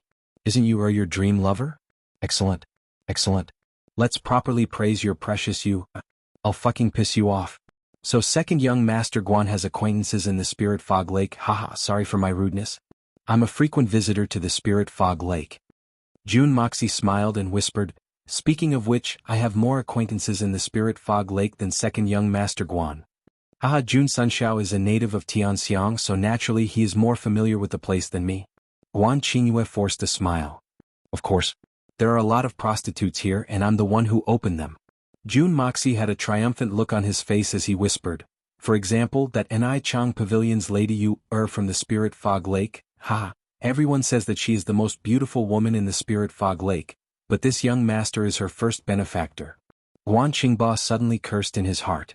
He had gone to the Spirit Fog Lake with his brother before, so how could he not know that his brother's sweetheart is called Yu? Are these two the same person? Guan Qingyue's face suddenly became ashen. His eyes were like a blade as he stared at Jun Moxie, and his throat made a gulp sound as he slowly said, Is that so? Third young master is not bragging, right? That Lady Yu is a pure prostitute, how can she be so shameless? What? You don't believe me? She's just a prostitute, how can she know what self-respect is? I have proof. Jun Moxie looked like a perverted wolf, and his eyes were full of reminiscence as his saliva almost flowed out of his mouth. His hands were still moving in the air. Enough. Guan Qingyue suddenly roared and stood up. His eyes were bloodshot as he glared at Jun Moxie. Jun Moxie! You bastard! You bastard! You shameless bastard! Jun Moxie suddenly turned pale with fright and took a step back in a panic. Trembling with fear, he asked, What are you doing? This sudden roar shocked everyone present. The Jun family and the Guan family were in-laws in name, but they were in fact relatives. Now that the in-laws had arrived, Jun Zhantian naturally had to personally attend. Both families' patriarchs were present, and Guandong Lu was respectfully talking to Grandpa Jun. Grandpa Jun was stroking his beard and smiling, as if he was greatly comforted. Guan Rushan and Jun Wui were sitting on the side with a smile on their faces. From time to time they would interject with a word or two, causing a burst of laughter. Who would have thought that at this time, the Guan family's second young master would suddenly fly into a rage? Moreover, he was cursing at the only young master of the Jun family. His voice was abnormally fierce and his reaction was even more fiery. It was as if he had a grudge against Jun Moxie for killing his father and stealing his wife. How could the people in charge of the two families not be shocked? This Guan family's second young master's shout had actually achieved an effect that even a master like Xin Xian would not be able to achieve. Grandpa Jun, Jun Wui, Guandong Lu, Guan Rushan, Guan Qinghan, Old Pang, and the busy servants of the Jun family were all stunned. Not to mention the reactions of the servants, Grandpa Jun and Jun Wui were people who had killed their way out of a mountain of corpses and a sea of blood. What kind of scene had they not seen? But now they were actually shocked by this little brat's shout. This was something that had never happened before. For the Guan family's second young master to be able to shout out such an earth-shattering voice was enough to comfort him for the rest of his life. Guan Qingyu's entire body was trembling, and his eyes were spitting fire as he glared at Jun Moxie. A strong murderous aura erupted from his body, and his right hand moved very slowly. His fingers trembled as he gripped the hilt of his sword at his waist. Evil creature! Have you gone mad? Guandong Lu finally regained his composure and scolded loudly. He never would have thought that his two sons would suddenly lose their composure in front of the Jun family's residence. Even if the sky were to fall down, they would not dare to make a move against the Jun family's sole heir, Jun Moxie. Isn't this just asking for abuse? Guandong Lu did not know that Jun Moxie's words had greatly affected Guan Qingyu. Guan Qingyu had met Yu 3 years ago, and it was love at first sight. However, Yu had never been close to him. Guan Qingyu had tried everything he could to pursue her, and he had almost gone crazy. To Guan Qingyu, Yu was everything to him, the goddess of his heart. He would never allow anyone to blaspheme Yu. Not even a single sentence was allowed. But one day Guan Qingyu received a handkerchief from Yu with 2 words embroidered on it. Take care. After that disappeared from his world as if she had evaporated into thin air. Guan Qingyu suddenly became dispirited, and it was only recently that he managed to recover. On his way to Tianxiang City, he unexpectedly received news about the #1 beauty of Tianxiang City's Spirit Fog Lake. The more he thought about it, the more he felt that she was his sweetheart. After arriving at Tianxiang City, he immediately went to see her. Sure enough, it was you. What a joy. When you heard that Guan Qingyu had accompanied her father to the Jun family, she had a sad look on her face as she told Guan Qingyu that the Jun family's third young master, Jun Moxie, was always looking for trouble with her. She couldn't bear it any longer, so she wanted to teach Jun Moxie a lesson. Guan Qingyu didn't even think about it, so he readily agreed. Now that he had leaked Jun Moxie's whereabouts to you, his heart was filled with joy. I finally did something for you. But when he saw that Jun Moxie had suddenly returned safe and sound, he immediately became concerned about you. I was supposed to deal with Jun Moxie, but now that Jun Moxie is fine, doesn't this mean that Yu's mission was not successful? How is she now? Would he feel wronged? Would he get hurt? Thinking about this, Guan Qingyu naturally did not have a good expression on his face towards Jun Moxie. He was angry and he felt that he was in the wrong. After all, he was the one who leaked Jun Moxie's whereabouts, and now that he was right in front of him, how could he not feel guilty? But he never expected that Jun Moxie would immediately hit it off with the two of them, and even talk about his love life. Not only that, but the first name he mentioned was Yu, and he even proudly said that he was Yu's first man. To a man, this was the greatest humiliation. What's more, if he doesn't even have the honor of holding hands with his own goddess and she's already... The most infuriating thing is that this person doesn't cherish her, and even shamelessly uses his goddess as a way to show off. How can this be tolerated? Guan Qingyu's chest was about to explode from anger. What a great humiliation. May has passed, brothers and sisters, with your strength, you have brought me endless glory. First place on the monthly list of new books. This is the first place that Feng Ling has obtained in Qidian. May 2010 will be the greatest pride of my life. Thank you all. And my personal past, with the turn of this May, will also be covered in dust. Don't comfort me, don't sympathize with me. From now on, I will do my best to laugh with my brothers and sisters and walk together. Don't let me down, I will not let you down. At the top of the mountain, who will accompany me to enjoy the scenery? Only my brothers. Only my sisters. Chapter 173. Guan Qingyu did not want to believe Jun Moxie's words, but Jun Moxie's words were so vivid and lifelike that Guan Qingyu felt like he was on the verge of collapsing. Guan Qingyu turned a deaf ear to his father's words. Gasping for breath, he raised his left hand and pointed it at Jun Moxie. His lips were trembling, and he was so angry that he couldn't even speak properly. Jun Moxie. You. Good. If I don't kill you, I'm not a man. At the end of his sentence, tears began to well up in his eyes, a mixture of indelible despair, heart-wrenching pain, and indelible humiliation. Jun Moxie's heart skipped a beat. This silly boy, he actually fell in love with you. The atmosphere in the hall suddenly changed from late autumn to severe winter with Guan Qingyu's words. Jun Zhantian and Jun Wui's faces turned gloomy as a murderous aura surged out from their bodies. In front of Grandpa Jun and Jun Wui, he declared that he would kill Jun Moxie, the only descendant of the Jun family's third generation. If this matter were to spread, everyone in Tianxiang City would treat it as a joke. And now this joke has actually happened. Who doesn't know that Jun Moxie is the Jun family's biggest taboo? Guandong Lu, Guan Rushan, Guan Qingbo, and even Guan Qinghan, all four of their faces turned deathly pale. Bastard! What nonsense are you spouting? Guandong Lu could no longer sit still and quickly got up and slapped his son's face, apologized to the third young master Jun. I will not apologize to him. I'm not spouting nonsense. Guan Qingyu stood upright and glared at Jun Moxie, blood trickling down from the corner of his mouth, but he did not bother to wipe it. Jun Moxie, as a man, I challenge you to a duel. Duel? What? Jun Dashao seemed to be in a daze as he smiled. Second young master Guan, I don't remember when I offended you. Today is the first time we've met. We're all in-laws and you've come to Tianxiang City to eat, drink and stay in my Jun family's residence. We've done everything possible to entertain you, but now the second young master has scolded me in front of everyone, and even wants to duel with me. He even said that he wanted to kill me. May I ask what is the reason behind this? You don't need any reason. What, you don't dare? If you're still a man, then accept it. Guan Qingyu stared straight at Jun Moxie, provoking him. Bastard. Didn't you hear what I said? Guangdong Lu roared as he slapped Jun Qingyu's face again. His heart was filled with anxiety and anger. If he didn't handle this matter well, then even if the Jun family decided to let him go, Guan Qingyu would never be able to get away with it. Even if the Jun family were to deal with the housekeeper, it would still be reasonable. Who was Jun Moxie? He was the only seedling of the Jun family. The words and actions of the second young master had clearly shown that he wanted to kill Jun Moxie.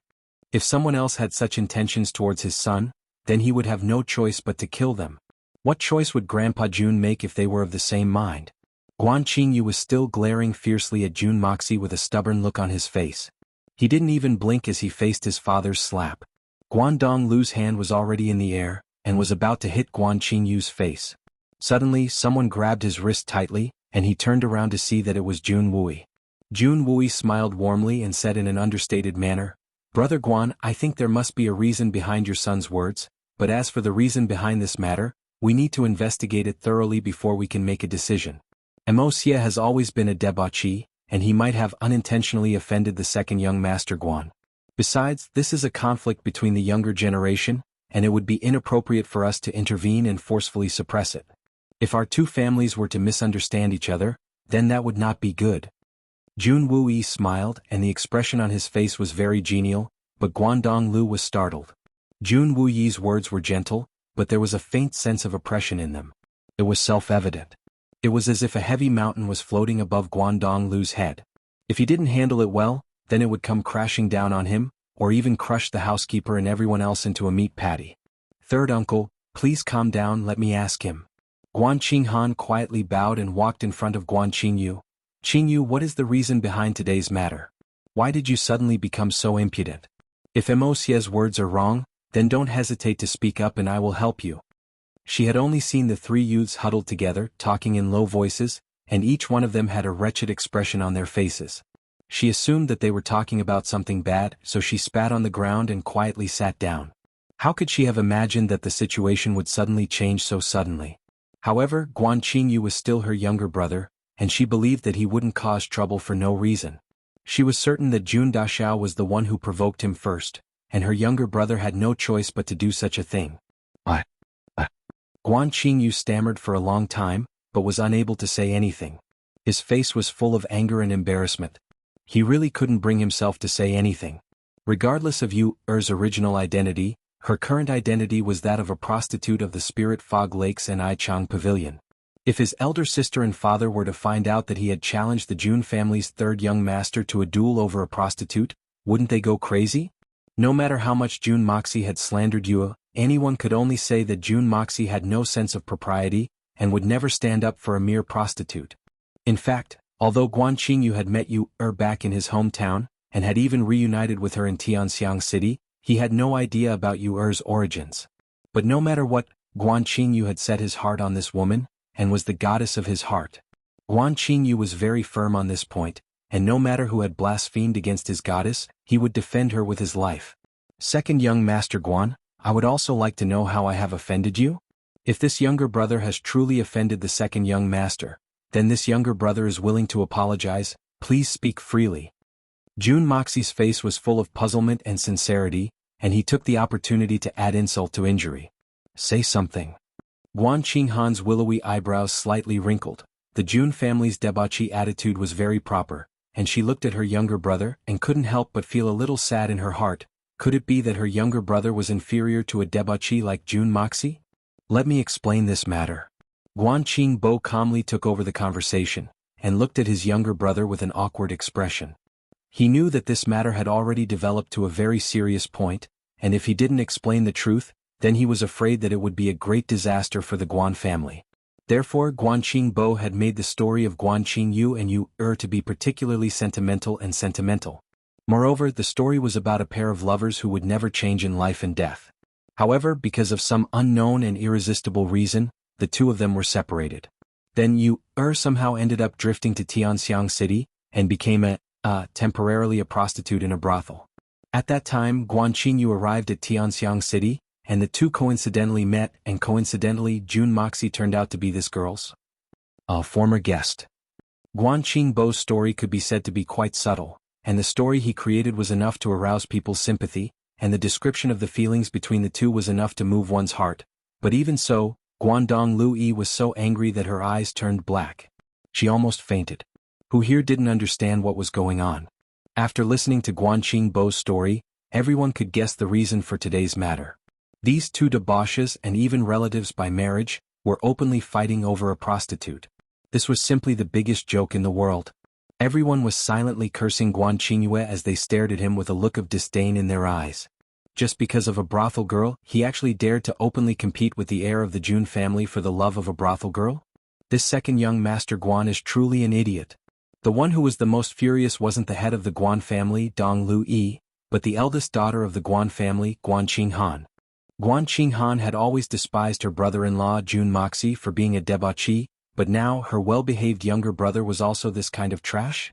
Guan Qinghan had never imagined that she would ask such a dirty question, and her pretty face turned red with anger. She glared fiercely at Guan Qingyu, and then at Jun Moxie before retreating to the side. Jun Moxie felt somewhat wronged. Your younger brother was the one who stirred up trouble, why are you glaring at me? You still don't know that your younger brother is one of the main culprits behind this old man's assassination attempt? I'm the one who feels wronged. You bastard, you're making this old man furious. Guangdong Lu roared, his voice shaking the entire hall. For a woman like this, you actually want to fight to the death with our Guan family's relative, your sister's brother-in-law? Guangdong Lu's body trembled with anger. You disobedient son. Unfilial son. You've brought shame to the Guan family. Guan Qingyu saw his father's anger and was a little regretful and afraid, but he still refused to admit defeat. Bracing himself, he retorted, is my beloved, she is no ordinary woman. Besides, this brat will no longer be my sister's brother-in-law. We came here to annul the engagement, and once it is annulled, he will have nothing to do with the Guan family. Beast, shut your mouth. Guangdong Lu turned pale with fright and hastily shouted. Unfortunately, his words were like the wind and it was too late. Guan Qinghan raised her head in panic, and looked at her father in disbelief. Her face suddenly turned pale, and her lips trembled, but she was unable to utter a single word. Grandpa Jun and Jun Wui's faces sank, and even Jun Moxie was shocked. The hall was filled with a deathly silence. Chapter 174.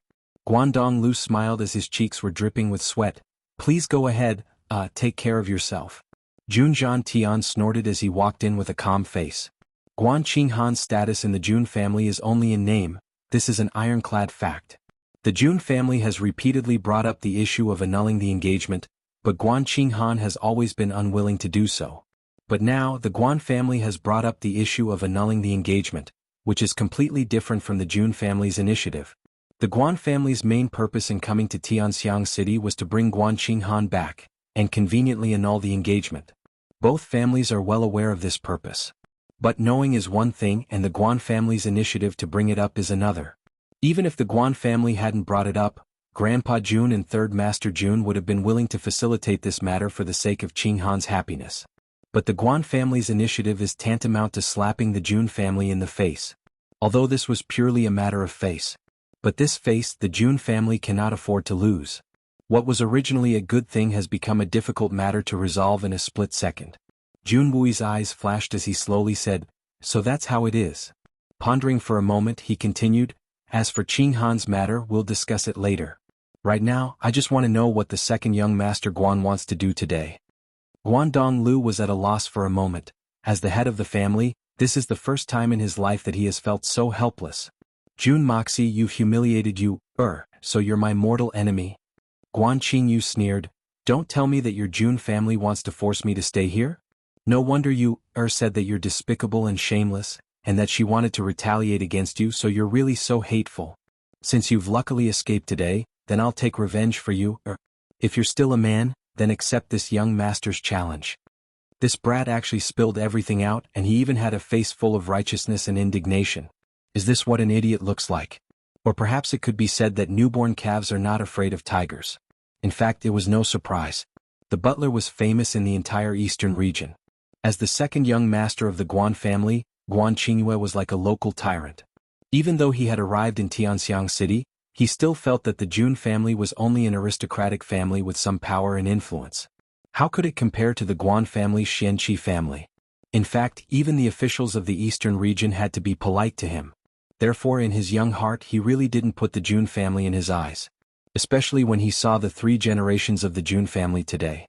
One was so old that he was about to enter his coffin, one was a debauchee and one was a cripple. What kind of people were they? He had undoubtedly overlooked a very important point. Xianqi aristocratic families were admittedly powerful, but they were only a Jianghu aristocratic family. So long as they weren't able to reach the legendary level of strength of the Silver Blizzard City, they would have to accept the restrictions of the secular world. The Jun family may not have a single expert, but it still represented the highest authority in the military, able to mobilize the entire nation's military forces. Regardless of whether it was in the secular world or a super aristocratic family, authority was the only thing that could truly dominate everything. Superb martial arts could at most kill hundreds, thousands or even tens of thousands of people, but it could never rule a country, a city or even a village. But authority could. This was the biggest difference between the Guan family and the Jun family. This was also an insurmountable gap. To put it bluntly, the Guan family's prestige was indeed extraordinary, but it wasn't enough for the officials of the eastern region to give face. The only reason why the officials of the Guan family gave face to the Guan family was because their eldest daughter was the daughter-in-law of the Jun family. You were lucky enough to escape today? Jun Wui softly repeated this sentence, and then suddenly raised his head. Second young Master Guan, so you were involved in the assassination attempt this afternoon? Or were you the one who planned it? Jun Wui's eyes were as sharp as a divine arrow, and suddenly a monstrous murderous aura surged out from his body. The previous dispute could have been regarded as a child's quarrel, and Jun Wui naturally did not want to go overboard, but Guan Qingyu's words made Jun Wui truly angry. Today was the first time he had the intention to kill someone. How could a fledgling youth resist the might of the blood general? I didn't. Guan Qingyu suddenly felt a chill run down his spine, but he still cried out in alarm. Assassination? What assassination? It was just a simple lesson. How did it turn into an attempt to kill him? At that time, I didn't know that Jun Moxie was so hateful, and if they really wanted to kill him, why would I tell them? If this young master really wanted to kill him, do you think he would be able to escape? Jun Wui, Guandong Lu, Guan Rushan, Guan Qinghan, and Jun Moxie couldn't help but sigh in unison. It was obvious that this second young Master Guan was nothing more than a tool in the eyes of Lady Yu. She used him to achieve her goals in the east, and then left for Tianxiang. Now, she used him to obtain information about Jun Moxie's whereabouts, and then set up an ambush to kill him. And Guan Qingyu was obviously a chess piece that had been abandoned by her. Apart from Guan Qingbo and Guan Qinghan, who were still young and inexperienced, the rest of the people present were all smart people. Although Guan Qingyu's words were only a small part of the story, but everyone else was able to understand the whole story. Guandong Lu let out a long sigh, and a look of despair appeared in his eyes. His second son had cursed the only heir of the Jun family, and even threatened to kill him. This wasn't a big deal, but his second son had participated in the assassination of the only heir of the Jun family. It wasn't difficult for Guandong Lu to imagine what would happen to his son in the future. However, he felt sad because his son had only been in Tianxiang City for a mere 2 days. But his son had actually done so many things that could be said to be earth-shattering and earth-shattering. And the most ridiculous thing was that every single one of these matters was related to Jun Wuxia, and was a matter of life and death. You idiot, you've been used by that bitch. Guandong Lu weakly said, Qingyu, where did your usual cleverness go? You actually stepped into such a trap. We're in Tianxiang City right now. He didn't even have the mood to reprimand his son. Used? Of course I know.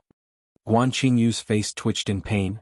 When she was still in the east, she used me more than once, and I know every time. But you don't know that I'm happy to be used by her. I'm willing to be used by her. I'm really happy. I'm really happy. Guan Qingyu roared, his handsome face contorted into a sinister expression. The fact that she can use me means that I'm still valuable in her eyes. If she doesn't even bother to use me, then what value do I have? Are you just going to be a hedonistic son of a rich family? I'm willing to be used by her. The young man's stubborn voice echoed in the hall, and in an instant the hall became silent and there wasn't a second voice. On Guan Qingyu's face, 2 lines of tears finally flowed out. Jun Moxie sighed.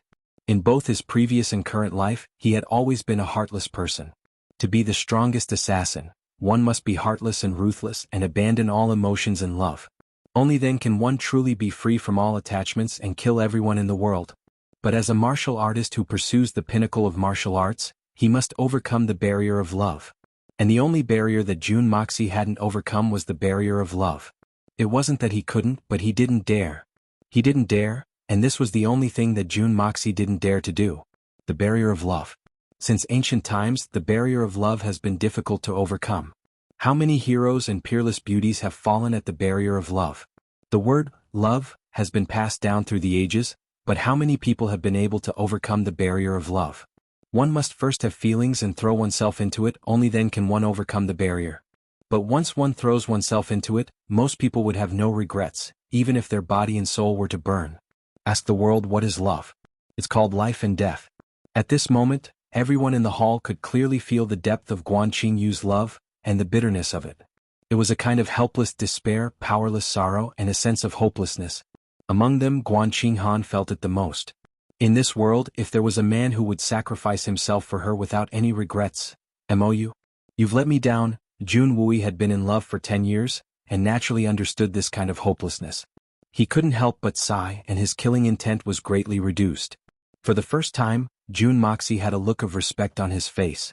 Of course, it was because Guan Qingyu had hurt him, but the depth of his feelings was worthy of admiration. Even though his feelings were doomed to be hopeless. Because no matter what, in Jun Moxie's heart, Yu Er was not some irreplaceable goddess, but a woman who must be killed. Even if she was willing to accept Guan Qingyu's feelings, Jun Moxie would never allow such a woman to live in this world. Sympathy was one thing and respect was another.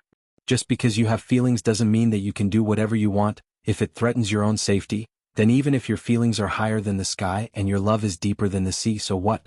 Guan Qingyu's life was destined to be a tragedy. And this tragedy was unavoidable. Jun Moxie gave Jun Wui a meaningful look. Jun Wui was startled for a moment, but then immediately understood. His eyelids drooped down. Jun Wui had a similar experience, and he was very sympathetic towards this infatuated man. But it would be a completely different matter if this infatuated man were to endanger the safety of the Jun family. So that's how it is, the truth has come to light. It turns out that second brother Guan is an infatuated man. I admire him. The previous hostility was just a small matter, it was just a small joke between us youngsters. Why did the older generation get involved? Jun Moxie showed a rare magnanimity. Jun Moxie would always admire a person who was completely immersed in love, no matter how inflexible or foolish he was. Because he didn't dare to enter. Of course, even if he was an infatuated man, and even if Jun Moxie admired him, he would not hesitate to kill him. Chapter 175. But the problem at hand is that the two families are in-laws, and the feelings of his sister-in-law, Guan Qinghan, must be taken into consideration. The alliance between the two families must also be considered. This is not something that can be exchanged for the life of a mere Guan Qingyu. The bigger picture is the most important. Guan Qinghan couldn't help but be overjoyed. This matter could be resolved in such a manner, and this would be the best outcome. She had thought about it several times before, and felt that as long as she personally went to the old Master Jun and her third uncle to ask for forgiveness, and plead for leniency on behalf of her younger brother, there would be room for negotiation. However, the one who would be in a difficult position was the young Master Jun. Her younger brother had been blinded by greed, and had vowed to kill Jun Moxie. Who would have thought that Jun Xiaosan would be so magnanimous as to resolve this matter in such a manner? Even his brother-in-law, who was usually an eyesore, suddenly found him pleasing to the eye. Many thanks for third young master's generosity. Guandong Lu thanked him sincerely. As the head of the family, how could he not understand that this was the best time to quell the Jun family's anger? Then he turned around and roared, "You two little bastards! Hurry up and go back to the guest room to reflect on your misdeeds. When this old man gets back, I'll peel off your skin." Jun Wui closed his eyes and didn't say anything. The two brothers hung their heads low and walked out of the room. Jun Moxie could clearly see the trace of a smile on Guan Qingbo's face. Guan Qinghan hesitated for a moment, but still called two servants over and ordered the kitchen to prepare another table of dishes for them.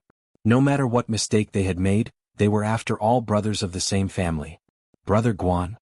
Jun Wui slightly raised his head, and a cold glint flashed in his eyes. Guandong Lu's eyes met Jun Wuyi's, and he felt a faint pain in his eyes. This is a matter between the younger generation, so let's just treat it as a farce for the time being. But I want to say this, if something like this happens again, then don't blame me for not taking into consideration the relationship between our families.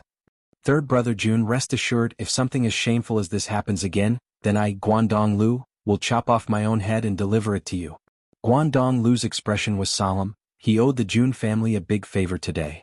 At the same time, it was also a great humiliation for him. The Guan family was considered one of the wealthiest families in the eastern region, and the second son of the Guan family did such an unwise thing because of a prostitute. That's good. I trust Brother Guan, and I believe that Brother Guan is worthy of my trust. Jun Wui chuckled. His slender fingers gently caressed the blanket on his legs. Then he slowly said, "Let's put an end to the previous misunderstanding. But I hope that Brother Guan will be honest with me about Qing Han's matter. So, I hope that Brother Guan will tell me the real reason behind this annulment." Guangdong Lu was startled and was just about to speak when Jun Wui interrupted him. Jun Wui shook his head slightly and spoke in a calm manner. "You and I both know that the two families had been engaged to each other in the past. And both families had been satisfied with this marriage. However, after Mou died in battle, the Jun family took the initiative to annul the marriage for the sake of Qing Han's happiness, but because of Qing Han's insistence and because of her pain, the Jun family agreed to let Qing Han marry into our family. However, this was only an expedient measure, and the annulment of the marriage was only a matter of time. Both our families are well aware of this, and are only waiting for the right time for Qing Han to appear. But Brother Guan, your visit this time seems to be unusual." Jun Wui pursed his lips and his face became stiff. "What happened? If Brother Guan still recognizes my Jun family, then please speak clearly, but if Brother Guan doesn't want to speak, then it doesn't matter. The divorce document is in my hands and I can give it to you now. Henceforth our two families will no longer have any relations." Jun Wuyi's words had been spoken in an extremely decisive manner. Guangdong Lu stared dumbfounded at Jun Wui for a long time, and then suddenly sighed, and his straight back seemed to collapse as he spoke in a low voice. "Third Brother Jun, this matter. In the end, it's best that you don't know about it. Otherwise you will only implicate the Jun family. In short, I, Guangdong Lu, am not an ungrateful person, and I'm sure Third Brother is clear about this. I, Jun Wui, am not a person who is afraid of trouble." Jun Wui's face remained calm and unmoving. "Is there anyone in this world who dares to force a marriage? Forcing the Jun family's daughter-in-law into a marriage. This is all this girl's fault." Guangdong Lu sighed as he looked at Guan Qinghan helplessly. "Father, how could this be my fault?" Guan Qinghan's face turned red as she glared at her father. "What are you talking about? How can you talk about your own daughter like that? You're clearly saying that I'm attracting bees and butterflies. My two brothers are not making any progress, and even my father's words are so out of line. Qinghan, do you remember half a year ago on the anniversary of Mou's death? Did you go to Mou's cenotaph to offer your condolences?" Guangdong Lu sighed deeply. "Did you meet a green-robed youth there?" "Was him?" Guan Qinghan suddenly remembered that a green-clothed youth had been pestering her, and had followed her back and forth, but she hadn't paid any attention to him, and he had eventually disappeared. Guan Qinghan still remembered that youth's last words. "I don't care who you are and I don't care what your status is, but you will become my woman." Ha! That arrogant laughter seemed to ring in her ears again, and a trace of disgust flashed across Guan Qinghan's face. "That man is a scoundrel." "That man may be a scoundrel, but he's surnamed Li." Guangdong Lu smiled bitterly. "He's the only son of Li Ju Tian Li Tingyun. He's also the only young master of Tiannan City's Shuihun Manor." His words were like a bomb being thrown out. The hall fell into an extreme silence, and even the sound of a pin dropping could be heard. The great master Li Ju Tian was recognized as the second most powerful expert in the world, and was second only to Yun Bichen. In fact, many people believed that Yun Bichen wouldn't have been able to surpass Li Ju Tian in terms of strength if he hadn't been lucky enough to have a level 9 Shen beast as his companion. Li Tingyun immediately sent someone to inform the Guan family after he had inquired about Qing Han's identity. He also said that the Jun family would be destroyed if they didn't comply. Guangdong Lu's voice was full of desolation. There was humiliation and powerlessness. The blood soul pillar of the southern heaven, and the silver blizzard city of the northern heaven. These were the two most mysterious forces in the world. The silver blizzard city, the Shuihun Manor. This was the style of Li Ju Tian and the Shuihun Manor. They didn't ask for the reason and directly used force to achieve their goals. Guan Qinghan's face suddenly turned deathly pale. It was dreadfully pale. That scoundrel turned out to be Li Tingyun, the only young master of the Shuihun Manor. He might not be a big deal, but Li Ju Tian and the entire Shuihun Manor were behind him. The Jun family and even the entire Tianxiang Empire couldn't afford to provoke them. Could it be, haha, how old is Li Ju Tian? He should be more than 100 years old, right? He's so powerful that he can give birth to a 20-year-old son? June Moxie couldn't help but smile. So, he was at least 80 years old when he had a son like this? Truly an old muscle giving birth to pearls, admirable. I've decided that Li Ju Tian will be my idol from now on. Aha. So, it was 6 months ago and June Moxie hadn't yet been transported to another world at that time? Wuxia, do you think this matter is so ridiculous? June Wui frowned in disappointment. This was a matter of life and death for two families, and yet June Moxie was laughing? It's ridiculous. It's ridiculous. Li Ju Tian is certainly ridiculous, but you're the most ridiculous. June Moxie turned his head, looked at Guangdong Lu and sneered, the Shuihun Manor has come to propose marriage and the Guan family can't afford to offend them, right? So, you don't care about your daughter's reputation and sell her off as a commodity? Or exchange her for something else? A woman's innocence and happiness in exchange for the survival and future prospects of thousands of people in the family, isn't that a good deal? June Moxie sneered. I don't want that. Qing Han is my own daughter, and I only have her in my entire life. I don't want her either. Guangdong Lu looked at June Moxie with some anger, but the Guan family has thousands of people. Do you want them all to be sacrificed for this matter? Do you want to sacrifice the entire Guan family for the sake of my daughter's safety? You don't know how terrifying the Shuihun Manor is. You sent her over to be raped and humiliated. Do you think you can live with a clear conscience after that? Do you think you can reproduce in such a shameful manner? Do you think you're lucky that you sold out Guan Qing Han and managed to hug the thigh of the Shuihun Manor? June Moxie couldn't help but burst out in anger. He felt that this matter was extremely ridiculous. Have you ever thought about why Guan Qing Han would sacrifice herself for your Guan family? What qualifications do you have to exchange her life for your safety? You sell your daughter for glory and you still think you're so noble and great? I really don't know if the word shame still exists in your hearts. People say that death is the most difficult thing to do since ancient times, and I say that death is death and destruction is destruction. What's the big deal about it? But to live in shame, don't you feel suffocated? Will our children and grandchildren be able to live in peace and prosperity? June Moxie spat on the ground. What do you mean by passing down the incense from generation to generation? To put it bluntly, it's just a group of shameless men and women venting their lust. It's just a group of happy ejaculating, that's all. You're happy, you're high, and you're not taking responsibility? What kind of bullshit theory is this? Wuxia. June Wui lightly shouted, don't be presumptuous. Although he was shouting, June Wui didn't hide the appreciation in his eyes. Although the latter part of his nephew's speech was really out of tune. But this kind of iron-blooded style was what June Wui appreciated the most. What is a man? This is it. It doesn't matter if it's despicable or shameless, but when it comes to a matter of principle, a man would rather break than bend. A man's glory and survival can never be maintained by betraying a weak woman. This is a principle, and for this principle I would rather break than turn back. I would rather die than regret.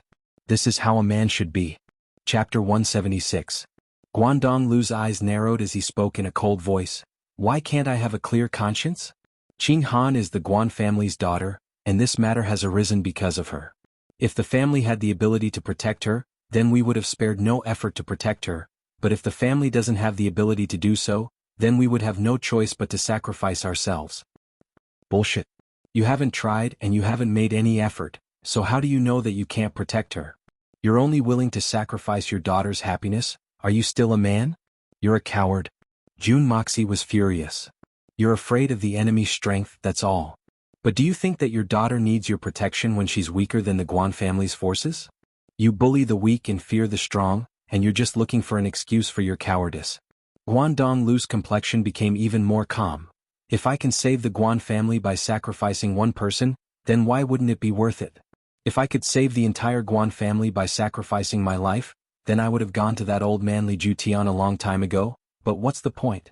I've brought disaster upon the entire Guan family in order to protect my daughter, and I'm willing to sacrifice the entire Guan family in a gamble that I'm bound to lose. Will the world say that I'm noble and great? My choice is admittedly for the sake of the Guan family, but isn't it also for the sake of the friendship between our two families and the safety of the June family? If I really wanted to stay out of this matter, then I can only push all the blame onto the June family. How would my Guan family suffer if that happened? One couldn't help but admit that Guangdong Lu's words were reasonable. As the head of a family with over 1,000 members, the choices he could make were very limited.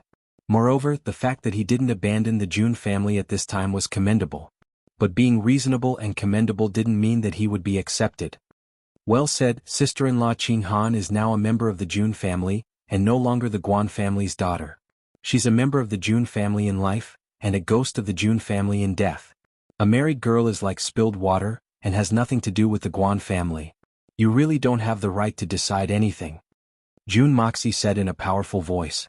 He sneered and continued in a contemptuous tone, as for your Guan family, you can't even protect your own daughter, so what's the point of dragging out your feeble existence? Let's just cut our throats together. The Shuehan manor had taken a liking to Guan Qing Han, and if they couldn't satisfy them, then both the Jun family and the Guan family would inevitably suffer a calamity. No one had ever dared to violate the authority of the Shuehan manor.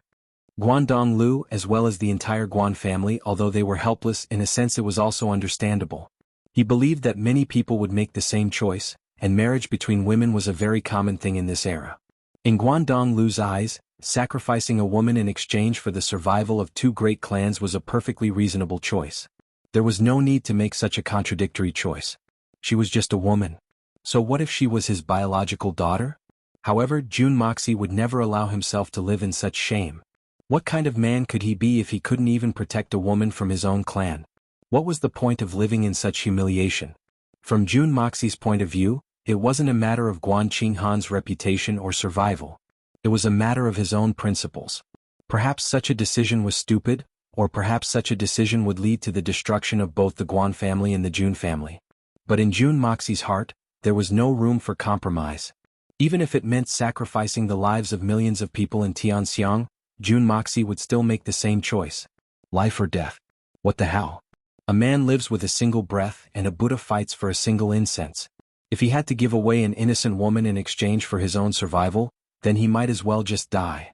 It didn't matter if he was innocent or not, it was still a disgrace. A man couldn't bear such a disgrace. Not to mention that this had happened right beside him. Even if Jun Moxie hadn't been by his side, he wouldn't have been the first to punish the bully who had kidnapped the girl. Instead, he would have gone to exterminate the entire family who had given away their daughter. You don't have the right to live in this world. If you lose your dignity as a human, then what's the point of living? Don't you want to survive? Then I'll destroy you first. I'll let you survive. Survival my ass.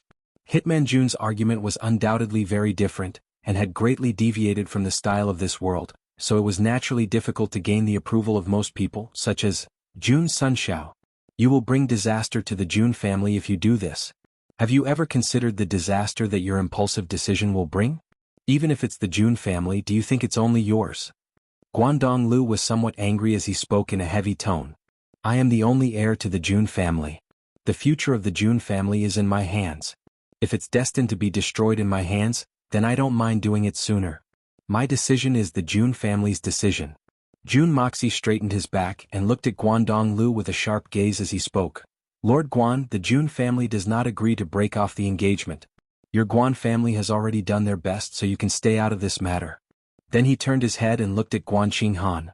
If the Jun family can't protect her, then I will personally kill her before the Jun family is destroyed. I would rather die than accept this humiliation. Guan Qing Han's matter had aroused Jun Moxie's incomparable stubbornness. These words vividly displayed the evil in his bones. 10,000 people will die for one person. It doesn't matter. What righteousness? What big picture? Fuck off. A Jun family member lives as a member of the Jun family, and dies as a member of the Jun family. A dead person will always be a member of the Jun family no matter where they go. Jun Moxie's temperament had always been like this, whether it was in his previous life or this one. Even if it wasn't for Guan Qing Han, he would still make the same choice. Even if it was a woman he didn't know, he would still do the same. Guan Qing Han's tears flowed down her cheeks. She had already given up all hope, and had already accepted her fate. The Shuehan Manor was the most forbidden place in the entire continent. The world was so big and there were so many talented people, but how many people would dare to disobey the orders of the Shuehan Manor? Even Jun Wui wouldn't be able to stop Guandong Lu if he insisted on going his own way. After all, Guan Qing Han was the daughter of the Guan family's Guandong Lu. She only needed to cancel the engagement, and then she would have nothing to do with the Jun family. Guan Qing Han was even prepared to sacrifice herself for the Shuehan Manor, and then commit suicide. But she had never expected that at this moment, June Moxie would actually stand up. She had always looked down on this brother-in-law of hers, and had abused him for several months.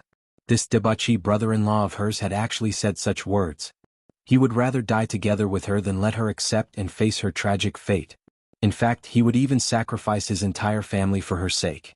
From June Moxie's resolute tone, Guan Qinghan could clearly feel that June Moxie was willing to sacrifice everything for her, and that he was willing to make the whole world his enemy. Guan Qinghan wanted to burst into tears at this moment. Even her father and family had abandoned her, and her life was filled with darkness and despair, but there was still such a person who would stand up for her at all costs. June Moxie's thin stature and narrow shoulders had suddenly become the most reliable thing in her life. In this storm he had become the only thing she could rely on, the last thing she could rely on. A moment ago she had been moved by Guan Qingyu's feelings for Yu, but now how could Guan Qingyu be compared to June Moxie? At the very least, Guan Qingyu had come to persuade her to cancel the engagement and remarry, but June Moxie had chosen to protect her without any hesitation. One was willing to drag out an ignoble existence, willing to betray his sister for the sake of survival, willing to disregard his principles for the sake of a prostitute. But the other was fierce, willing to face any difficulties. This was simply incomparable. It was like heaven and earth, and there was simply no comparison. Thinking up to here, Guan Qinghan's face suddenly turned red as if it was on fire. Suddenly, a thought arose in her heart that almost made her want to hide her face and hide her face. Could it be that, his feelings for me? Was it only because of his identity, he pretended to be like that? Otherwise, why would he be so agitated today? There was not even the slightest bit of hesitation. It was as if he was already prepared, willing to sacrifice his life to fight against the world? Heavens, what should I do now? Panic, despair, agitation, emotion. Guan Qinghan stood there in a daze, her heart in turmoil. What she did not know was that June Moxie's actions were not because of Guan Qinghan, but because of June Moxie's own principles. June Mocie's principles would never change, and his pride would never change. He would rather fight against the world than drag out an ignoble existence. In the heart of the king of assassins, life and death were but a dream, ordinary and unimportant. But his principles and pride were what kept June Moxie moving forward. This was something that he would never compromise on. Guangdong Lu was frightened by June Moxie's fierce attitude, and felt an indescribable feeling in his heart, but then he thought of his family's decades of foundation, and couldn't help but feel anxious in his heart. He turned to Jun Wui and said, "Brother Jun, the third young master's words are certainly heroic, but being young and hot-blooded isn't a foolproof plan. For the sake of the bigger picture, Brother Jun should consider it carefully. The Jun family is not something my Guan family can compare to, but the Shuehan manor." Jun Wui smiled faintly, his face was calm as he calmly said, "Emosier is right, Qinghan is still the daughter-in-law of the Jun family and a member of the Jun family. Emosier's decision is the decision of the Jun family." Jun Wui's voice was resounding as he calmly sat in his wheelchair, his back straight, and his broad shoulders seemingly able to lift up the winds and clouds. June Moxie may be young and hot-blooded, but these words coming from Jun Wui's mouth were tantamount to issuing a declaration of war against the Shuehan manor. Guangdong Lu stood in a daze and remained silent for a long time. Suddenly, a strong sense of guilt rose from the bottom of his heart. He had already given up on his own daughter, but the Jun family didn't hesitate at all. He didn't know that the Jun family and the Silver Blizzard City had countless ties, and even had an irreconcilable enmity with each other.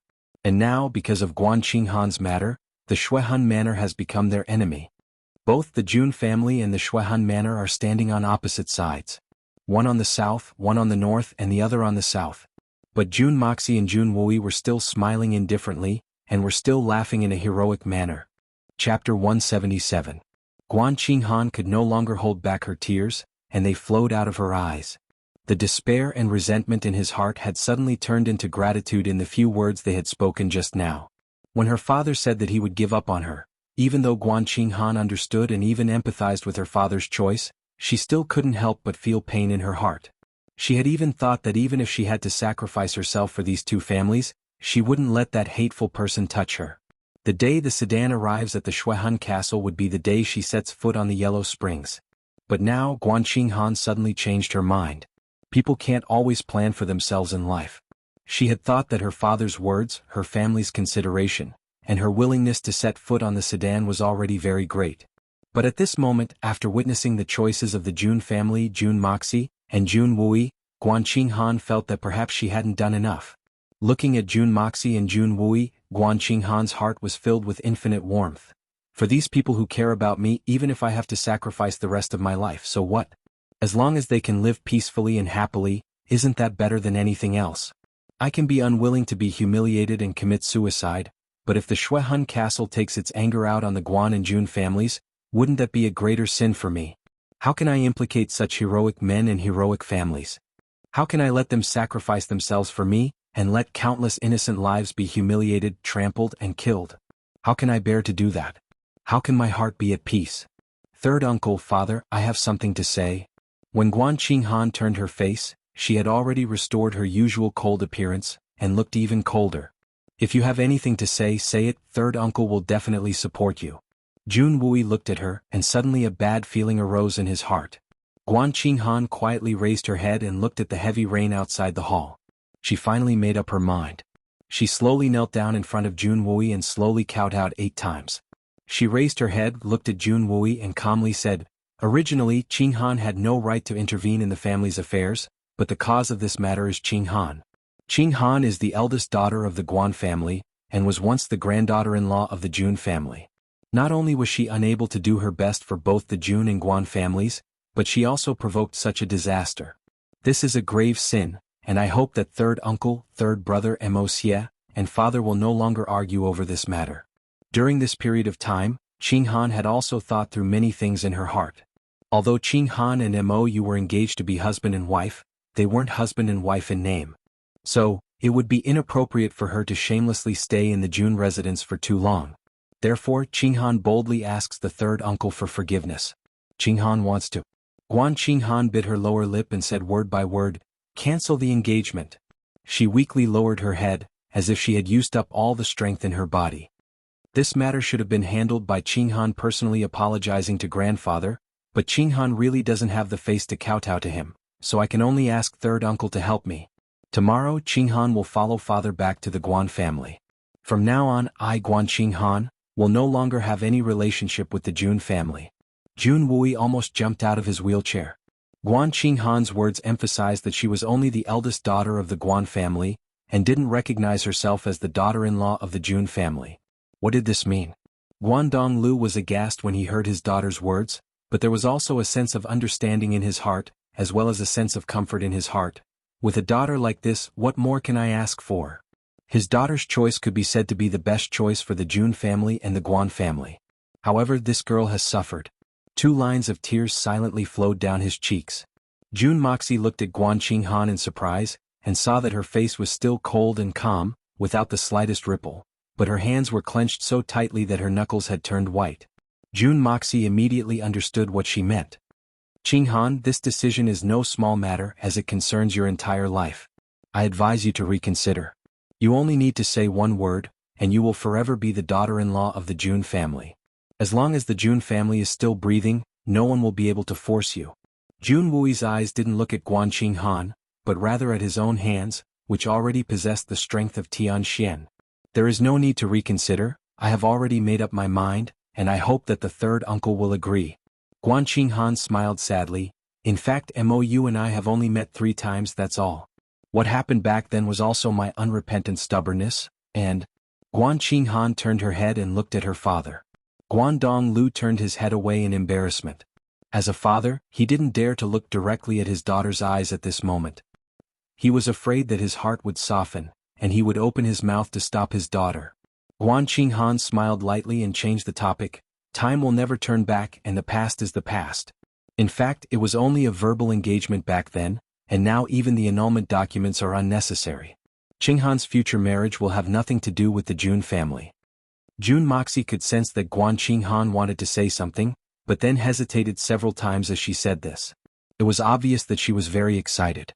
This caused him to involuntarily ponder over the matter as he looked at Guandong Lu with a questioning gaze. Could it be that there was some hidden agenda behind the marriage that year? "Qinghan, the third uncle knows that you didn't want to implicate us, so you decided to sacrifice yourself.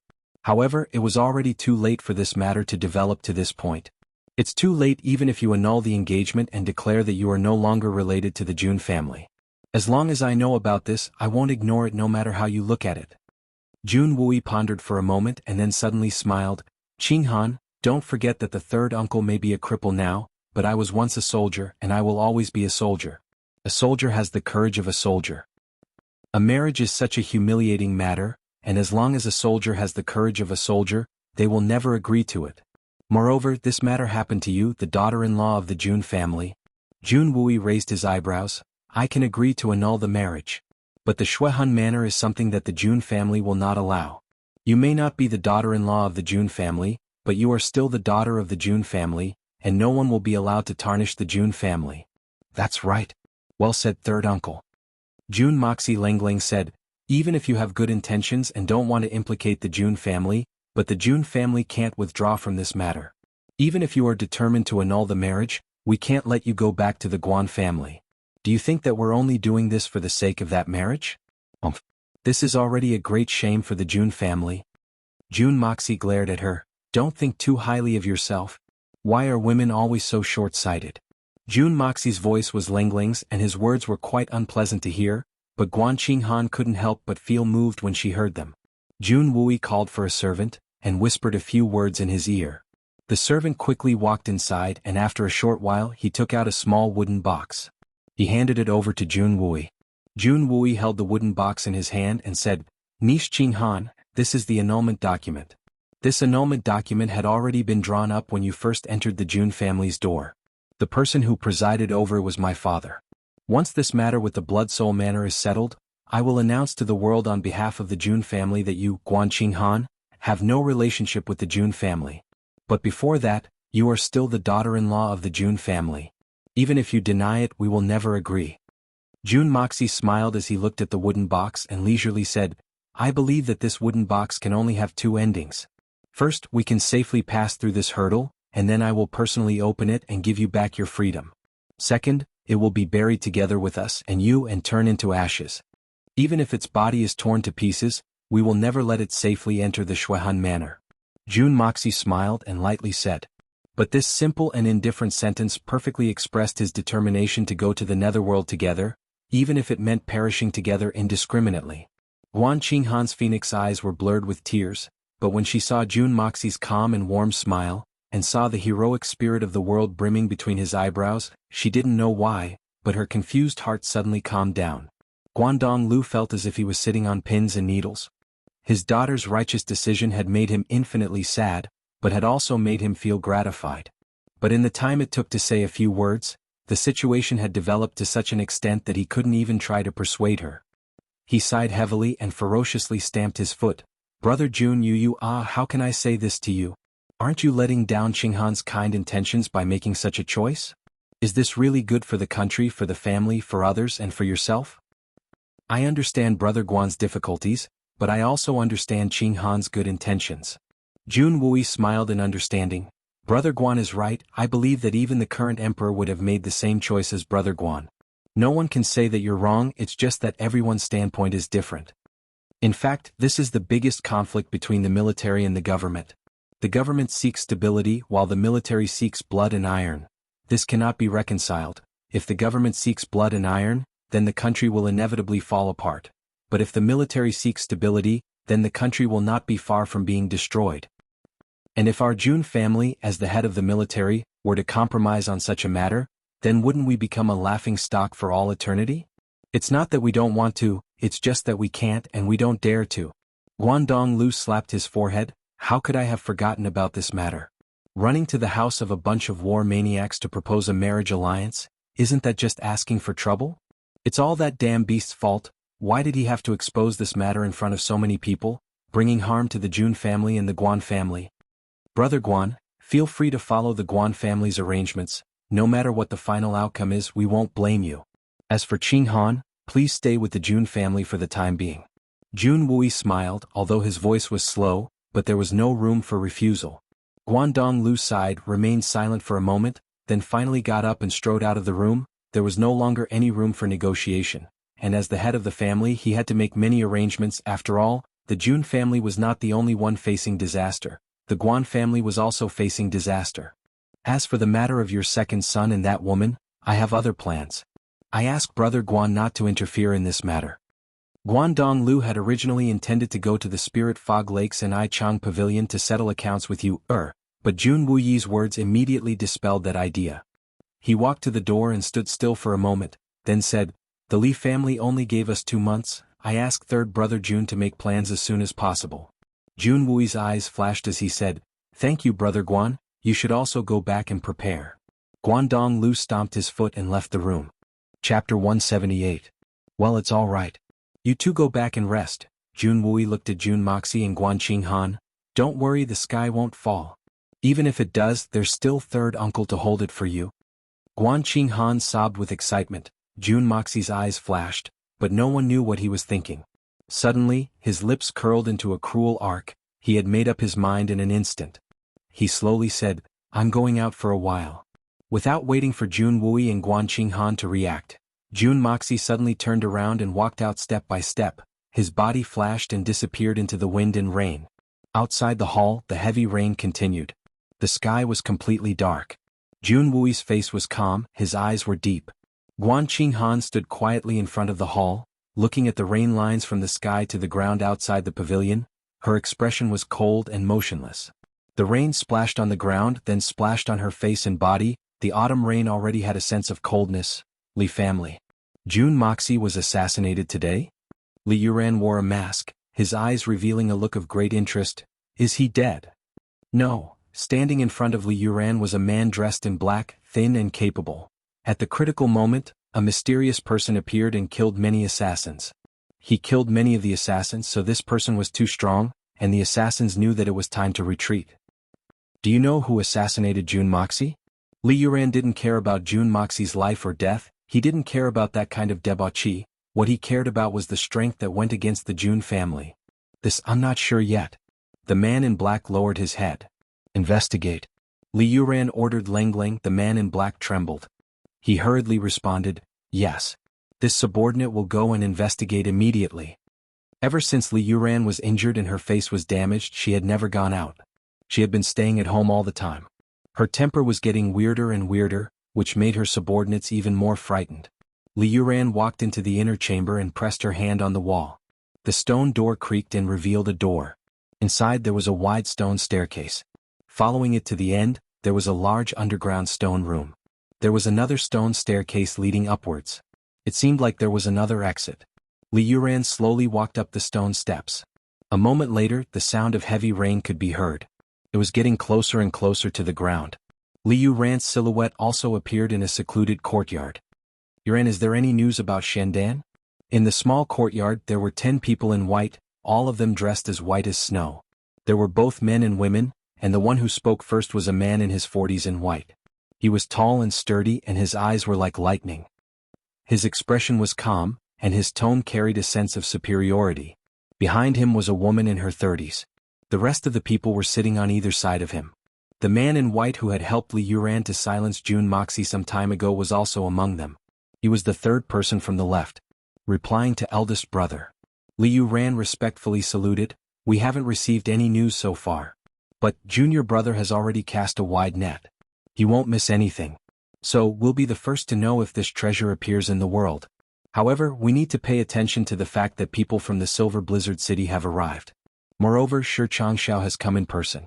As far as we know, there are no less than 4 great masters Xian in the Tianxiang city. Countless Tianxian experts have arrived from all over the Tianxiang city.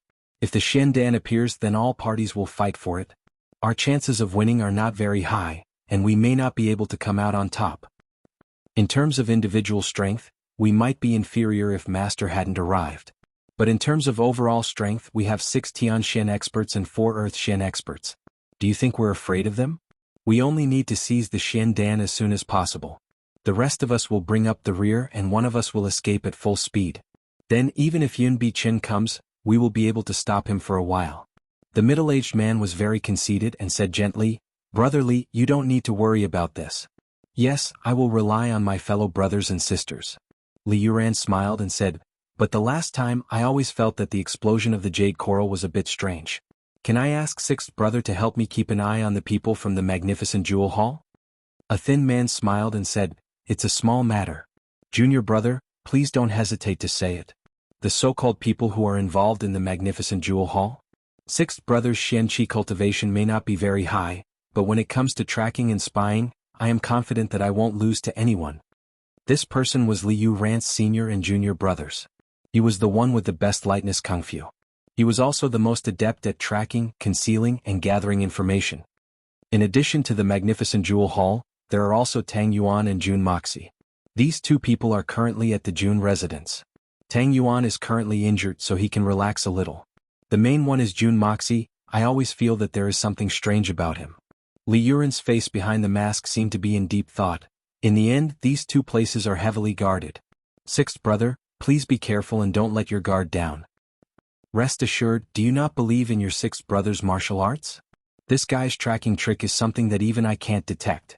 Even Master praised him for it. The eldest brother smiled and glared fiercely at the sixth brother.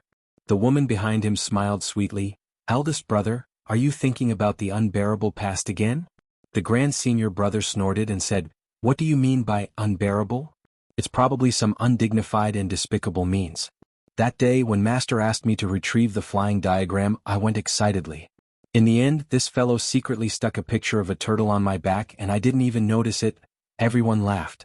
Li Yuran could not help but smile and said, since even eldest brother can't detect it, I believe there are not many people in the world who can. With sixth brother's help, I have nothing to worry about. At this moment, suddenly, a string of small bells hanging in the corner of the room rang crisply. Li Yuran's expression changed. This bell was connected to the main room. Unless there was an emergency, it would not ring. Could it be that something unexpected had happened? Or could it be that something unexpected had happened? Brothers, please sit down for a while. I'll be back soon. Now that it's raining heavily, I don't think anything has happened. Li Yuran said calmly. Junior brother, please go ahead. We're all on the same side. There's no need to be so courteous. Let's not delay our business. The middle-aged man in white sent them off with a smile. After a while, Li Yuran suddenly emerged from the ground. Before anyone could say anything, he had already said anxiously, the Xiandan's aura has appeared. It's in the west of the city. The news is accurate. In a while, a large number of masters will be gathering in the west of the city. In the past 5 years, Li Yuran had always been calm and graceful. This was the first time he had spoken in such a hurried tone. The 10 people heard this and stood up at the same time. The eldest brother's expression was cold. He waved his hand and said, everyone move out. Go to the west of the city. The 10 figures dashed into the wind and rain with a swoosh. Blue light and yellow gas flashed at high speed. With a swoosh, they disappeared without a trace. Li Yuran stood in front of the stairs and looked at the misty sky. She did not know why, but she felt a little depressed. West of the city. The young Master Jun was inside an exceptionally dilapidated house. He had changed his appearance and was wearing a veil over his face. There was a dusty table in front of him, and a black Shen core was quietly placed on it. This obviously wasn't the 9th level Shendan that he had obtained by chance. It was the 6th level Shendan that Jun Wui had given him. Although it was a rare item, it wasn't too precious. So, any powerful family would be able to purchase it. Jun Wuxia had made such a bold and visionary statement, pledging his life to defend the Jun family's dignity. But to be honest, he wasn't completely impulsive. As an excellent assassin, a gentleman doesn't stand in front of a collapsing wall. His first principle was to survive. To be honest, even though Jun Wuxia was extremely daring, but facing the Shuihun Manor, he was still a bit nervous. After all, the person behind the Shuihun Manor was Li Ju Tian. The entire continent recognized him as the second most powerful person after Xin Xian. He didn't have the strength to fight against such an enemy. So, he would be fooling himself if he said that he wasn't afraid. However, fear and apprehension were meaningless when the matter came to a head. Hitman Jun didn't care about these meaningless things. What he really needed to think about was how to solve this problem. After all, the Jun family had already provoked the Silver Blizzard City. It was no less powerful than the Shuihun Manor. If they couldn't deal with one, then they wouldn't be able to deal with another. So, the worst-case scenario would be this. Debts don't get anxious, lice don't get itchy. Damn it. This is nothing more than a life-and-death struggle. Jun Moxie was hot-blooded and couldn't bear the shame. However, the disparity in strength between the two sides was obvious. But since the other side couldn't be defeated, then he would have to use his wits. But where would he get his wits from? These two powerful enemies couldn't be dealt with by ordinary means. Jun Wuxia had to consider several times before deciding on a strategy that was vague, but feasible at the present stage. After studying the level 9 Shendan many times, Jun Moxie discovered that the strange qi in his body, which was derived from the art of unlocking the heaven's fortune, could imitate that kind of aura in a short time. Jun Moxie had been thinking about this since that day. Jun Moxie had experimented many times after obtaining the level 6 Shendan. Of course, the original level 6 Shendan had been turned into a mess. No one could tell what kind of Shen beast the Shendan was. Even the energy inside had been turned into a mess by the art of unlocking the heaven's fortune, and could no longer be used. Jun Wuxia had originally planned to wait a few days for Tang Yuan's condition to stabilize. Then he would start the auction once Tang Yuan's injuries had healed. Then he would throw out this Shen core, provoke a scramble and profit from it. But now that the Shuehan Manor was involved, he immediately changed his mind. The hitman Jun decided to start the plan ahead of time. Time waits for no man, and there was no time to lose. He had to improve the strength of Grandpa Jun and his third uncle Jun Wui in the shortest time possible. Only then would they have the opportunity to protect themselves in such a serious situation. Only the hardest fist would make the most sense. Chapter 179. At present, for the sake of the level 9 Shendan, the number of powerhouses that had come to the Tianxiang city was uncountable. Many of them were Shen, and even 2 of the 8 great masters had appeared. Although each and every one of them were in a dormant state, but as long as the Shendan appeared, there would inevitably be chaos. In Jun Moxie's view, this kind of chaos was very advantageous to him. Perhaps they would make use of this chaotic situation as well as the strength of their experts, in an attempt to weaken the 2 opposing forces. Jun Dashao no longer hesitated, closed his eyes and kept his mind clear. He placed his hand on the Dan and felt the cold sensation on his fingers. In a flash, Jun Moxie activated the mystical power of the Hongjun Pagoda. In a split second, a rich amount of spiritual qi rushed out and slowly poured into the Dan through Jun Moxie's meridians. With Jun Moxie's own cultivation, he was still unable to trigger such a huge qi field. Therefore he had to rely on the power of the Hongjun Pagoda. In the dark room, the originally dark Shendan suddenly showed a dark golden luster. It lit up for a moment and then disappeared without a trace. In an instant, a powerful energy was emitted from the Shendan and spread out in all directions. It's the energy of a high-level Shendan. What a pure energy! In the secret chamber of the magnificent jewel hall, 3 white-haired old men were sitting cross-legged, warming their meridians. Suddenly, the 3 of them opened their eyes, and the 9th elder in the middle blurted out, "Peak level 9 Shendan." The 3 of them looked at each other and saw the same words in each other's eyes. "Go." The 3rd elder gave the order, and the 3 of them no longer hesitated. At the same time they leapt out like lightning. With a loud bang, a big hole was made in the roof, and the 3 of them stood at the highest point of the magnificent jewel hall. The sky was filled with lightning and thunder, and the sky was filled with torrential rain. The amiable 3rd elder closed his eyes and searched for a while before opening them again. His eyes flashed like lightning and his face was solemn as he shouted, "The Shendan has been locked onto. It's on the west side of the city." At the same time, the eyes of the other 2 people also looked towards the west side of the Tianxiang city, which was shrouded in rain. "Let's go." The 3 human silhouettes flew up like big birds, flashed in the air and disappeared without a trace. Only the big hole in the roof allowed the torrential rain to pour into it. After they left, the other 4 figures appeared at the same time. This time it was 3 men and 1 woman. The girl said, "Hee, how can I miss out on such a fun thing? Let's catch up and have some fun." Before he finished speaking, he flew out as if he was afraid that someone would stop him. The other 3 looked at each other, smiled bitterly and followed him. 2 of them were relatively close to each other, while the 3rd person was far away from them. In the royal guest reception inn, 6 human silhouettes flew out at high speed from the eastern side of the courtyard. Each of them was surrounded by a blue light as they stood solemnly outside. Then, a man in a loose robe with wide shoulders and long arms appeared in the doorway. He was almost 9 feet tall, but he was extremely thin like a bamboo pole. His face was simple and unsophisticated. Suddenly, his tall figure appeared in the middle of the crowd. Among these 7 people, 6 were Tianxian experts. Although the remaining 1 didn't reveal his cultivation, his status was obviously higher. Such a powerful lineup. The unsophisticated man said in a low voice, "Let's go." The 7 people jumped up at the same time.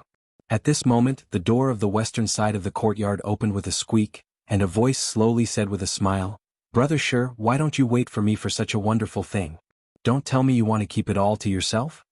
A white figure slowly walked out of the heavy rain. The heavy rain that filled the sky actually couldn't wet his robe. He walked in the heavy rain, but it seemed like he was walking in a garden filled with fresh flowers. His every movement was elegant and calm. The imperial advisor of the Yu Tang Empire, Fei Mingchen. Fei Mingchen. The man in the loose robe, Lengling, smiled and said, "No one will stop you as long as you are not afraid of death. You can come with me." Fei Mingchen laughed out loud. "Brother, sure, others may care about your title as one of the 8 great masters, but you should know what kind of person I am." This tall man in the loose robe was one of the 8 great masters, Shi Changshao of the Xinxiai Empire. Shi Changshao smiled coldly and didn't say anything else. He waved his sleeves and flew up like he was riding on a cloud. He made a turn in the air and changed his direction, heading towards the west of the city with extreme speed. Fei Mingchen laughed and chased after him. The rest of the people didn't say a word and just followed behind them. In the pub, Solitary Eagle's mouth was full of the smell of alcohol. He laughed and said, "Good wine. Really good wine." He and the prince came to be the witness, but they were stopped by the good wine. When they wanted to leave, it was already raining heavily. If man doesn't keep man, heaven will keep man. However, with the good wine accompanying him, he didn't feel uncomfortable at all. Moreover, he was used to drifting, so he was at ease with the situation. At this moment he had wine to drink with and someone to drink with, so he felt good. By now, the 2 small jars of wine that Jun Moxie brought had already been emptied. He reluctantly drank Old Song's wine again. Originally he was quite intoxicated with the wine, but now he couldn't even swallow it. What a headache. This was really a fly in the ointment. Prince equivalent Yang Huainong's mansion was not far from here, but how could they leave before finishing the wine? Wouldn't that be letting Solitary Eagle take advantage of them? Even if he was one of the 8 great masters, it would still be better for each of them to have a jar. Moreover, Old Song took a few cups from my jar. Therefore, Grandpa Wang and his son were also staying here. This fact made Old Song very depressed. This is my master's wine and I was prepared to study it, but these 2 people actually drank it as if it was water.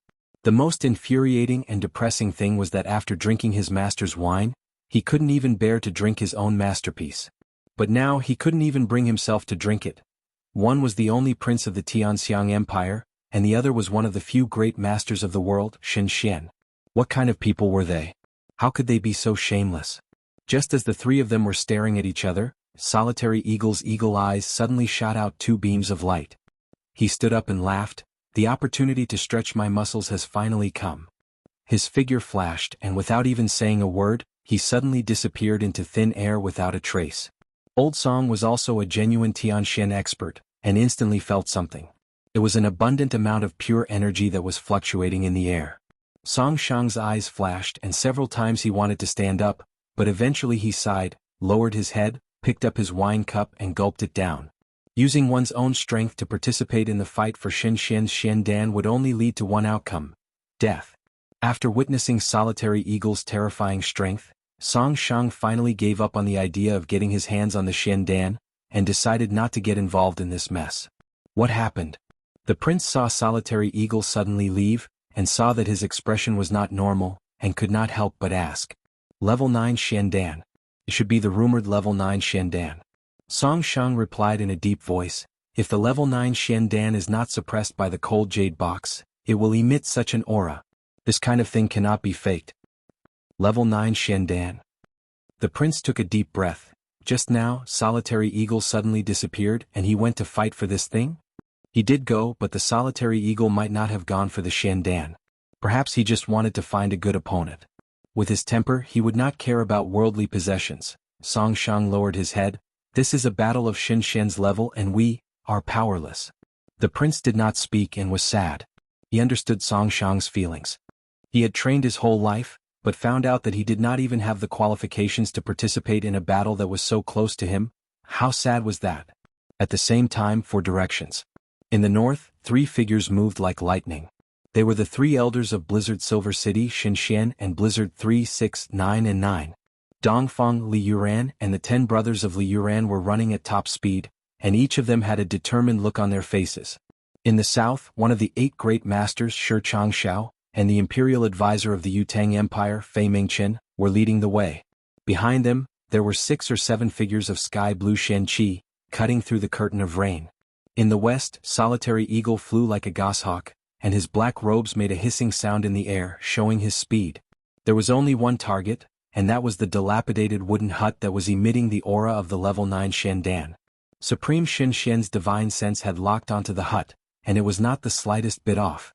In the distance, there were many yellow and blue lights flashing in the curtain of rain, like a bunch of small lanterns, flickering in the distance like will-the-wisps and slowly approaching. This man is really stupid trying to activate the Shendan on a rainy night. Doesn't he know that no matter how heavy the rain is, it can't stop the fluctuation of the Shendan's aura? Could it be that this is a trap that has been set up for a long time? In the north, the white-haired and white-bearded third elder was in the middle. Even though he was running at such a high speed, he was still able to speak, and his aura was not the slightest bit chaotic. At least the Shendan is real. The aura from before was undoubtedly that of a high-level Shendan, and this can't be faked. As for whether there's an ambush, it's still unknown. The sixth elder's expression was solemn, and the three of them were confidently trying to detect something as they ran, but so far they had not found anything. The aura of that super-strong master hasn't appeared, and there's no sign of him rushing over here. The ninth elder's voice still had a trace of lingering fear. He had collided with that legendary strong master, with his divine sense, and he still felt a chill run down his spine, and his heart still had a lingering fear. Third brother, there's one thing that I still don't understand. With this senior's strength, he should have already escaped. Before the ninth elder could finish his sentence, he was interrupted by the third elder. Don't say those two words. The third elder's voice was hurried, and he seemed to be very anxious. Yes. The ninth elder also knew that he had made a slip of the tongue, and he quickly agreed. Everyone has their own aspirations, and this point can't be forced. After the third elder finished speaking, the three of them didn't say a word, and continued to advance at high speed. Chapter 180. There are also people coming from the east, but their strength. The sixth elder looked at Dongfang and said coldly, the strongest among them is only Tianxian's cultivation. He's overestimating his own capabilities. He won't be able to cause any trouble for the third elder. Let's go to the south. The third elder nodded slightly. He spread his arms and his speed doubled.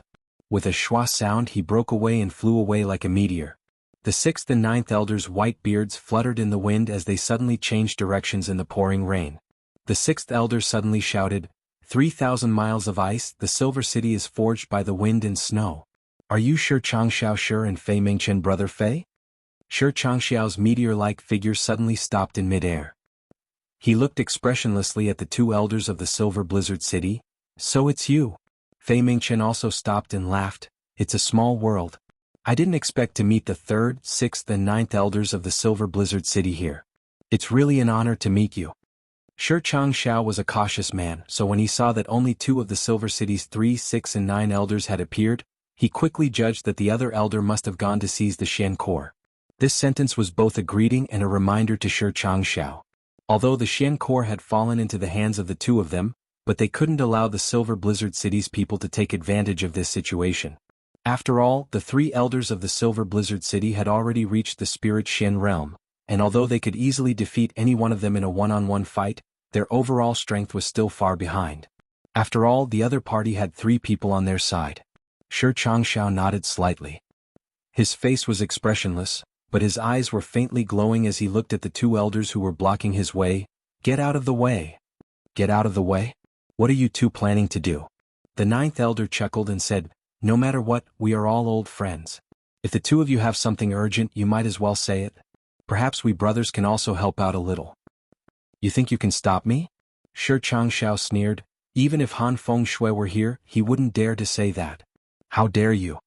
Although they were all Supreme Shen Xian, Sure Changxiao was one of the 8 Great Supremes. His Shen cultivation was already at the advanced stage of Supreme Shen Xian. On the other hand, Silver City's 369 was only at the initial stage of Shen Xian. Even the strongest among them, the 3rd elder, was only at the peak of the initial stage of Shen Xian. The gap between the 2 was huge. Sure Changxiao was naturally qualified to say this. If not for Fei Mingchen's misgivings about the 3 elders joining hands, and if not for the fact that Fei Mingchen was the fisherman who would benefit from the fight, he would have already made his move. What are you talking about, brother Sure? We haven't seen each other for a long time. Today the autumn rain is lingering and the night sky is alluring. Isn't it good to have a chat and reminisce about the past? This old man has come to Tianxiang with a special snow tea. How about we share a cup? The 6th elder's eyes were wide open as he spouted nonsense. Such a heavy downpour had unexpectedly become alluring in his mouth. Even the night sky with lightning and thunder had unexpectedly become alluring. Finally, he had directly talked about his good friend's tea. Ha ha. Shi Changshao laughed loudly. He suddenly raised his arms and his laughter grew louder and louder. It was as if a divine dragon was soaring between heaven and earth. His laughter seemed to have merged with the sound of thunder in the sky. It was deafening. A bolt of lightning streaked across the sky and connected the sky with the earth. It illuminated everyone's face and made them look as pale as corpses.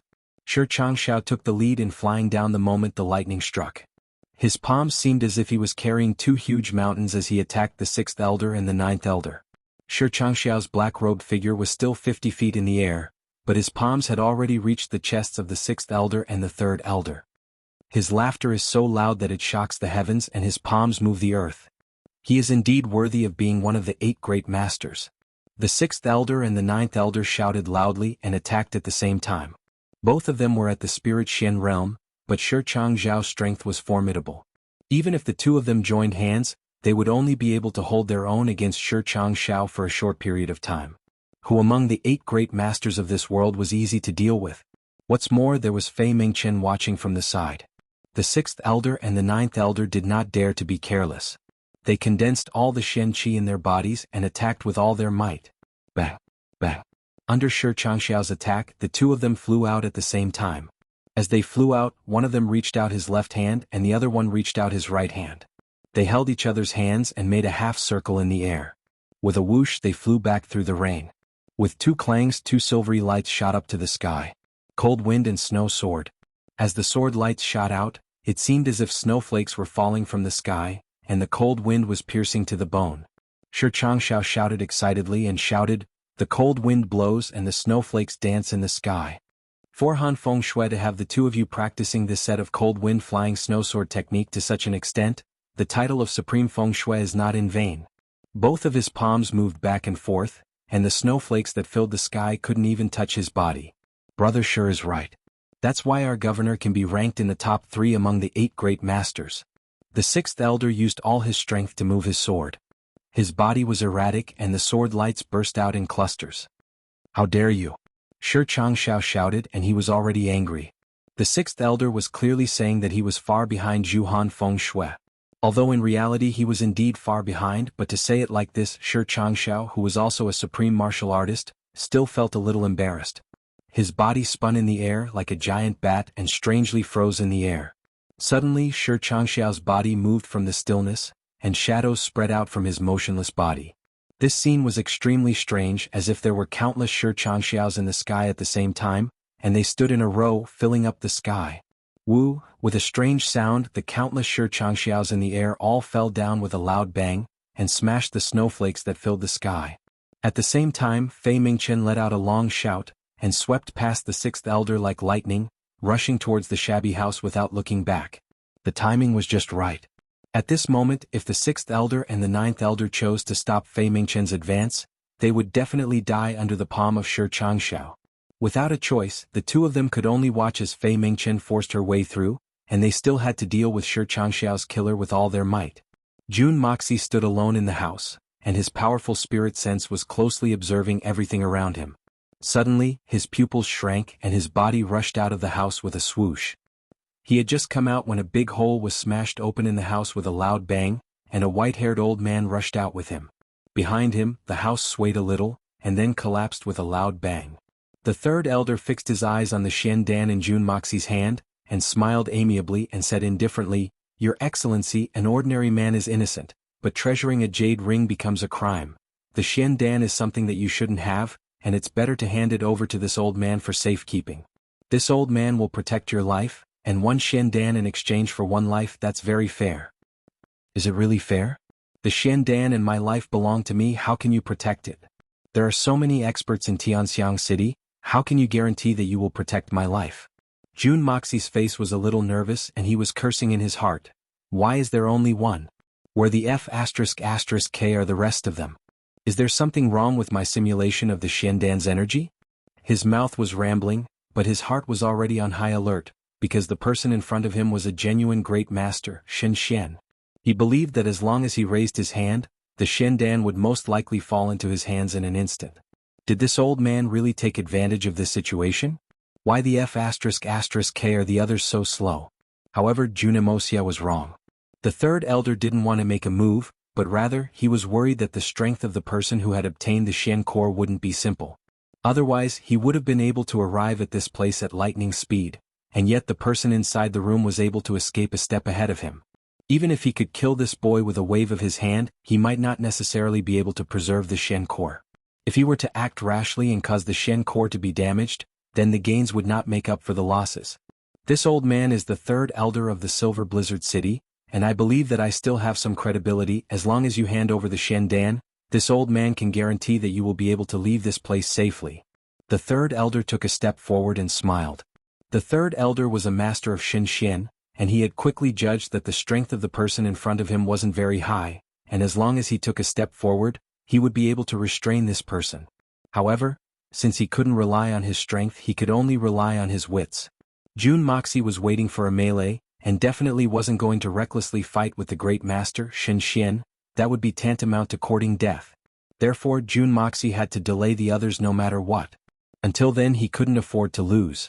Suddenly, the hitman's body began to emit a green Shen Qi, and as he stood in the rain, his whole body looked like a large piece of dazzling jade. PQ Shen? Haha, it's still not enough. The third elder shook his head and said regretfully. In his heart, he was even more confident that the person in front of him was only a small jade Shen. Such a person could be considered a good expert in the eyes of ordinary people, or even in the eyes of the Tianxiang city, but in the eyes of Shen he was just a joke. Moreover, it was a joke of an ant. He had been too careful before, and now that he had determined the opponent's strength, he didn't have any interest in talking nonsense with him, and was about to directly snatch the Shendan. The third elder was confident that he would be able to take the Shendan as soon as he made his move, and that person wouldn't be able to destroy the Shendan even if he wanted to. But at this moment he suddenly discovered something extremely strange. And it was this matter that caused him to stop in his tracks just as he was about to make his move. Because the green Shen Qi on Jun Moxie's body suddenly disappeared, and was replaced by a light yellow color, and then in the blink of an eye, it turned into an earthy yellow and then a golden yellow. Finally, it turned into a bright yellow. It was brilliant and dazzling, and the rain in the sky seemed magnificent and gorgeous, like a dream, noble and elegant. What's going on? Why did the radiance of the Shen Qi suddenly change from the peak of Yu Shen to the peak of Earth Shen? The third elder had traveled extensively for decades, but this was the first time he had seen such a bizarre thing. This was simply subverting the iron rules of Shen Qi cultivation. How did this guy do it? Chapter 181. Today's second update has arrived. Now work hard on the third update. Seeking monthly votes. Once the Shen Qi had been cultivated to a certain level, it would naturally stabilize. As long as one didn't advance, the color of the Shen Qi would never change. After advancing, although one could suppress their own strength, they still wouldn't be able to emit the color of Shen Qi of a lower realm. For example, even if a Tian Shen expert acted tough, he wouldn't be able to emit the color of Earth Shen Qi. This was a definite thing. There was only one way to change the color of the Shen Qi: advancement. This was an irreversible process. But who had ever seen a person advance from the Jade Shen to the Earth Shen level, and then break through the Earth Shen low level, mid-level, high level, and finally to the Earth Shen peak level in a short period of time? As long as one had a normal brain, they wouldn't believe that such a thing could happen. But now, this miracle that no one could believe had happened right in front of the eyes of the third elder, the supreme Shen. Even though he had seen it with his own eyes, the third elder couldn't help but rub his eyes subconsciously. This isn't a fucking dream, is it? But it doesn't matter. So what if he's really at the Earth Shen peak? Don't tell me you can defeat me, a supreme divine Shen expert? The third elder comforted himself and shouted, "Kid, don't play tricks and deliberately mystify things. It's useless. Take the Shendan," he wanted to say, "Give it to me, Shendan." But just as he said the word give, he swallowed the remaining two words due to extreme shock. Damn it, has this world gone crazy? Or is this old man's eyes blurred? Just as he was rubbing his eyes, the bright yellow Shen Qi that represented the strength of the Earth Shen peak disappeared from the black-clothed man in front of him. Instead, it was replaced by a layer of elegant light blue. The light blue continued to expand, slowly turning into a medium blue, then sky blue, dark blue, and finally the azure color of the sea. Tian Shen Peak. The third elder almost had the urge to fall to the ground. in the time it took for him to fart, and even if he did fart he could not smell the stench. This kid actually advanced from the peak of Yuxian to the peak of Tianxian? It was a total of 9 ranks. Holy shit. Could this guy in black be a ghost? Just as he thought of this, something even more shocking happened to the third elder. The color of the azure ocean disappeared from the guy in front of him. This time, no other color appeared. However, the paler it was, the more surprised the third elder was. Did the masked man in black enter the realm of Xinxian? He looked at the color of the black-clothed man in front of him in bewilderment. He saw that this mysterious man's eyes, which were a little impatient at the beginning, were now calm and composed. Slowly he became calmer. The way he looked at him changed from indifference to pity, and then to contempt. Now what the third elder saw was Jun Moxie's eyes hidden behind the mask. The third elder felt that this pair of sharp eyes was full of arrogance, as if he had the power of life and death in his hands. This was the gaze of the supremacy of Shen Xian. It was even sharper than that of Shi Changxiao, or even his city lord Han Feng Shui. Oh my god. Oh my god. Oh my god. The third elder shook his head. What on earth happened? At this moment, Fei Mingchen let out a clear whistle and landed from the sky. She stood in a triangular formation with Jun Moxie and the third elder. 3 people, 3 points. If one were to measure it, it would be an equilateral triangle. As the imperial advisor of the Yutang Empire, Fei Mingchen was very cautious by nature. When she saw that the third elder of Blizzard Silver City and this black-clothed man seemed to be in a standoff, she could not help but have many doubts. Could it be that this black-clothed man was actually an expert who was comparable to Xinxian? That even the third elder of Blizzard Silver City was so afraid that he did not dare to act rashly? Thus, the 3 of them stood there and no one was willing to make the first move. If Fei Mingchen had not come just now, the third elder would have reluctantly made a move even if his heart was beating like a drum. Even if the opponent was an expert like Xinxian, he would at most have a hard time getting his hands on him. And once he made a move, he would be able to snatch away the Shendan. This was because the person in front of them, who seemed to be even stronger than the supreme Xinxian, was no stronger than an ant. But now that Fei Mingchen had come, the 2 of them did not dare to make a move. The third elder had sold the vest to Fei Mingchen. Moreover, the person in front of them was such a mysterious and unfathomable person. If they were to be attacked from the front and the back, it would be hard for them not to die. This situation was really unlucky and extremely embarrassing. Fei Mingchen naturally had the same concerns as the third elder, but her thoughts were one level deeper than the third elder's. She knew that if someone could obtain the Shendan, how could he be an ordinary person? Look, I'm in trouble now. Even the third elder of Blizzard Silver City did not dare to act rashly. Why was I in such a hurry just now? Why didn't I wait for Shi Changxiao to come along? I really regret it. Damn it, I was caught in the middle of a pincer attack as soon as I landed on the ground.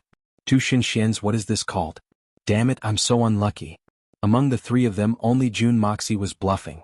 It seemed that only the hitman Jun had the means to escape unscathed. The Shendan was simply a waste dan. Moreover, it had the yin-yang escape and could escape at any time. But in his heart, he was still cursing the 2 Xinxians, Solitary Eagle and Shi Changxiao. Damn it, why haven't those 2 come yet? You're all here so that I can throw the Shendan out. Then I'll hide and watch the show. I'll get rich in silence. I despise you 2 great masters. You're actually part of the 8 great masters, but you're not as fast as the ordinary Xinxians. But now, these 2 old men are blocking me from the front and the back. This feeling is not good. I don't even dare to move a finger.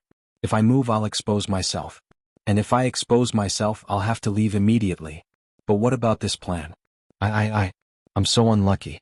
I've calculated everything correctly. But I didn't expect that even a battle maniac like Solitary Eagle and Shi Changxiao would be late. The 3 of them stared at each other. None of their hands and feet were tied, but none of them moved. They really didn't move at all. The 3 of them were standing tall and straight. They had the demeanor of a peerless expert. However, they were restraining each other. None of them was willing to be the first one to take the lead. Jun Moxie could feel cold sweat dripping down his back. Luckily, there was a heavy downpour.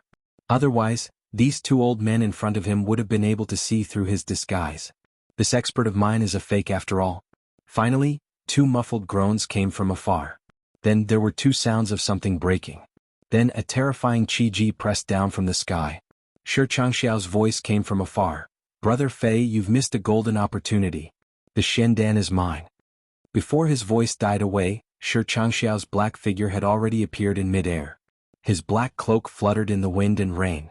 It seemed as if he had caught the heavy downpour. Ha ha ha. Shi Changshao, it's too early for you to be happy. The Shendan is what I want. An unruly voice resounded. It sounded like the sound of metal clashing against each other. It was so loud that it made one's blood boil. It was an unspeakable discomfort. A black figure flew at a low altitude. It looked like a goshawk hunting for food. His figure was elegant. His eyes were cruel. His face was lonely. He had a look of disdain on his face. He looked like a king. Another one of the 8 great masters. The god of the grassland, solitary eagle. Shi Changzhao's complexion changed as he accelerated his descent, but the solitary falcon was much faster than him in terms of agility, and was the first to land on the ground. The two men looked at each other from a distance, and their eyes were indifferent as they stared at each other. However, the light radiating from their eyes seemed even more shocking than the lightning in the sky. The 6th and 9th elders of the Silver Blizzard City landed with 2 whooshing sounds. Each of them held a broken sword in their hands. Their complexions were pale, but they weren't seriously injured. They landed behind the 3rd elder. The 3 of them stood shoulder to shoulder. The strength of the 3rd, 6th, and 9th elders wasn't any weaker than that of Great Master Shen Xian. Another 6 people broke through the curtain of rain, and stood behind Shi Changshao. They were Shi Changxiao's subordinates. It seemed that not everyone had arrived yet, so the seniors were already here. This junior Lei Jianhong pays his respects to the seniors of the Silver Blizzard City. He pays his respects to Uncle Shi and Uncle Eagle. I would like to convey my greetings to the seniors on behalf of my master. A white-clothed middle-aged man slowly walked out from the darkness. He was accompanied by 9 other white-clothed men. These were Li Yuren's 10 fellow disciples. This wasn't surprising. They were the weakest among the group. So they were the last to arrive. Strange. What's the relationship between me and Lei Wu Bei? His disciple calls me uncle? Where did that come from? Solitary Eagle rolled his eyes. Lengling said, Shi Changshao, don't tell me that you and Lei Wu Bei are fellow disciples? Lei Wu Bei. Li Yuran and the others were the disciples of Lei Wu Bei, the 5th of the 8 great masters. Bald Eagle. What nonsense are you talking about? Shi Changshao rolled his eyes. You may have a grudge against Lei Wu Bei, but a junior is greeting you. Why do you have such an attitude? Don't you have the demeanor of senior Shen Xian? How can I be on the same level as a bastard like you? Bah. I have a bad temper. You don't need to teach me a lesson. Solitary Eagle snorted twice. Then he looked at the 10 people and said, You juniors. Don't try to curry favor with me. Your words are useless. Since you've come here, you've certainly come for the Shen Core. Not to mention calling him martial uncle. Even if you kowtow 9 times, your martial uncle sure will not give you the Shen Core. So you'd better prepare to fight. Didn't you see that your Uncle Shi's eyes turned red when he saw the Shendan? In fact, you dare to join in the fun with your meager strength? I have to look at you with new eyes. Lei Jianhong had already cursed the 18 generations of Solitary Eagle's ancestors in his heart. But he still smiled and said, Senior, you are right. Since Solitary Eagle didn't want to acknowledge their friendship, he didn't call him Uncle anymore. Chapter 182. Today's 3rd night watch. Asking for monthly votes. I won't sleep tonight. Tomorrow's first night watch. The 3rd elder and his 2 brothers stood shoulder to shoulder with a dignified look on their faces. The 3 of them had always believed that Shi Changshao was their biggest enemy tonight, and they believed that as long as the 3 of them joined hands, they wouldn't be any weaker than Shi Changshao. However, the current situation was far beyond their expectations. The black-clothed man with the Shendan had unfathomable strength. 2 of the 8 great masters, Shi Changshao and Solitary Eagle, were present.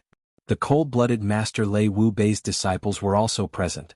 Moreover, there was also the Yu Tang Empire's imperial preceptor Fei Mingchen. Shi Changshao wasn't alone either. He was accompanied by 6 Tianxian experts. This situation was far beyond anyone's expectations. The situation at the scene was extremely delicate. Jun Moxie was the weakest among them. He was holding the level 9 Shendan that everyone was eyeing covetously. The 3 elders of the Silver Blizzard City were Shen Xian. On the other side was the Yu Tang Empire's imperial preceptor Fei Mingchen. The Solitary Falcon and Shi Changshao were facing off against each other on the periphery of the battlefield. The cold-blooded master Lei Wu Bei's disciples were at the outermost. They were the 6 Tianxian helpers of the Master of Life and Death, Shi Changshao. The weakest among them was at least an Earth Shen expert. To be surrounded by these 22 people as the core should be a very honorable thing to do, but also something that would make people feel despair. However, June Moxie's heart was filled with excitement at the moment. Everyone is finally here. Then it's time for my Shandan to make its move. I may not have the ability to fight, but I'm definitely the best in the world at escaping. June Moxie's eyes flickered, and he was about to make his move when he saw shadows flashing in the distance. 4 people in white were quickly approaching. And among these 4 people, June Moxie actually knew 2 of them. Xiaohan Mu Shuetong. At Xiaohan's side, there was a handsome youth with a slightly hooked nose. Mu Shuetong's side was a white-clothed girl with a picturesque appearance. Her hair was like the clouds, her stature was tall, and her skin was as white as snow. But her face was adorable and naive. His big round eyes looked at the people in the field and he actually looked excited. After a while, she suddenly raised her snow-white hand and opened an umbrella with a pop sound. Then she held it over her head and shielded herself and Mu Shuetong under the umbrella. Everyone was a person with keen eyes. How could they not see clearly? On the surface of this small umbrella, there was actually a picture of a cute and adorable little bear. When the 3 elders saw this scene, they immediately complained in their hearts. My little grandaunt, this kind of scene, the 3 of us old bones are almost overwhelmed, how can you come? Wouldn't that be asking for our lives? The silver snakes were dancing in the sky, and the faces of the people in the field were bright and dark.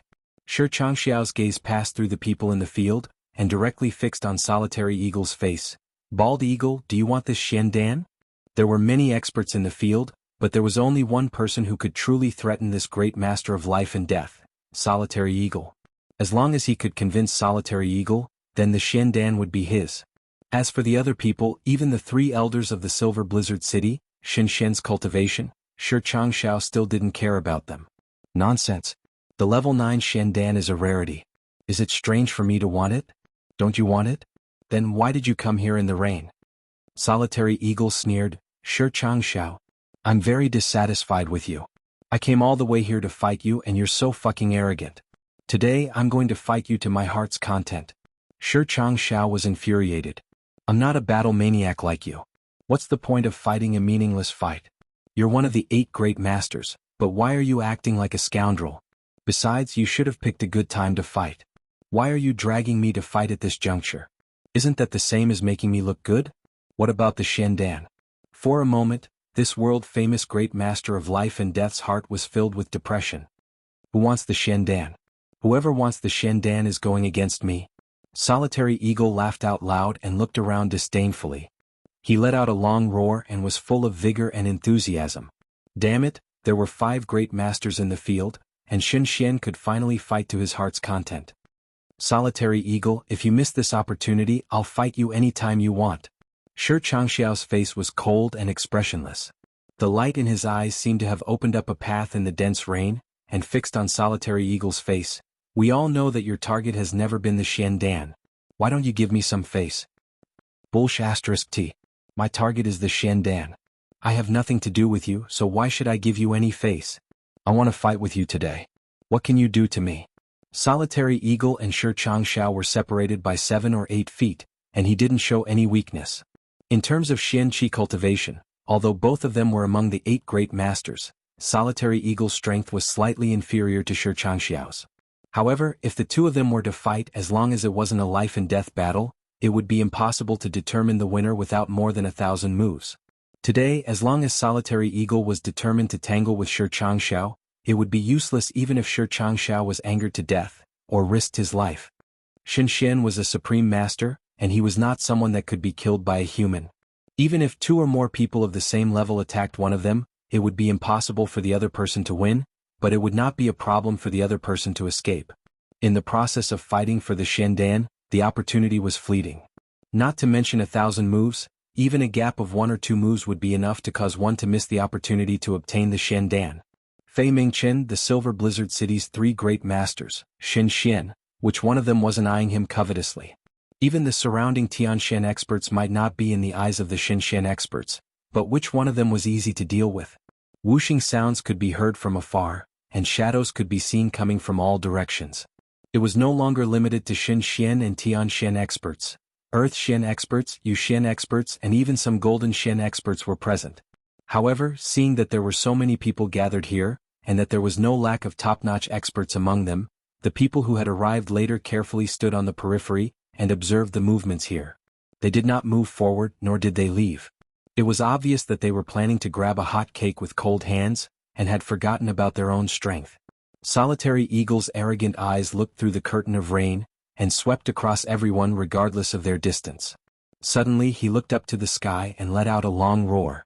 His roar sounded like rolling thunder in the sky, and it seemed as if the ninth heaven's thunder was crashing down, and pounding on everyone's hearts. Some of the weaker people in the periphery felt their blood churning as they heard the long roar. More than 10 people couldn't help but spurt out blood from their nostrils, and their faces turned deathly pale. I am Solitary Eagle. My opponent is Shi Changshao. Solitary Eagle laughed fiercely. There are many people in this world who overestimate their own capabilities. Be sensible and get out of my sight. A few indistinct cries of alarm could be heard from the periphery. As the saying goes, a man's name is like a tree's shadow. Who would have thought that the legendary 8 great masters would appear in the Tianxiang city? Moreover, 2 of them had appeared at the same time. Snatching the Shendan from the hands of these 2 people? What's the difference between that and courting death? Several people sighed sadly, turned around, and disappeared into the curtain of rain. They had withdrawn from the fight for the Shendan. However, most of them only retreated a few feet and then stopped moving. So what if you're the great master Xian? I'll wait until you and Shi Changshao are both injured, and then I'll be able to take advantage of you. The law doesn't punish the masses, and even if you're the great master Xian, can you kill everyone here? There were definitely a lot of people who had this idea. Is that Solitary Eagle? One of the 8 great masters of the continent? How can he be so fierce? He's not as peaceful as my father. My father is much better. The cute girl stuck out her tongue and spoke in a mischievous manner. Mu Shuetong stood beside her and sighed. He smiled bitterly and said, "Little princess, you really shouldn't have come this time. The scene here is too big." Mu Shuetong, don't you have the confidence to protect the little princess? Xiaohan smiled strangely. If you're so afraid of the slightest thing, then leave the responsibility of protecting the little princess to me, you coward. Mu Shuetong snorted and said, Solitary Eagle and Shi Changshao are both here. If our Silver Blizzard City manages to obtain the Shendan, then it will certainly arouse the hostility of these 2 people. I believe that even the 3 elders of the Silver Blizzard City may not be able to escape unscathed, let alone us. Shahan, have you been kicked in the head by a donkey? Don't you see how many experts are here? Do you really think that you're superior to others just because you've advanced to the Tianxian realm? You're just a frog at the bottom of a well. Mu Shuetong's words were reasonable. Earth Shen experts were as numerous as dogs, and the Tianxian experts were everywhere. And Shen experts were everywhere. So, if a war were to break out in this place, then the situation would certainly be very tragic. Not to mention that Xiaohan was a beginner of the Tianxian realm, but even the 3rd, 6th, and 9th elders of the Shen realm wouldn't necessarily be able to escape unscathed. And if even the experts of the Shen realm were to face such a situation, then what about the others? Xiaohan was furious. He was about to retort when a sharp gaze suddenly shot towards him. He couldn't help but feel his heart palpitate, and he eventually swallowed his words. That was because the person who had turned to look at him was none other than the revered master of this generation, Shi Changshao. The current situation was extremely delicate. The Shendan was in Jun Dashao's hands. And, with Jun Dashao as the center, there were 3 layers of small encirclement. But all of them were experts. And the lowest cultivation level among them was actually at the Tianxian realm. Moreover, there were more than 10 layers of encirclement outside the encirclement. The strength of the outermost layer might not be high, but the number of people was considerable. This was a luxurious and extravagant lineup. It was believed that even Yun Bichen, the number 1 revered master in the world, would have a headache if he had been in Jun Moxie's position. But no one dared to make a move in this formidable lineup. Who would dare to make a move when 2 revered masters were confronting each other? It was in a delicate balance. And this balance was something that Jun Dashao couldn't tolerate. He had to break it,